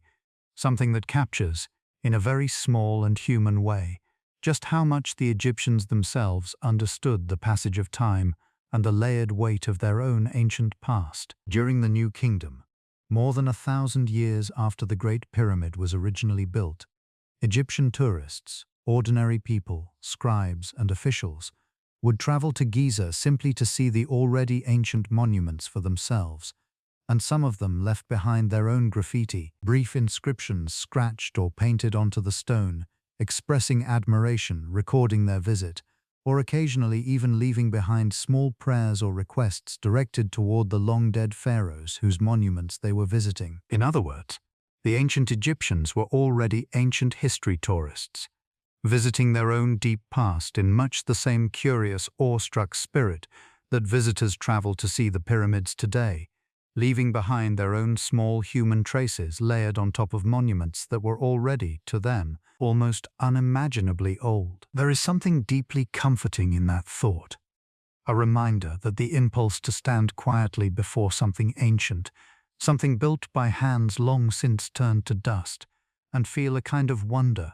a kind of connection reaching backward through time, is not a uniquely modern feeling at all. It is something the Egyptians themselves felt, standing in the shadow of monuments their own distant ancestors had built,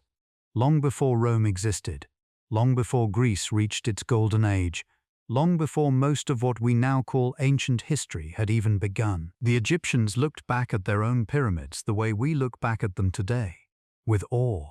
with curiosity, and with the quiet, humbling recognition that some things, built carefully enough, with enough purpose and enough belief behind them, really can outlast almost everything else. Almost everything, except perhaps the river that made it all possible in the very first place. As we move now toward the close of tonight's journey, let your mind drift slowly, one final time, across everything we have wandered through together. The Nile, flooding faithfully each year, painting the desert black with life-giving silt. Imhotep, stacking stone upon stone, reaching for the sky. Khufu's enormous tomb, its stones cut with a precision that still defies easy explanation. Ra, sailing endlessly across the sky by day and through the dangerous dark by night. Isis, gathering the scattered pieces of her husband, refusing to let love be undone by death. Anubis, waiting quietly at the threshold between worlds. The careful, patient hands of the embalmers, the 70 days of stillness,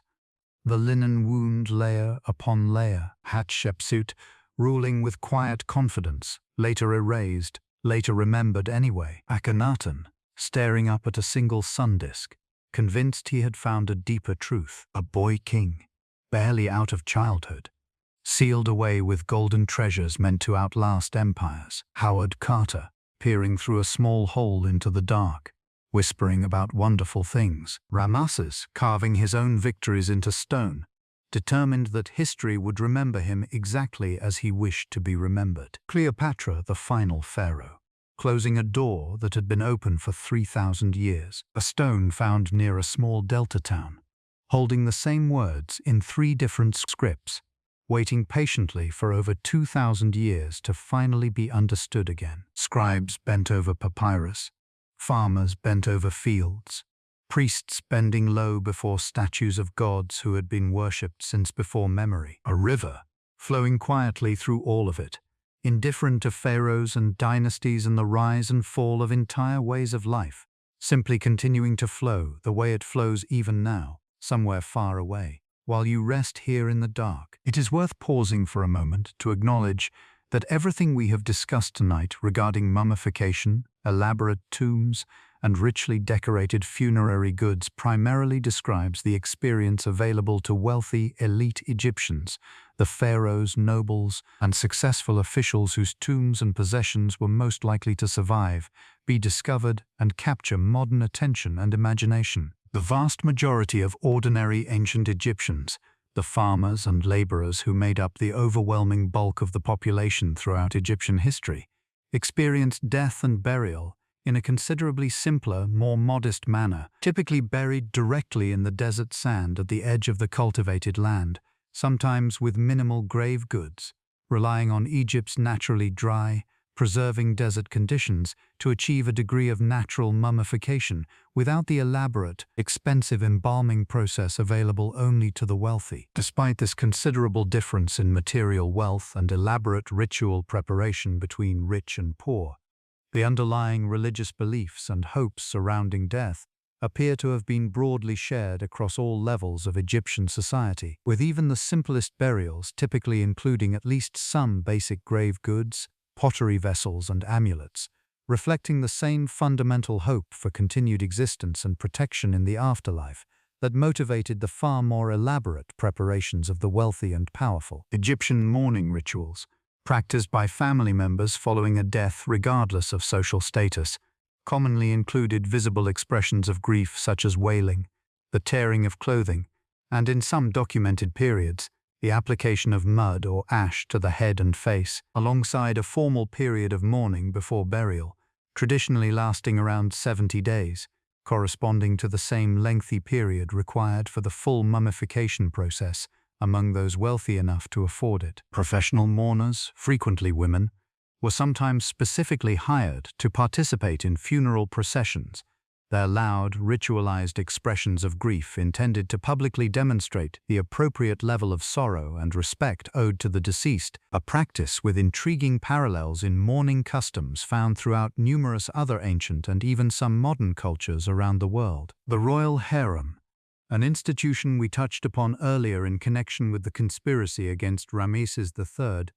functioned as a significant and genuinely complex administrative institution within the Egyptian royal household, housing the pharaoh's secondary wives and their children, and operating with its own dedicated staff, administrators, and economic resources, including in some periods substantial agricultural estates specifically dedicated to supporting the harem's considerable expenses. Royal harem women, despite popular modern assumptions sometimes shaped more by later historical harem traditions from entirely different cultures and time periods, often held genuine personal property, economic resources, and in some cases significant political influence, particularly when their own sons stood as potential candidates for future succession to the throne. A dynamic that, as we saw with the harem conspiracy against Ramesses III,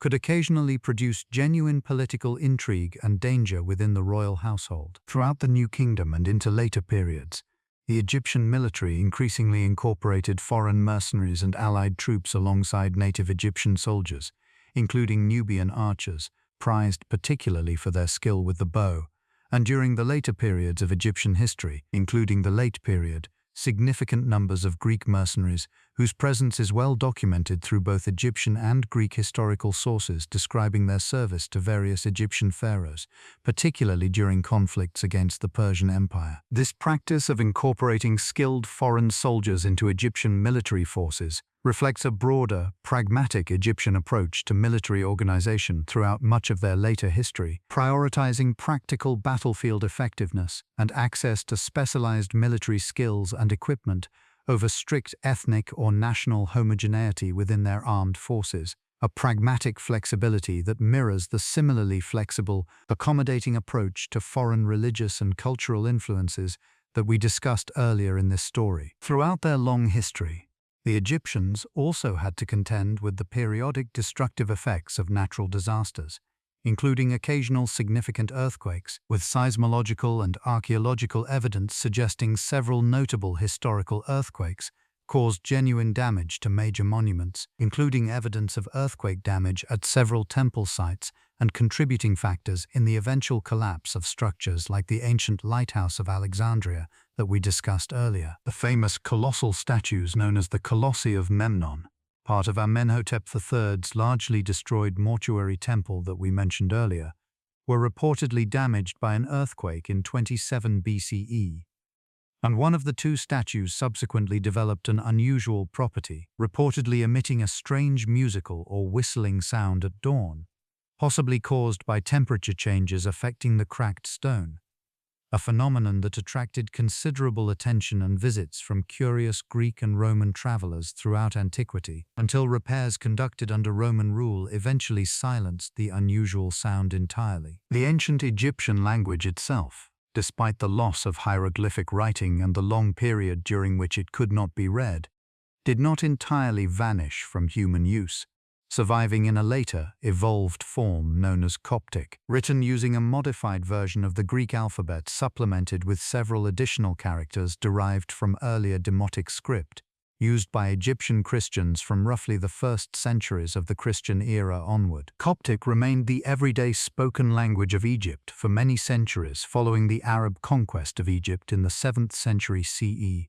gradually being replaced by Arabic as the dominant spoken language over subsequent centuries, though Coptic survives today as the liturgical language of the Coptic Orthodox Church, still used in religious services by Coptic Christians in Egypt and throughout the global Coptic diaspora, representing a genuinely unbroken, living linguistic thread connecting the language of the pharaohs all the way to the present day. This linguistic continuity proved enormously valuable to the scholars working to decipher hieroglyphic writing in the early 19th century that we discussed earlier, since Champollion's own knowledge of Coptic provided him with crucial insight into ancient Egyptian grammar, vocabulary, and pronunciation patterns, helping bridge the considerable gap between the ancient hieroglyphic writing system and any modern, living point of linguistic reference. Egyptian medical practice, beyond the surgical and pharmacological knowledge we discussed earlier, in connection with the Edwin Smith and Ebers papyri, also included specialized gynecological and obstetric knowledge, documented in texts including the Kahun Gynecological Papyrus, one of the oldest surviving medical texts from any ancient civilization, containing detailed discussions of fertility, pregnancy testing, and contraception, including descriptions of various methods Egyptian women might have used to prevent or encourage conception, some involving ingredients with plausible, if not fully understood by the Egyptians themselves, genuine pharmacological or physical contraceptive properties. Egyptian physicians also developed specialized knowledge regarding dental and oral health treatments beyond simple tooth extraction, including evidence of attempts at dental splinting using thin gold wire to stabilize loose teeth, demonstrating a genuinely thoughtful, technically considered approach to dental problems that, while obviously far less sophisticated than modern dentistry, still reflects considerable practical ingenuity given the tools and materials available to them. Egyptian veterinary medicine also received some attention within surviving papyrus texts, including a specialized document sometimes called the Kahun Veterinary Papyrus, addressing the treatment of various animal ailments, particularly relevant given the considerable economic importance of cattle and other livestock throughout Egyptian agricultural society, demonstrating that Egyptian medical knowledge and careful clinical observation extended beyond purely human health concerns to encompass the well-being of the animals so essential to their broader agricultural economy. Before we close completely, let us linger just a little longer on a few final, quieter details. Small fragments of this ancient world that rarely make it into the more famous stories of pharaohs and pyramids, but which somehow capture the texture of everyday Egyptian life just as vividly. Egyptian households commonly kept small shrines dedicated to household deities, particularly Bez, whom we discussed earlier, and Taweret, the hippopotamus-headed goddess associated with protection during childbirth, reflecting a level of everyday, domestic religious practice that existed quite separately from the grand state temples and elaborate royal funerary cults we have focused on extensively throughout tonight's journey. These household shrines remind us that, for most ordinary Egyptians, religion was not only a matter of distant, awe-inspiring state ceremony conducted by priests on behalf of the pharaoh,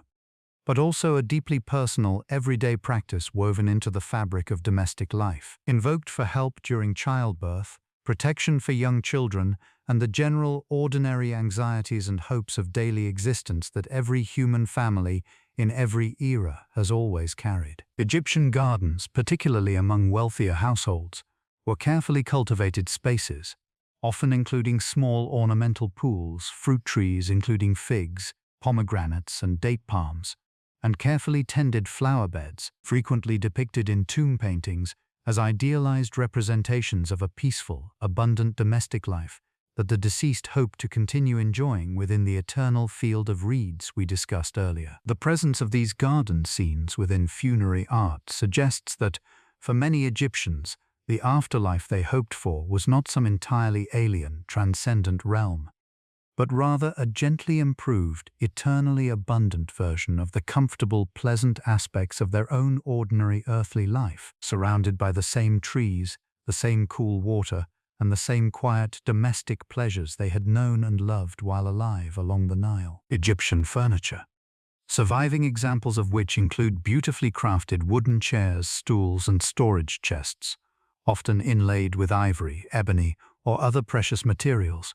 reveals a level of domestic craftsmanship and comfort, at least among wealthier households, that frequently surprises modern observers more accustomed to imagining ancient daily life as universally sparse or primitive. Wealthy Egyptian homes also commonly included carefully constructed cooling systems, taking advantage of the natural properties of evaporative cooling through strategically placed water vessels and architectural features designed to channel and circulate the relatively cooler night air, demonstrating a practical, sophisticated understanding of basic climate management remarkably well adapted to Egypt's consistently hot desert environment. Beyond the major festivals we have already discussed tonight, including the Opet festival and the Hatshepsut Jubilee, the Egyptian religious calendar was densely filled with numerous other recurring festivals and feast days throughout the year, with surviving temple calendars listing dozens of specific religious observances, ranging from major nationally significant celebrations to smaller, more localized festivals specific to individual temples, towns, or regional deities, suggesting that religious celebration and communal feasting formed a genuinely frequent, regular part of the ordinary Egyptian calendar year, providing welcome breaks from the steady agricultural rhythm of flood, planting, and harvest that otherwise structured daily Egyptian life. The beautiful Festival of the Valley, celebrated at Thebes, involved the ceremonial crossing of sacred images from the temples on the east bank of the Nile to visit the mortuary temples and tombs on the west bank, allowing families to symbolically reconnect with and honor their deceased ancestors, often accompanied by visits to family tombs, offerings, and feasting, blending religious observance with what was clearly also a genuinely meaningful occasion for family remembrance and connection across the boundary between the living and the dead that we have discussed so extensively throughout tonight's journey. One of the more remarkable, relatively recent archaeological discoveries relevant to our understanding of Old Kingdom Egypt and pyramid construction came from the site of Wadi el-Jarf on Egypt's Red Sea coast, where archaeologists in the early 2010s discovered an extensive ancient harbor complex, along with a remarkable cache of papyrus documents, including the previously mentioned diary of the official Mera, representing some of the oldest substantial papyrus documents ever discovered anywhere in the world, dating securely to the reign of Khufu himself, the very pharaoh who built the Great Pyramid. These remarkable papyri provide direct, contemporary administrative evidence from the actual era of the Great Pyramid's construction,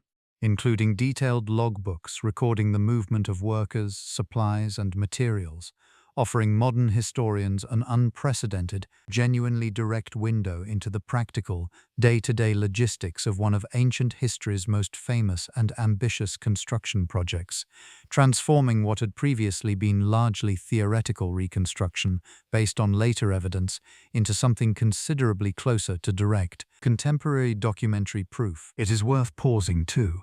on just how much ordinary Egyptian craftsmanship relied on collective, almost invisible expertise passed quietly between generations, since the vast majority of the painters, sculptors, carpenters, and jewelers whose work survives so vividly today left behind no individual names at all, their identities folded anonymously into the broader, collaborative workshops responsible for producing the temples, tombs, and treasures we have spent this entire night admiring. This anonymity stands in quiet contrast to the carefully preserved names of pharaohs, viziers, and the occasional celebrated architect like Imhotep,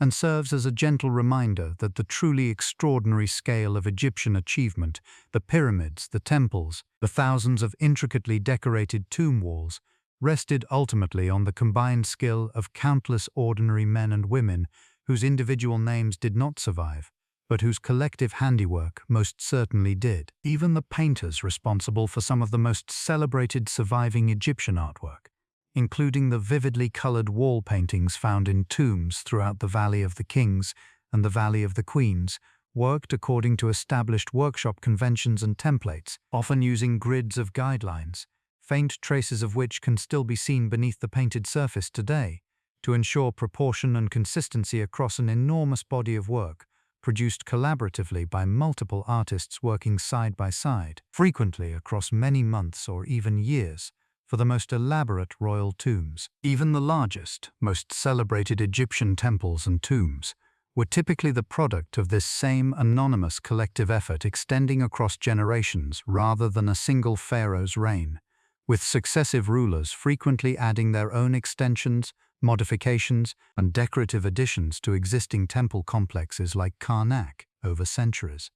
meaning that a single standing structure we admire today often represents the combined ambition, resources, and craftsmanship of dozens of different pharaohs and thousands of unnamed workers, layered carefully on top of one another across an almost unimaginable span of time. This layered, multi-generational approach to monumental construction reflects yet another quiet expression of the broader Egyptian cyclical worldview we explored earlier in tonight's journey. Since each new pharaoh's contribution to an existing temple was understood not as a replacement of earlier work, but as a continuation and renewal of it, much like each new flood of the Nile was understood not as replacing the previous year's harvest, but as continuing and renewing the same eternal, life-sustaining cycle that had sustained Egyptian civilization since its very beginning. In this sense, ancient Egypt's monuments were never truly finished in the way a modern building project might be considered finished, but rather existed as living, evolving expressions of an ongoing relationship between each generation of Egyptians and the gods, the land and the deep, ancient past stretching back to Narmer's original unification of the two lands, a relationship that continued quietly and faithfully for 3,000 years, until at last, with Cleopatra's death and Egypt's absorption into the Roman world, that particular ancient continuity finally, gently, came to its close. There is a particular kind of patience reflected in this anonymous, collective craftsmanship, a patience that mirrors in its own way the patience of the Nile itself,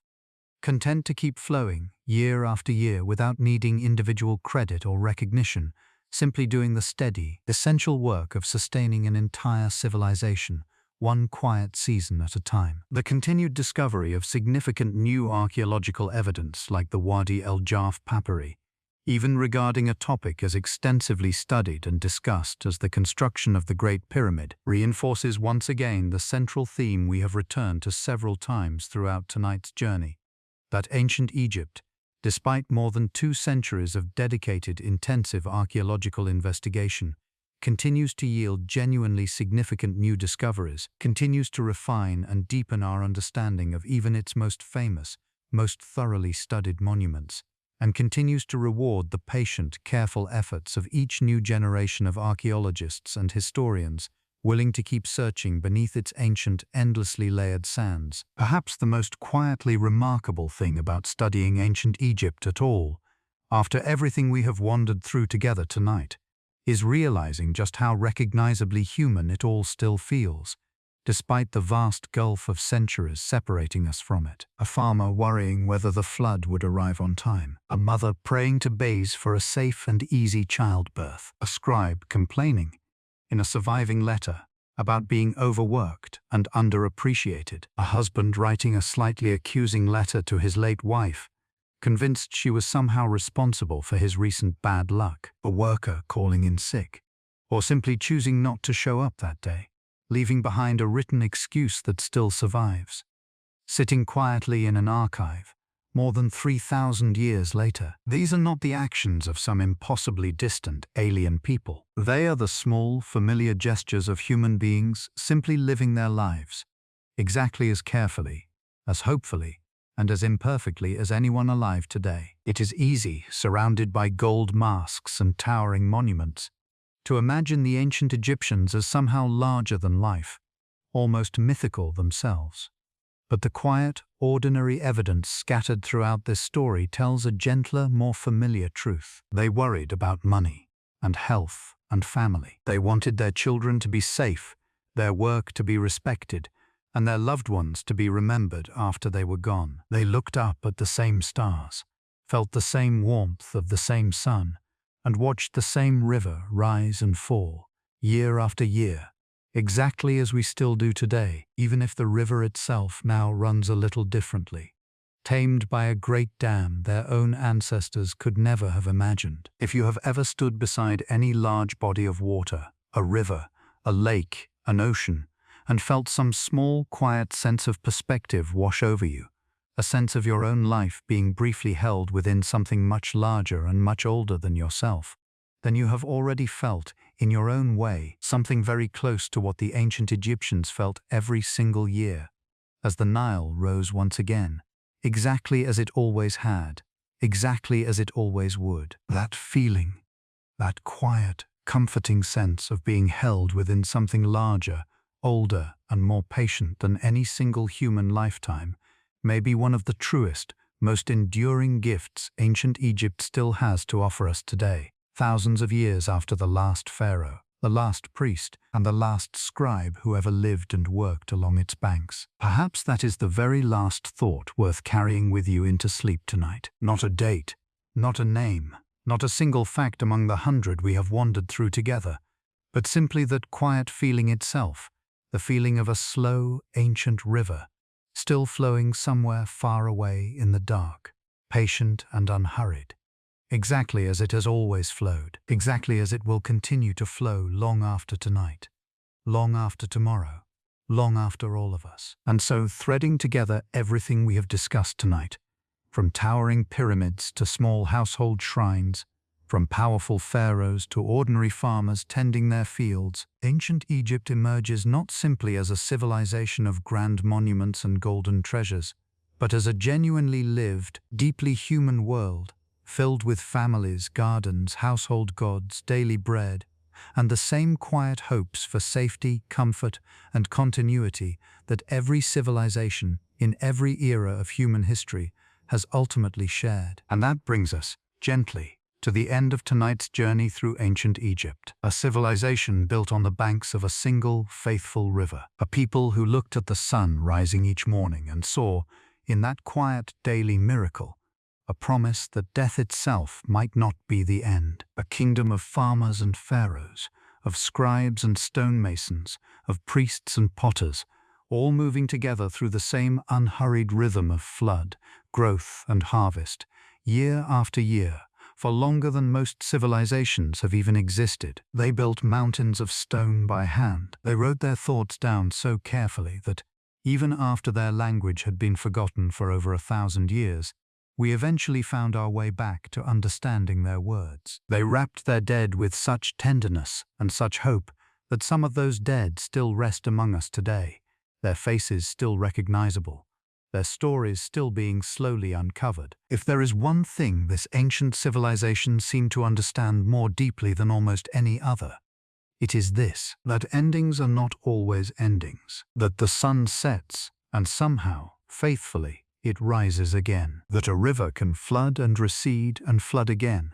and somehow, each time, leave the land richer than before, that even after 3,000 years of dynasties rising and falling, of conquerors arriving and eventually leaving, of temples built and rebuilt and sometimes lost to the sand, something essential about who they were has still managed to reach all the way down through time to find you, right here, right now, in the quiet dark. I hope tonight's journey gave your mind somewhere gentle to rest, somewhere far from today's worries, far from tomorrow's tasks, somewhere ancient and golden and slow, where the biggest concern in the world was simply whether the river would rise high enough this year. If you are still awake, I hope sleep finds you soon, soft and complete, the way the desert eventually settles over everything, patient and undemanding. And if you have already drifted off somewhere earlier in this story, then sleep well. And thank you for letting this ancient world keep you company on the way there. If you enjoyed traveling back through history tonight, consider subscribing so you do not miss the next journey we take together into the deep, quiet corners of the past. Until then, rest well and let the river carry you gently into your own peaceful night. Good night.